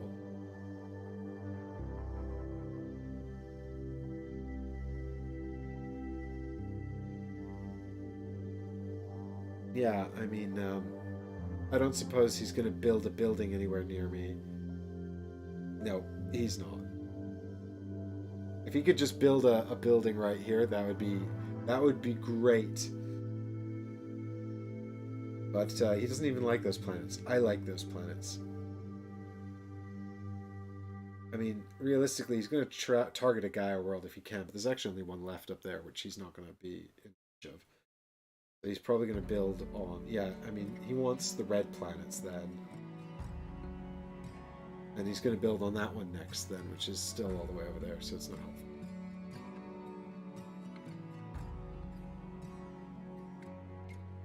Yeah, I don't know...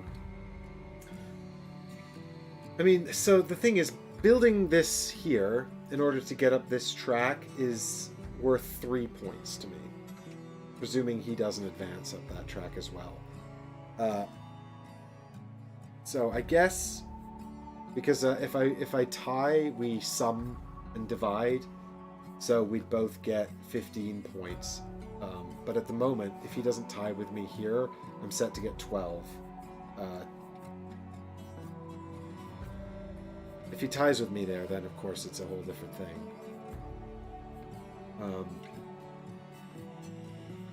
Of course, that gets me another Gaia world, which is worth 3 points if I get to the top here and get that technology.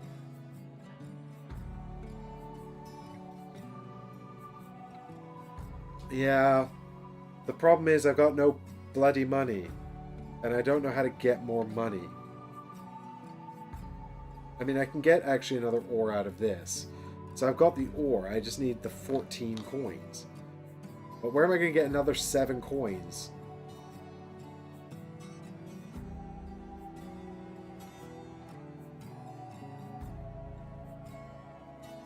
Well, do you know what? I'm going to go ahead and I'm going to pop this down here. I'm going to push this up here. And then I'm not going to worry about it. And if he steals that spot, I'll be very upset. But he's not going to do it yet. Because his next move is in fact going to be to upgrade again. And maybe he'll give me the opportunity to get some more points here. Let's find out. Oh, and then he's building a mine. So he's upgrading bottom up. And his first priority is to build a trade post.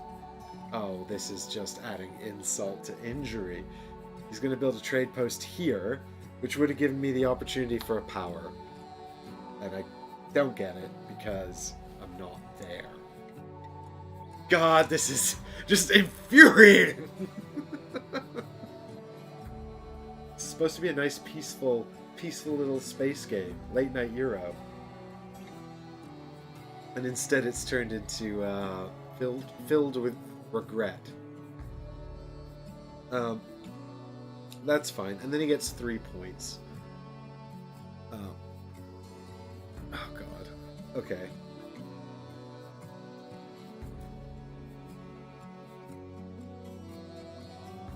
Can't believe he didn't even give me any benefits there. So I guess if I can hold out on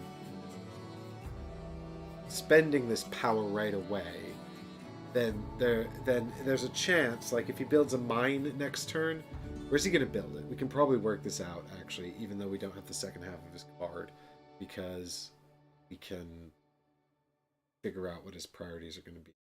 I mean, he wants Gaia worlds. He can't reach them. His range is 2 or 3. If it's 2, there's no viable targets. If it's 2, he's going to build either here or here on the Transdim plan.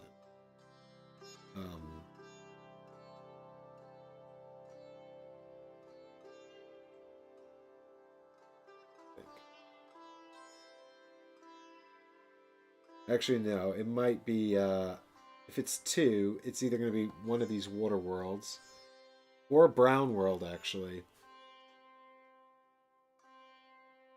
I mean, it's not that brown world. It'd be this brown world.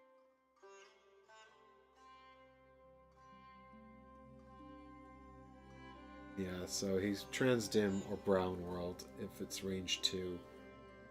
And he's not prioritized. And it doesn't matter what he's prioritizing this or not because he can't reach Gaia world. Oh, but these are Gaia worlds. So I guess then he'd come in here or here. Which doesn't help me at all. So basically he's not going to help me with the mine. So I guess I don't need to worry about it.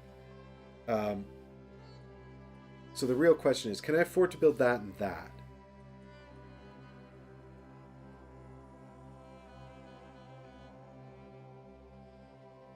Could I afford 2 of these? No, that's still 17, so it makes no odds. I'm still short the money.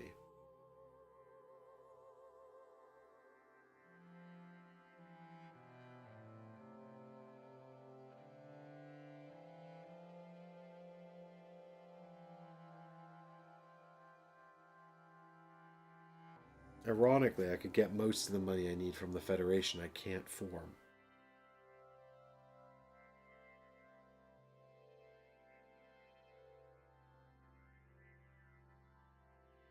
Oh yeah, but I need the Academy for this anyway.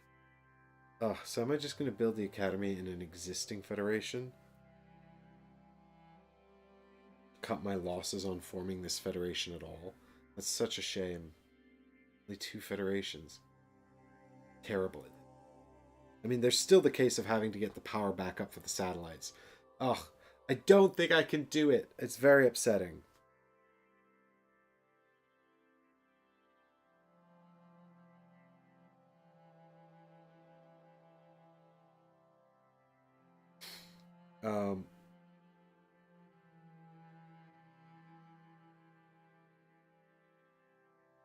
Yeah. Yeah. So, question is, do I make that a mine? I guess I do because it's worth a bunch of points. Let's just build the mine. That's a nice simple thing we can do without without worrying too. I can't build a mine. I don't have any. Right, that's a problem. God damn it. I can't even build any mines cheap. So I'm going to have to build a trade post. Well, I guess that's... So I guess I have to take the money. So we spend the 4 coins. Take the 7 money. Go up to 10. Done. Oh my god. Okay. Oh my god. So he's building at range 2. He's prioritizing new sectors, actually. I don't think we've actually seen him try to do this before. So he's prioritizing new sectors. He's building at range 2. I mean, I think that he obviously then builds here on this Transdim world because it's either that or that he builds on. And I don't know if there's another tie break.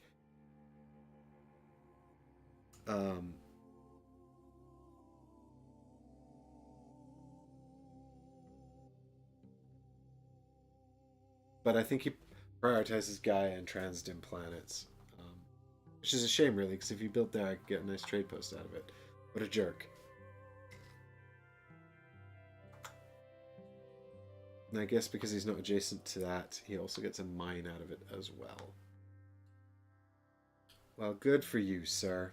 And that's one more step up on the old scoring ladder here. Which is fine, I guess. I don't really mind if he ties with the Phantom White play. Well, I guess I'd prefer if he didn't. And he gets a point!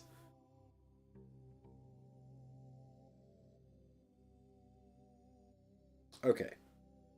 So now I have to build a trade post.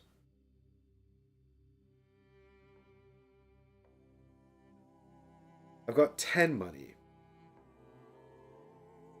But I could get up to 12, which means I can still build the academy, which is the important thing because I need that for the points here.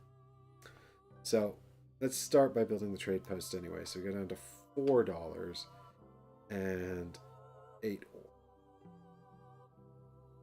And there's no reason not to put it up here that I can think of, even though we've pretty much given up on that location as a potential federation.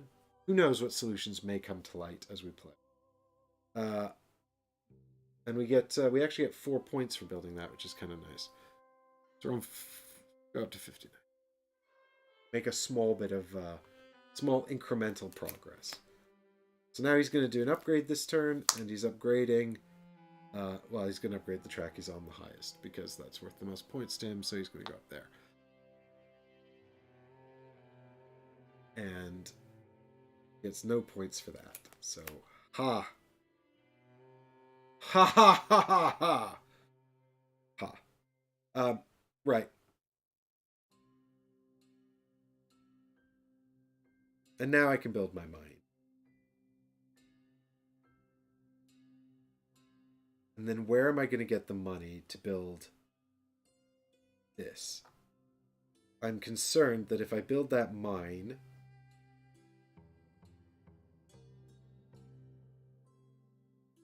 I'm not... So the mine is going to cost me 2, which brings me back down to 4.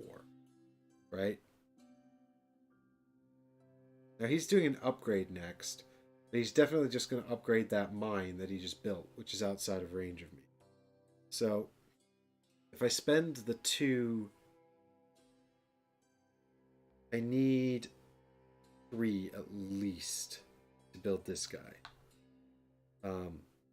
No, I need this. I need this one for the tile. So I need 6. But I can probably just convert ore into money. I mean, I don't need all this ore, do I? Yes, I do, because I'm going to spend 1, so I'll have 7. I need 6. I'm going to spend 2, which puts me on 2. But then I have a surplus of this stuff. But only a surplus of 1. So I've essentially got 2 coins there. So that's 4. So I still need to find 2 coins. I can burn this stuff. Yeah, it'll be fine. I can build the mine. We go 1, 2, and 1 here. Oh, I forgot I had to spend an ore there. No, I didn't. It's 6, yeah. It's fine. It's fine. Nobody worry. Don't even worry about it. So the mine goes down here. It's not worth any extra points or anything. It's just mine. But we do get, I guess, 1 more Gaia world out of it. So now we've got 6. Jeez, that's a lot of Gaia worlds. We're going to get a bunch of points for that in a minute, which is nice. Nice. Just a shame we couldn't get the other federation. That's a federation that's 5. That's 5 right there. It's so upsetting.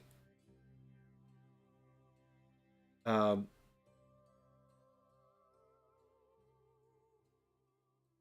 any case, back to AI Man.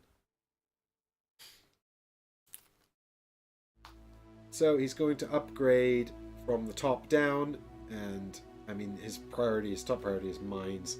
He's just going to build this mine. Not mines, sorry, trading centers. So he's just going to build this trading center. It's always the same set of priorities. And then he gets a point. And I wish he would stop doing that. Okay. Now. Back to me. And I'm going to...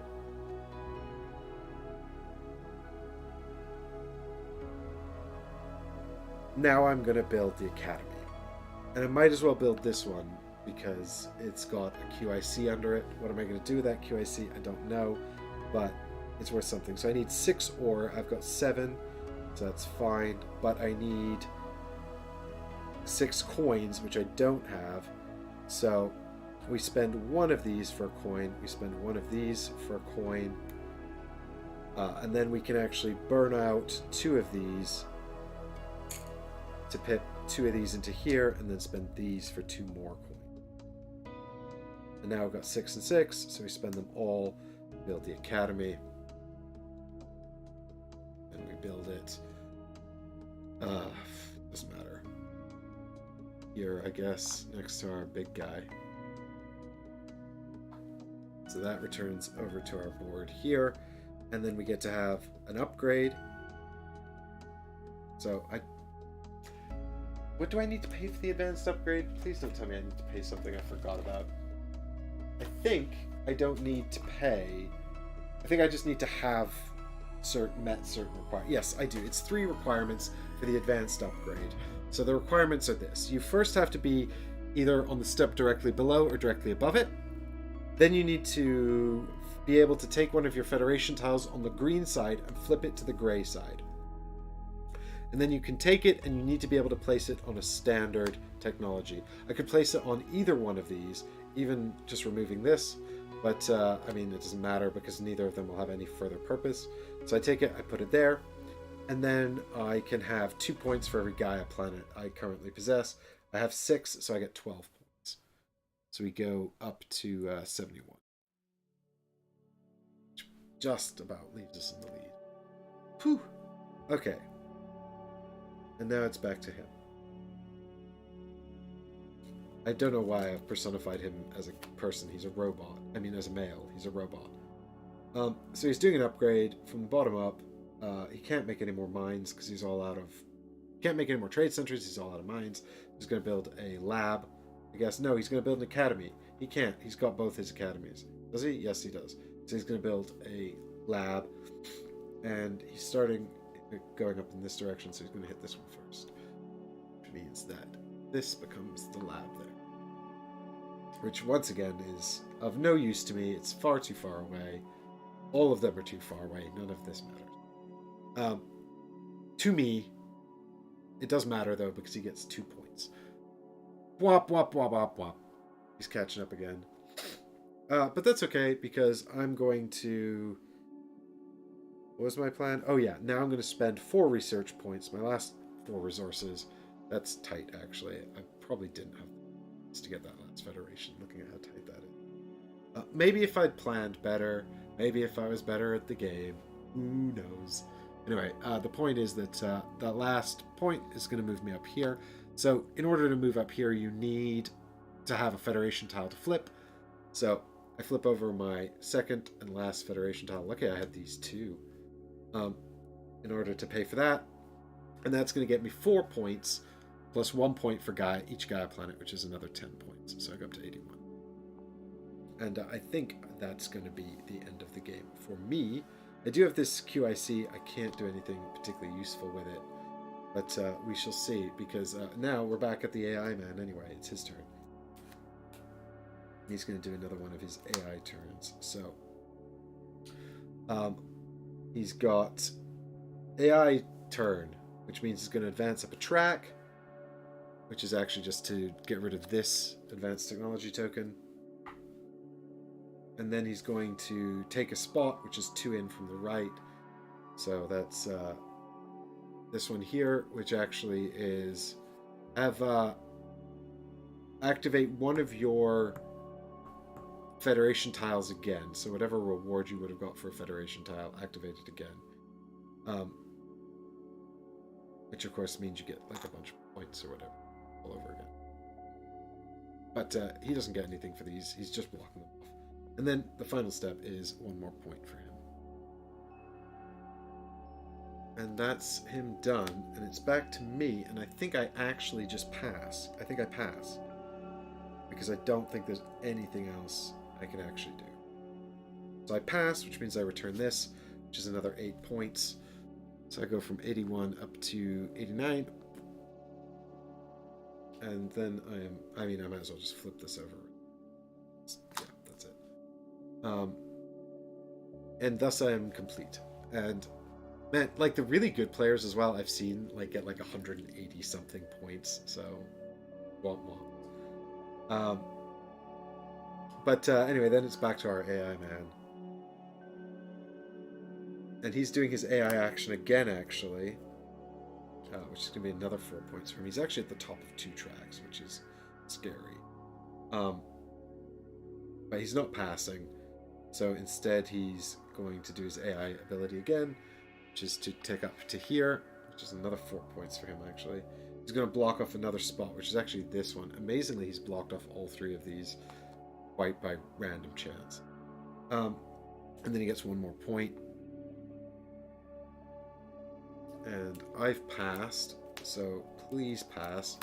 Oh, thank God he passes. He doesn't get 3. But he will get 6 more points from this final end of the round tile here. So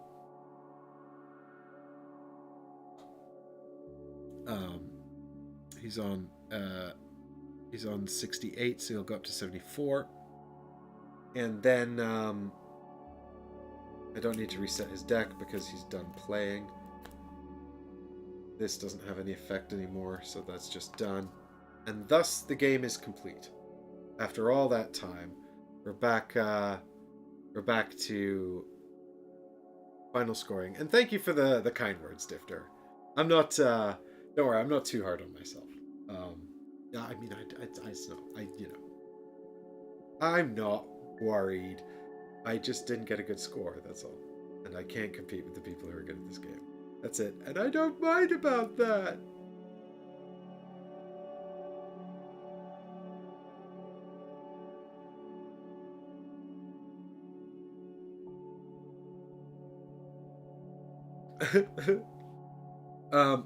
But actually, this would be probably a really good way to get better at this game, playing this solo. Terra Mystica didn't have a solo mode. I mean, it had a fan-made one, which I think is what's being actually officially published as the Automata expansion. But anyway, it's time to sort of work out the final scoring. So we'll come over here and look at this. So it's sectors colonized, which I think I've kept pretty up to date. He's got 4 now. I've got up to 6 because I did build that mine in the end. And then it's Gaia planets. I'm on 6. He's still on 3, so this is all accurate. So I'm going to get 12 points for this, and he's going to get 6 points. I'm going to go from 89 up to 111, and he's going to get 6 points. So he's going to go up to 80. And then it's the next one here, which I've won. So I'm going to get 18 points, and he's going to get 6 again. So my 18 takes me up to 129, and he's going to get 6 here. It goes up to 86. And then over here, we're going to do sciences now. So this is where he's got a big score. He's got 12 here and 12 here for a big old 24 points. He's on 86, so that brings him up to 120. And I've got 12 here, which brings me up to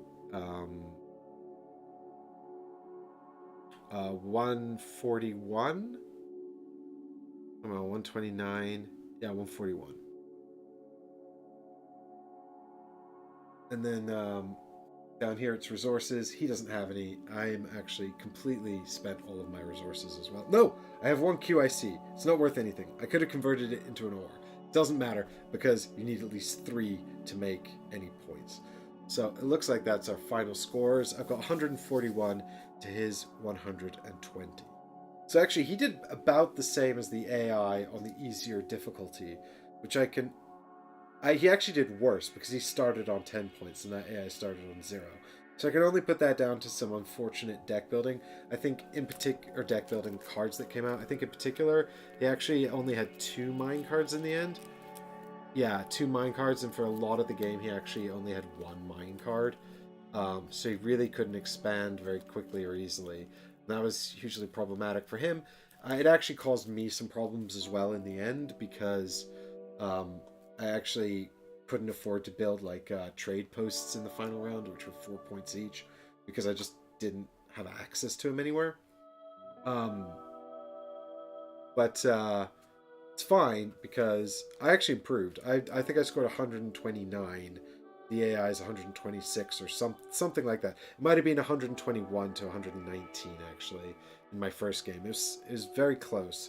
I think we're either clustered around. I think we're clustered around here. So I've made a big improvement, and that's really nice because it means that I've sort of practiced and I've gotten better at Gaia Project, which is really satisfying. I guess now I can escalate to the next difficulty.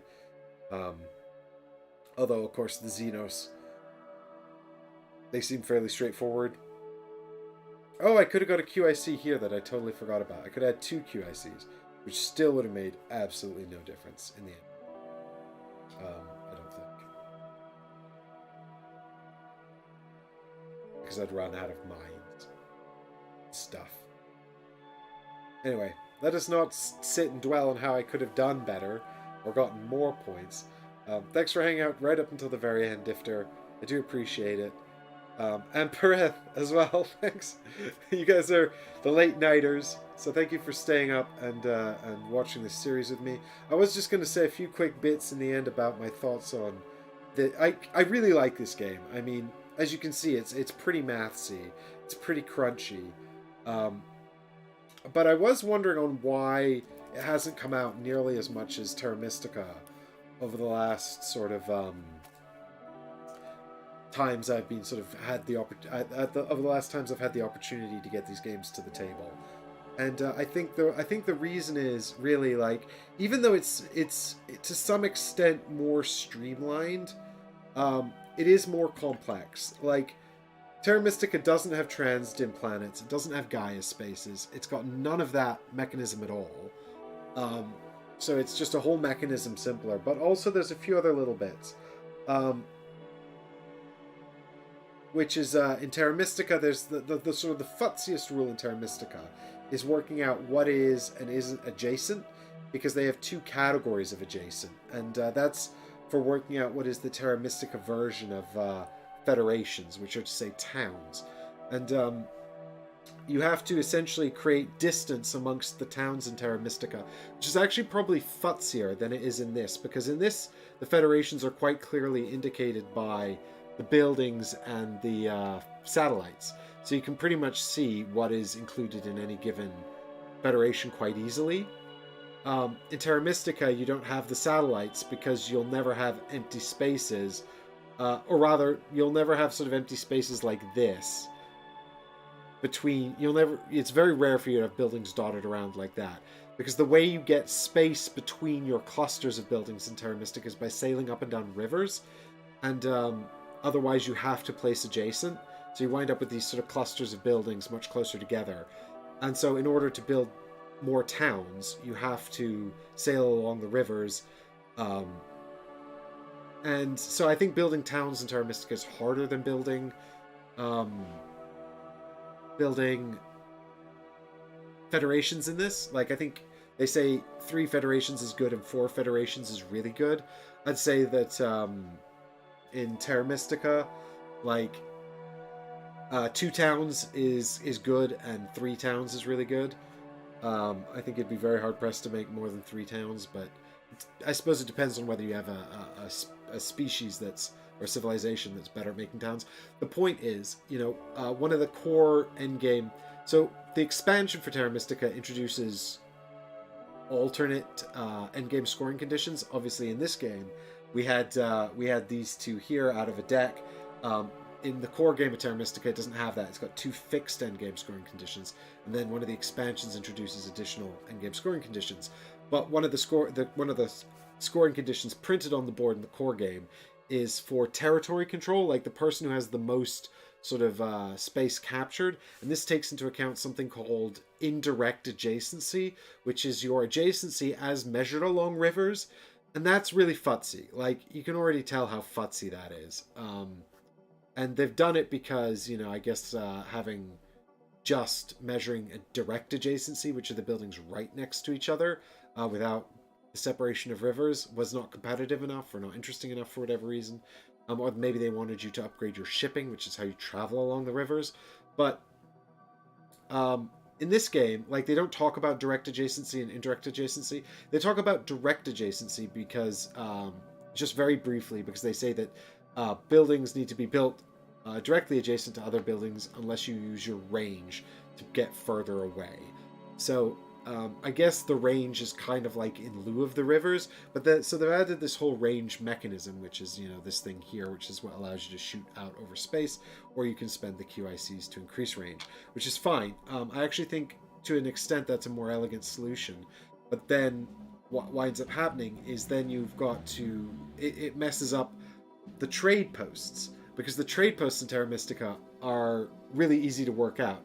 If the trade post is built adjacent to someone else's buildings, it gets the discount. In this, you have what's called neighboring adjacency, which is range 2 of the trade, or neighboring area. They call it neighborhood area, which is range 2 of the trade post. And the neighboring area also applies to the power influence. So you saw when they were building, and I was complaining, oh, I can't get points for this, or I can trade points for that power. It was again referring to the neighboring adjacency, which is range 2 of buildings, which I guess is not so bad, but again, it's sort of introduced a third type of adjacency.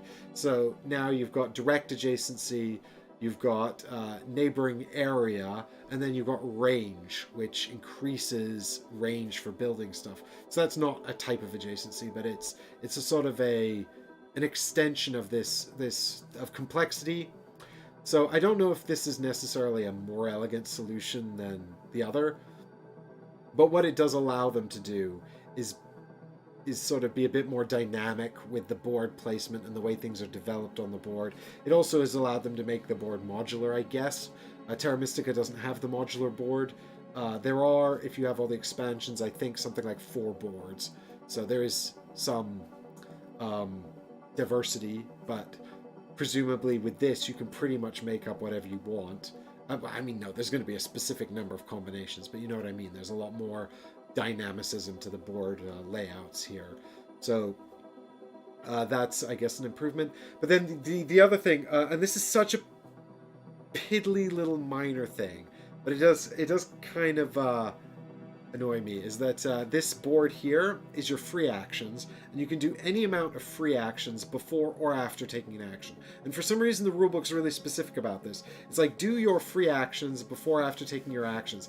And I don't know why, but the free actions are all indicated here with black arrows, but this is as well. But this is only usable, spending a QIC to increase your range, is only usable during an action, a main action, which is build a mine. Or I guess actually Gaia form.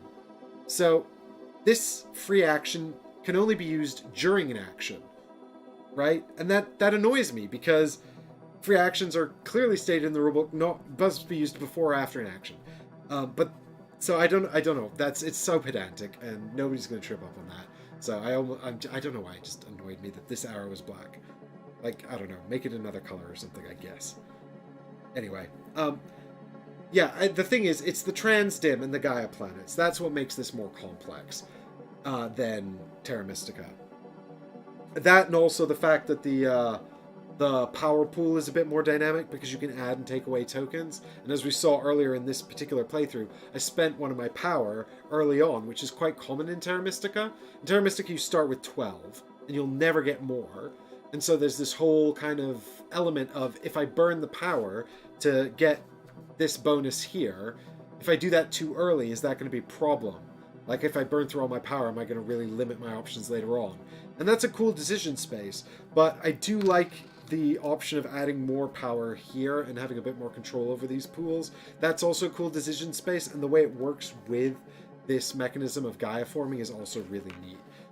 So I actually really like that. I don't think it's necessarily better than Terra Mystica, but it creates a cool decision space. It adds complexity. And so I can see why this is a full half a step higher in complexity on BGG than Terra Mystica is. And maybe that's why it hasn't got to the table as much. I feel like teaching this to people who know Terra Mystica would probably be fairly quick and fairly easy. Teaching this from the ground up, if people don't know Terra Mystica, is quite a bit more complex. And so I don't know. The thing is, they're both quite heavy Euro games, so they don't come out very often. I mean, I'm surprised they actually don't come out more in my current group, or one of my main groups at the moment, because they really like Euro games. Quite the opposite to my other common group that I play with a lot. So that's interesting, but they've never suggested it. It's never come up, and so maybe I should bring it to the group. But this would be I think this would be a much bigger teach, just because of those extra elements. Yeah, Eddie, that learning curve it's heavy. Like, it's the thing is, I'd say the rules overhead is like sort of, for a heavy game, it's not too bad. Like, I don't think it's necessarily as bad as a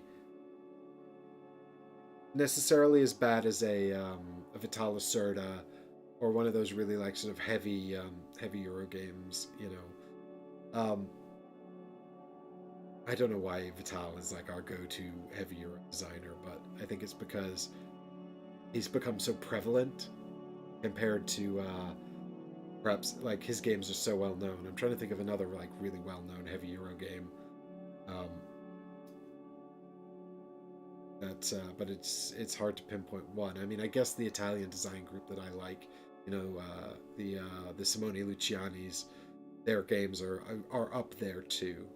But what I think about this though is like even during this game where you saw me getting making those mistakes, it's really good because it shows that there's a lot of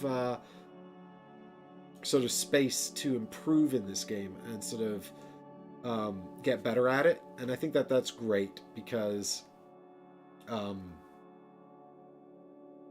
you know you don't want to feel like after. I mean, for me, the sort of factor that kills a Euro game is if I play it and I get what I think is a really good score, and I'm like, I don't know how I'd get a better score. I almost feel like I've kind of solved it, and I don't really want to go back to it. Whereas, like, I've already improved my score in this playthrough. I'd like to play it again. I reckon I could probably do better. What I also really like about this one and Terra Mystica is the amount of player interaction. But I think this is pretty solidly in the sort of the is it the heaviest game? No, but it's in the heavy bracket, probably on the lighter side of the heavy bracket.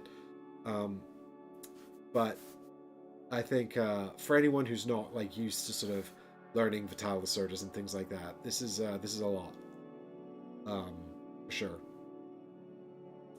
And I think your first game is going to be filled with mistakes, and because there's not only is there sort of a lot of rules overhead, but then there's a lot of scope to improve, which is great. It's a great factor.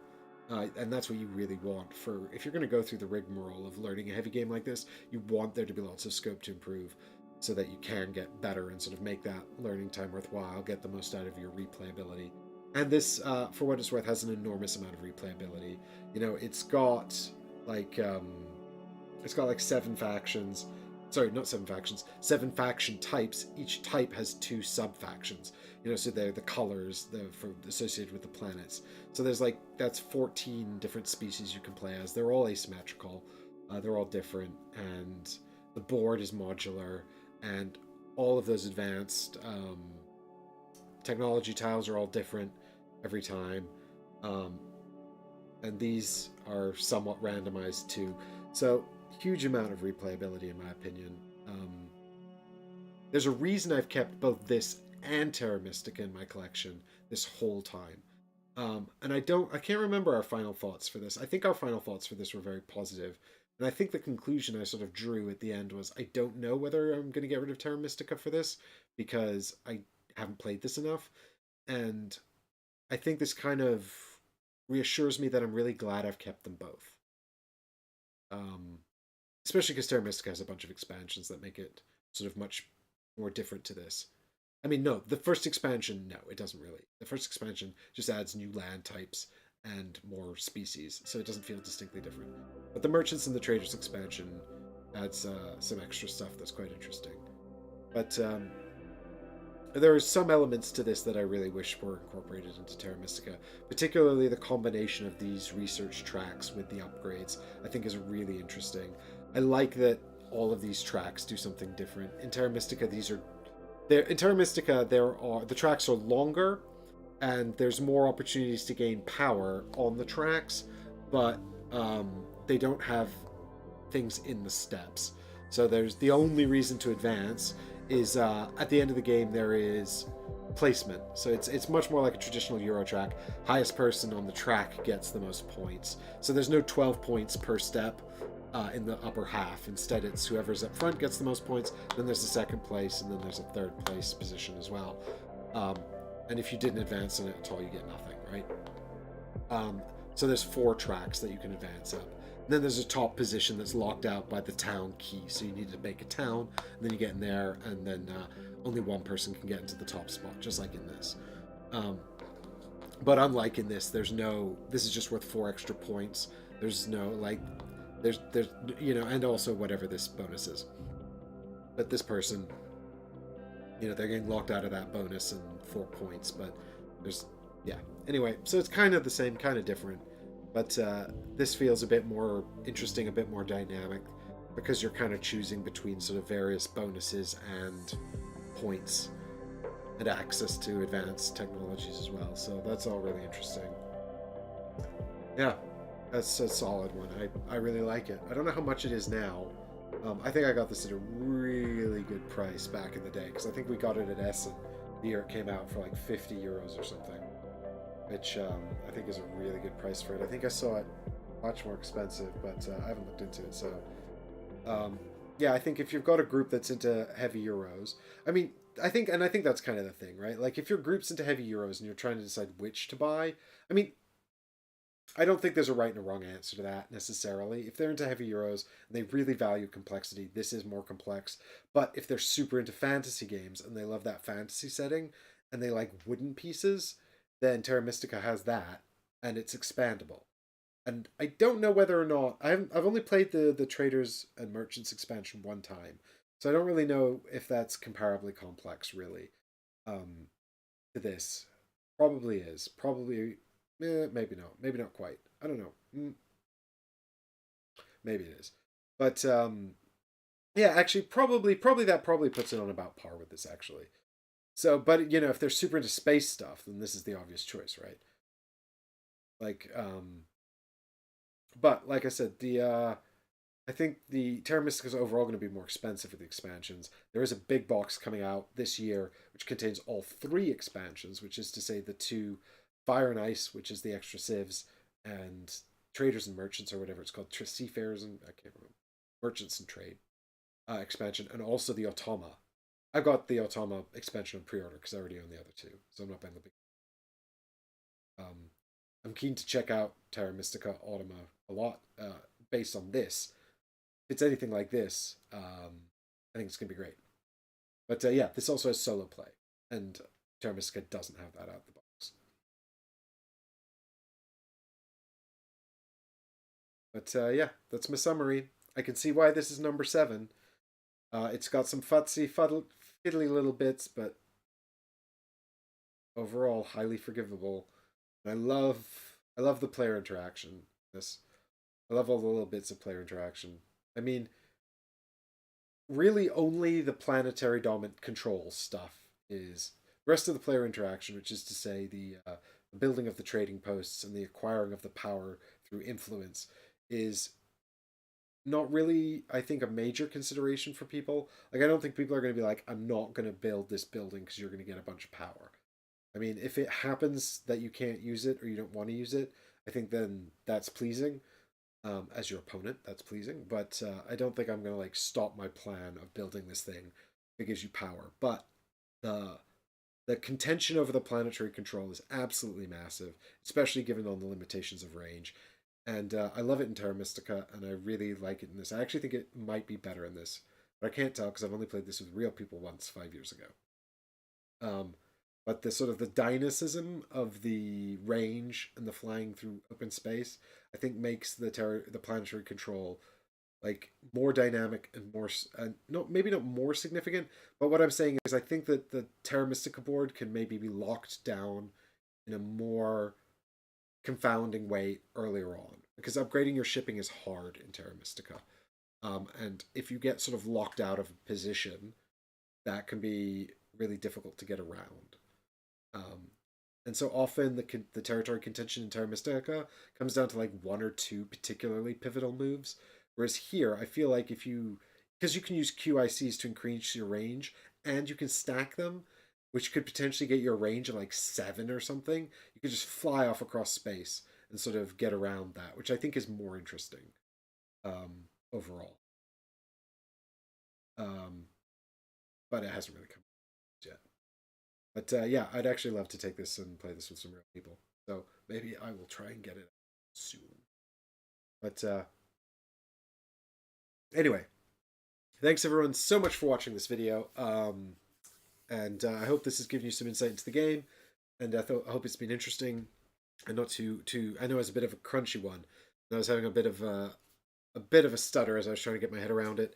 But I just want to take this opportunity at the end of the video to thank the Patreons who support the channel. This game is entirely here because they asked me to play it, and I've discovered a really great new solo mode for this that I wouldn't have discovered without their voting and their input. So I'm really, really grateful to them for that, and just for supporting the channel and letting me keep this this content um, self discerning. I'm gonna put it that way. And Eddie, yes, I hope that this actually, interestingly, this solo mode is not designed, from what I understand, by the designers of Gaia Project. This is designed by another group called Automa, who are specifically, they design solo modes. I think they do all of the solo modes and this could be completely wrong, but I think they do all of the solo modes for the Jamie Stegmaier games. So they're called Automa or Automa Factory. I think they're the same people. And they designed the solo mode for this, and I'm pretty sure they designed the solo mode coming out for Terra Mystica, because I didn't see the designers' names for this on that box. So I think they've done a great job here, and their philosophy generally seems to be trying to replicate the feel of playing against other people with absolutely minimum overhead. And I think they've done it here really, really well. I don't like flow charts. I don't want, and this has I guess the smallest possible flow chart. But generally speaking, if I can take out the AI's turn by simply flipping a card and putting out a piece, or just giving them victory points, that's what I want to do, because I want to focus on the interesting decisions on my turn, not parsing information for their turn. Like, forget it. Like, I don't want that. That's not fun cognitive load for me executing their turns if I can avoid that. So I think this is a great solo mod. I really hope the one they've done for Terra Mystica is good. And thanks so much. I know Eddie and Difter, you're both patrons here in the chat, so thank you so much, guys, for hanging out and watching the show all the way to the end. And also to Pereth as well for staying up late and watching the show and leaving some nice comments. I hope you all have a wonderful good night. And yeah, and I'll see you all on Thursday for Townsfolk Tussle. And I'm also going to be doing a video on Thursday on Paul's channel, Paul Grogan's Gaming Rules channel as well. There's going to be a video of Earth, the game that's currently on Kickstarter, and I'm going to be playing that with some people over there in the afternoon, our afternoon here in the UK. So early morning for you American types. But thanks everyone so much for watching, and here's the credits for the patrons. Thanks so much to them for supporting the show. I'll see you all in the next video. Bye for now. Have a good night.